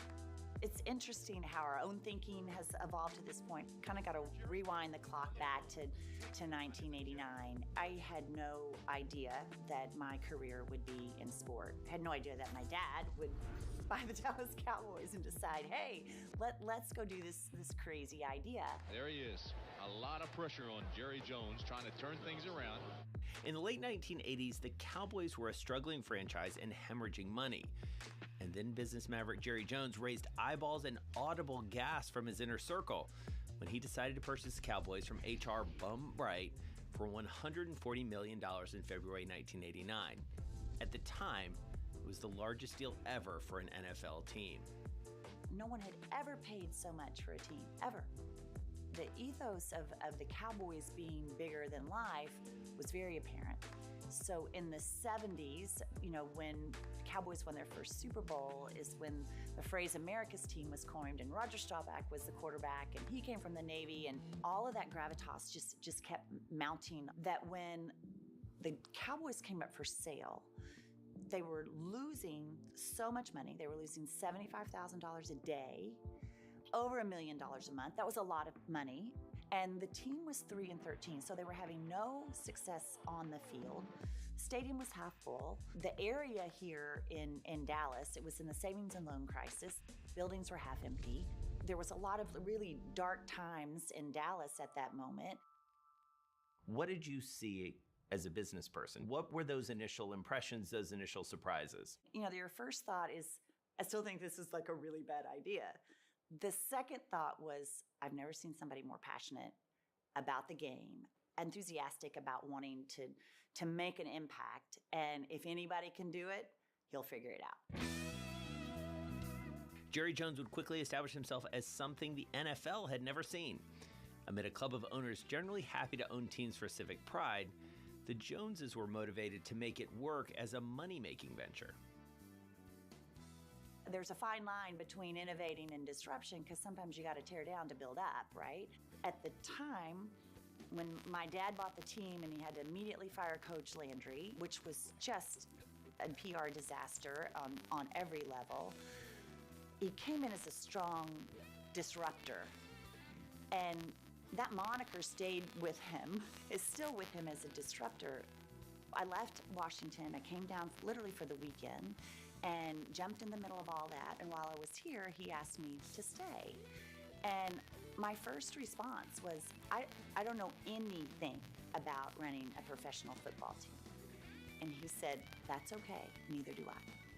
But I just need somebody that will lay awake at night trying to solve these problems so that we can move ahead. What we soon realized is the only true value with the team was the tradition that had been established. That was what was valuable. And when I got here, I mean, my dad literally told me, you've got 2 jobs. And those were my 2 directives. Find a way to stop losing money. Don't tarnish the star. And that began the journey. Jerry Jones, even at the age of 80, still lives with his football team, especially at training camp.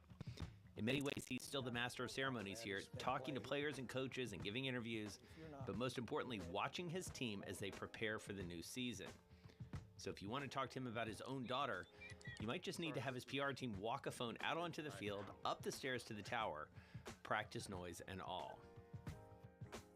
Let me just say this, standing here at training camp, team in behind me, reminds me of her initial noteworthy contributions. We had no plan when we opened our first training camp, but I knew that I wanted to save money on the expenses of running the training camp. And so I said, Charlotte, you go take training camp and reduce the expenses as well as add revenue to offset expenses. Little did I know that this was the initial foray into the using the affinity of the Cowboys called sponsorships. And so I really give Charlotte credit for making camp more viable financially as well as really exciting, because there were not big crowds involved, not just with the Cowboys camps, but all over the league. That's awesome. You never know what he's about to say. The Cowboys' new wave has arrived. Those wearing the Lone Star helmets. I'll never forget the first dry cleaning that I went to, because, do you know how much money you pay to clean? And literally walked in and was like, can we do a barter deal where we don't have to pay for you to clean our stuff, and we'll put up a sign at camp? And it was kind of barter after barter that we started just checking the box on saving. And it really wasn't about making money. It was like, oh my gosh, we just have to stop the bleeding, and how do we do it? All of this became ideas that we actually could monetize and then start to bring in partners associated with it. Who would have dreamed that 3 years later, we would go on to win the next 3 out of 4 Super Bowls, and then shortly thereafter that become the most recognizable and valuable brand in sport. But our intention was also to propel the game and grow the game and innovate around it, because we really did see it was so much more than just a game. And how did we tap into that? And how did we become more of a culture instead of a sport? The Cowboys are back on top of the... Jones's early days of trial and error to answer that question soon became their playbook for future success. Fast forward, and they've done it over and over again, to the tune of $9 billion. And now they've built a living monument of sorts to that business prowess.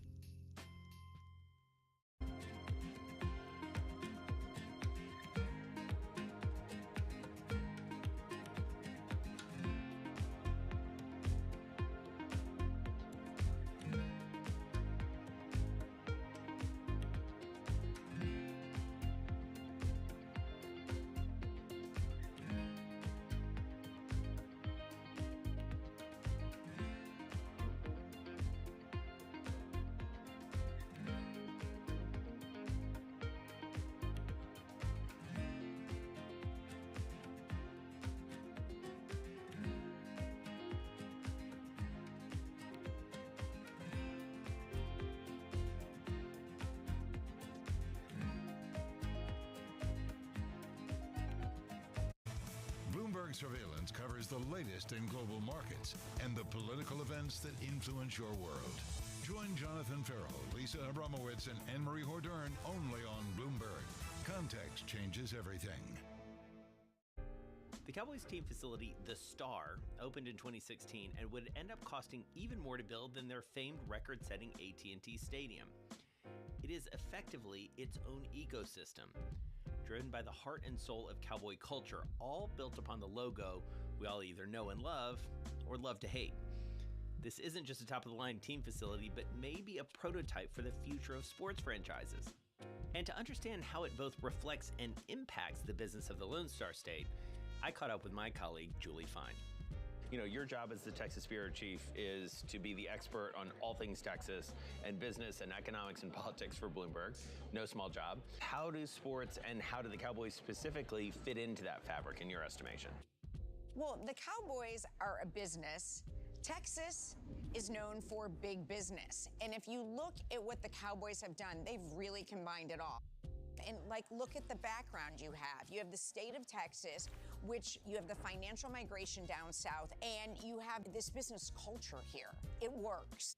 We just saw on the field, the indoor field here, where high school footballs also play, an event that covered the entire field. And now you look around here, there are restaurants, there are stores. This is a destination. It is a tourist attraction. That's because business is quite literally built into the Star.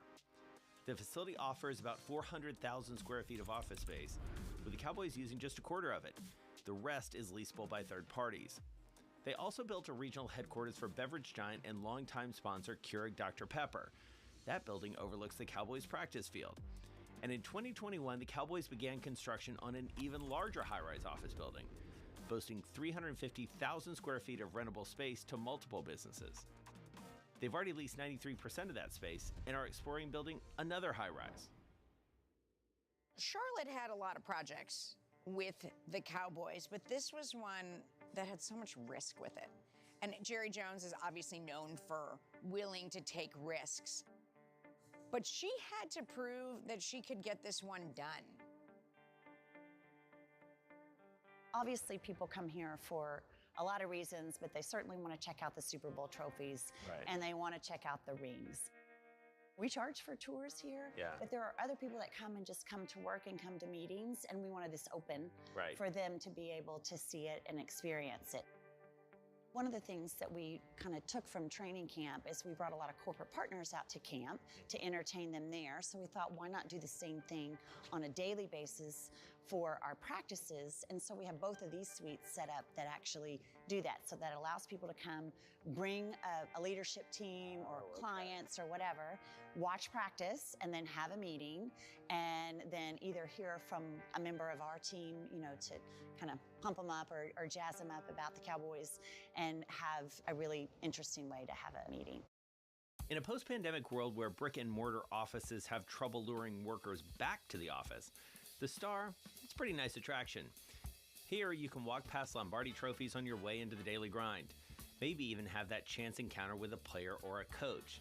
There's even a luxury residential high-rise called the 12, allowing you to live and work surrounded by Cowboys culture. Adam Newman, eat your heart out. Seeing it in person and seeing those office buildings filled to capacity, it might be hard to say this was ever a real risk. But early on in the process, the idea was not loved by every member of the Jones family. When we began this project, there were 3 of us that were super excited about this, which was my brothers and I, and there was one person that was very hesitant, and that was Dad. That's such an interesting insight, because I feel like the world sees your dad as like, go big, spend money, go, go, go, go, go. And the fact that he needed to be convinced is a really interesting family dynamic, you know, or business dynamic. Well, I think he had, as he said, I had danced with the devil twice, and I was not going to do it again. And, you know, when he bought the team, I think he was so fortunate that we were able to come out of that and be successful there, that when this idea came around, he was like, y'all have to figure out how to do it. I'm not giving you any money. So when we jumped in here, what started as, okay, we're going to put some offices, and then to monetize it and pay for it, like, let's put more offices on top of it. Let's sell them. People will want the view of the practice. But that, again, speaks to the willingness to open up what most people privatize. You know, honestly, most of the strategic thinking and the game strategy is probably 20% of practice. And for that, we go inside the Ford Center. We still keep the secrets. The Ford Center is the large indoor practice field at the heart of the complex. Here again, the Cowboys aren't just using this for practice. When we visited, we saw it used as a venue for a massive convention. Maybe more importantly, it's a longer-term investment in the future of the sport of football. The Ford Center seats 12,000 people, providing a massive venue for high school football games there in Frisco. And not for nothing, but one QB who plays here is John Stephen Jones, Charlotte's nephew. For us, it was, okay, the next generation. How do we connect, with young people and young kids? Well, you connect right at the heartland of the game with high school football. High school football are the greatest moments of every pro athlete's life. That's when they were the superstar of everything, and everything was great, and that's where their love of the game took off. So you start there. How do you become an evergreen thought in people's minds rather than just your 17 games a year? How would we create something where people could come, have a touch point with us every day of the year and feel like they're a part of something bigger? This project was the first time I got fired. So I knew he was engaged when he said, well, let me see the plans for the Ford Center. And so I showed him the plans, and the budget was tighter, so there was a metal facing and everything. He's like, you're not putting metal on the outside of this building, are you? So, well, glass is another $10 million. And he said, do I have to find someone else to build this building? Are you seriously not going to put glass on this building? Now, remember, he's just told me you don't have any money. Right. Now I'm about to get fired because I won't spend enough money. And the architect's like, Charlotte, we got fired. About that time, Jason Garrett comes out of his trailer and he looks at me and goes, you look like you've just seen a ghost. I'm like, well, it didn't go so well. And I think I got fired. He goes, that's okay. I got a job for you over here in coaching.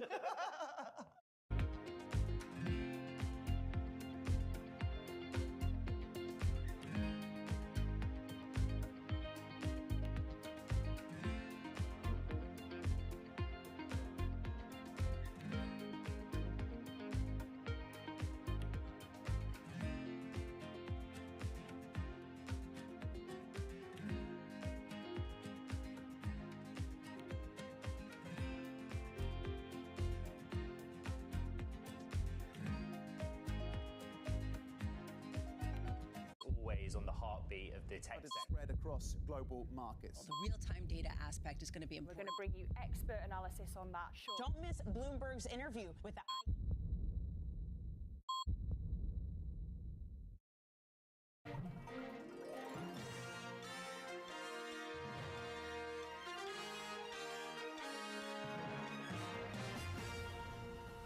Spoiler, Charlotte didn't get fired. And as her beloved star continues to expand and prove its worth, the main event is still over in Arlington. It's what some call Jerry World, others the Death Star, the Palace in Dallas, or Cowboys Cathedral. It's where the Dallas Cowboys play on any given Sunday, and it too is a highly coveted brand integration, AT&T Stadium. So here we are. We're right about 45 minutes before kickoff. We have a lot of different partnerships and business associations, as you can imagine. And so to be able to bring them down here with their select clients or guests or family and take a picture with Jerry, be close, to the action, really doesn't happen the way that we do it in any place else. This is so great to see y'all out here. You want to go in the second half? You want to play? Yes. We kind of don't mind mingling, some of people with the players, but everyone's pretty respectful of a certain amount of distance. So, but we probably push the line a little bit on that. The Cowboys certainly do bring luxury fandom closer than ever before to the action, but to Charlotte's point, is some of it at risk of going too far?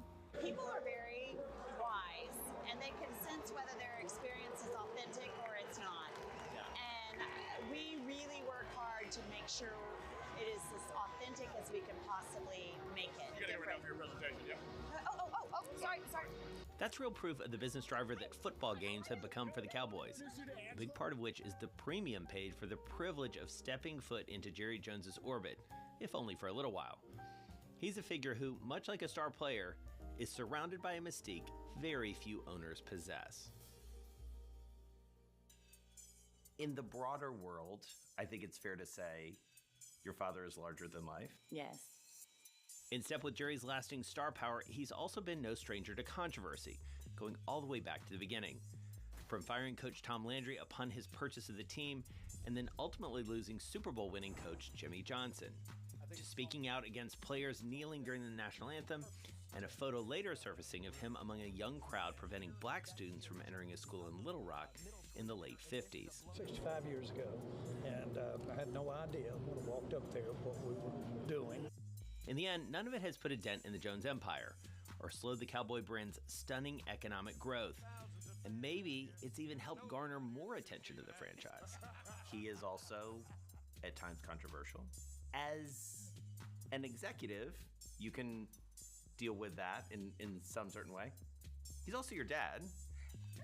How do you sort of separate that, especially at moments where he's facing a lot of criticism? You know, I have heard him tell me often is that I think you do your best work in crisis. We came into this in crisis. There's danger in the comfort zone, so probably the best advice my dad has ever given all of us is to have a high tolerance for ambiguity. You talked about the next generation, and you are a part of a next generation. I'm guessing you've seen the show Succession? Has anybody ever brought this up with you? Yes. I actually went to one of the premieres of Succession, and I went up to Shiv, and I was like, you don't know me from Adam, but I am you. And her response was, oh, Lord, I hope not. How do you think about Succession? How do you think about legacy? What are the conversations that you have with your brothers and with your dad about that? I think we spend more of our time around that, thinking about the next generation as opposed to the three of us, because the three of us have already figured out how we work together. Do you see, one of your kids sitting at this desk or one of these desks down the line? I sure hope so. Because, you look around and you're like, what do we do all this for?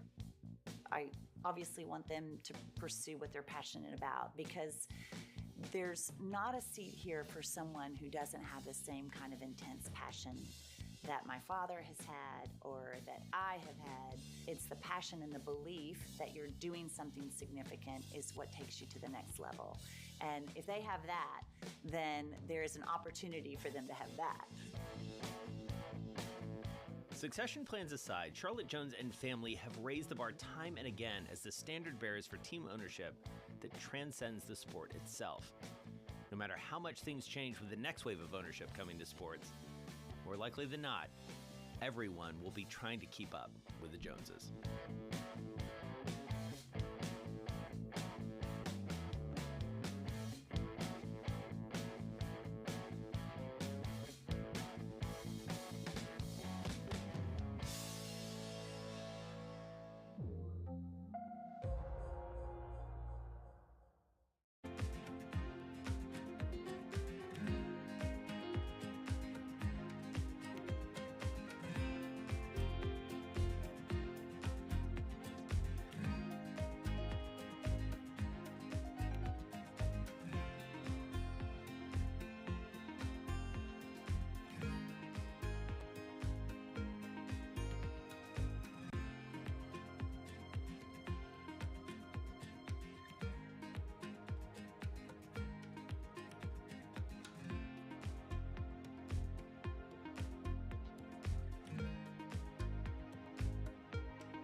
In global leadership are on Bloomberg. We are 40 millions. We're a big country, and we really depend on the aid from the world. And we depend on the aid and the position and the stance of the US. So I would like to understand, what would it mean to finish war fast? If Trump knows how to end this war, he should tell us today. Because if there are risks to Ukraine's independence, If there are risks that we will lose the statehood, we want to be prepared for this. We want to understand whether in November we will have the powerful support of the US or we'll be all alone. Only our lives are at stake here, and nobody can just trade our lives. Nobody covers the top global leaders like Bloomberg Television and Radio. The top names in business are on Bloomberg. Middle market line draws are basically still about 5 percentage points below where it was pre-pandemic, which means as cost of borrowing went up, people aren't being quite as aggressive, and that's why the economy is slowing down. They're not hiring quite as many people. They're not buying that piece of equipment. They're not doing it because they're a little worried about final demand, and therefore they're being careful, which is unpleasant for your bank, but is okay because the companies don't make them profitable and the credit quality is good. Nobody covers business like Bloomberg. Bloomberg covers the world with unmatched reach and resources. From more than 120 countries, the moment news breaks, 24 hours a day. Bloomberg, context changes everything. The more that you learn about this case, the more it reads like a Hollywood script. The nature of the killings, the execution, the just brutality of it. It wasn't in the psyche of people that they could be looted because they are considered so sacred. And we did it the way you do every single investigation. How do you eat an elephant one bite at a time? It jumped off the page at me that you could see that there was a Ponzi scheme taking place. I started hearing mafia, mafia, mafia. Il sistema è perfetto. Sono gli uomini che spesso non lo sono. These are the holders of truth and justice. They cannot be possibly be doing this. But then they are.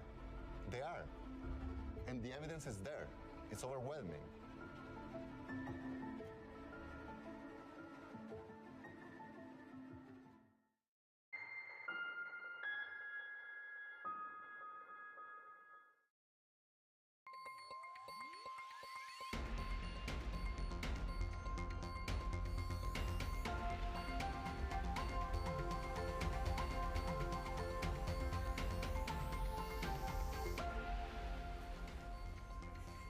This is the Asia Trade. I'm Shevrian in Tokyo.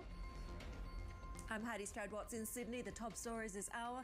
Japanese stock futures are pointing to a rebound after the market's worst day since 1987. The yen is steadying after its surge following the BOJ rate hike, and investors also awaiting an RBA decision. Signs the U.S. economy is in the danger zone, driving the S&P 500 to the brink of correction. Treasury is losing some steam after two-year yields briefly topped 10 years. And we continue our exclusive coverage inside Adani, speaking to Gautam Adani's eldest son about claims that the family fortunes are too closely entwined with the Modi government's. Being close to a political party does not necessarily mean that you get the work. You get the work because you are able to deliver. Well, let's get you straight to today's agenda. And Sherry, top of mind is really the global stock meltdown, right? Take a look at this terminal in terms of the context of what we've seen. We've seen now the S&P 500, as I mentioned, now on the brink of correction. The question is, and we were talking about this before we came to air, we've seen previous kind of signs of capitulation in these markets that have very quickly bounced back, right? Is this time kind of for real, I guess, in terms of some of the repricing that we're seeing? In fact, our question of the day on the MLive blog is, will the S&P actually end the week higher or lower? But no question about it, this recent sell-off has been one for the books no matter what asset class you're looking at. This is a positioning-driven sell-off. We're dealing with a correction that it's a terrible word to use, but it's somewhat healthy. We're going to see the ripple effect in tech. Some of what's happening in tech is just, you haven't really had a correction in a long time. This is just an opportunity to deploy some cash that's sitting on the sidelines. Tremendous opportunity here from an active manager's perspective. I would just be cautious and kind of take your time over the next couple of months, because I don't think today is going to be our final down day. The markets certainly are panicky enough to have an impact on Fed thinking. I'm not yet in the camp where we'll see an aggressive rate cut, intra-meeting cut. You might get a bounce in the markets, but I think the overall signaling that would send to risk assets would be a negative. That would be really sending panic signals to the markets. That global sell-off overnight has been amazing, right? I mean, started in Tokyo, then London, then New York. Now, for me, the key question will be, are these losses sustained? Because we have seen this sort of knee-jerk reaction and sell-off before that wasn't really sustained, and then you saw the bargain hunters coming in and supporting the markets again. Well, it comes to the Japanese stock market, though, we're like plunging into bear market territory already. We've erased all of those gains that we saw in the past year. So we're talking about the topics down now 24% from its peak. We're seeing the Nikkei volatility also at the highest level since data was kept in the 1990s. So take a look at how we're setting up right now with Asian futures trading like this as we continue to see a little bit of strength in the Japanese yen. And of course, this we're talking about a rally of double-digit percentage gains since its July low. Now, Sydney futures at the moment down 0.4%. It's RBA day. Let's not forget that, because we do have a big rate decision that could potentially be a hawkish hold in Australia as well. Nikkei futures pointing to the upside 1.4%. Of course, we'll be watching some of those big names like SoftBank that took a tumble, not to mention those banks as well. We continue to watch what's happening in China as well. Of course, we had some priorities set by the government, but of course, confidence in the markets has been lower. Take a look at how U.S. futures are coming online in the Asian session, given that we had that big sell-off. We're talking about the S&P 500 losing 3% in the overnight session. We're seeing a little bit of upside, 0.9%. Will we see those bargain hunters jumping in again to get some good deals after we saw record highs in the U.S. markets? NASDAQ 100 saw its worst start to a month since 2008, but we're seeing futures now pointing to the upside of 1%. We'll be watching the Treasury space very closely because we saw the 2-year yield fall below the 10-year yield for the first time in 2 years. What that says is that really traders are pricing in potential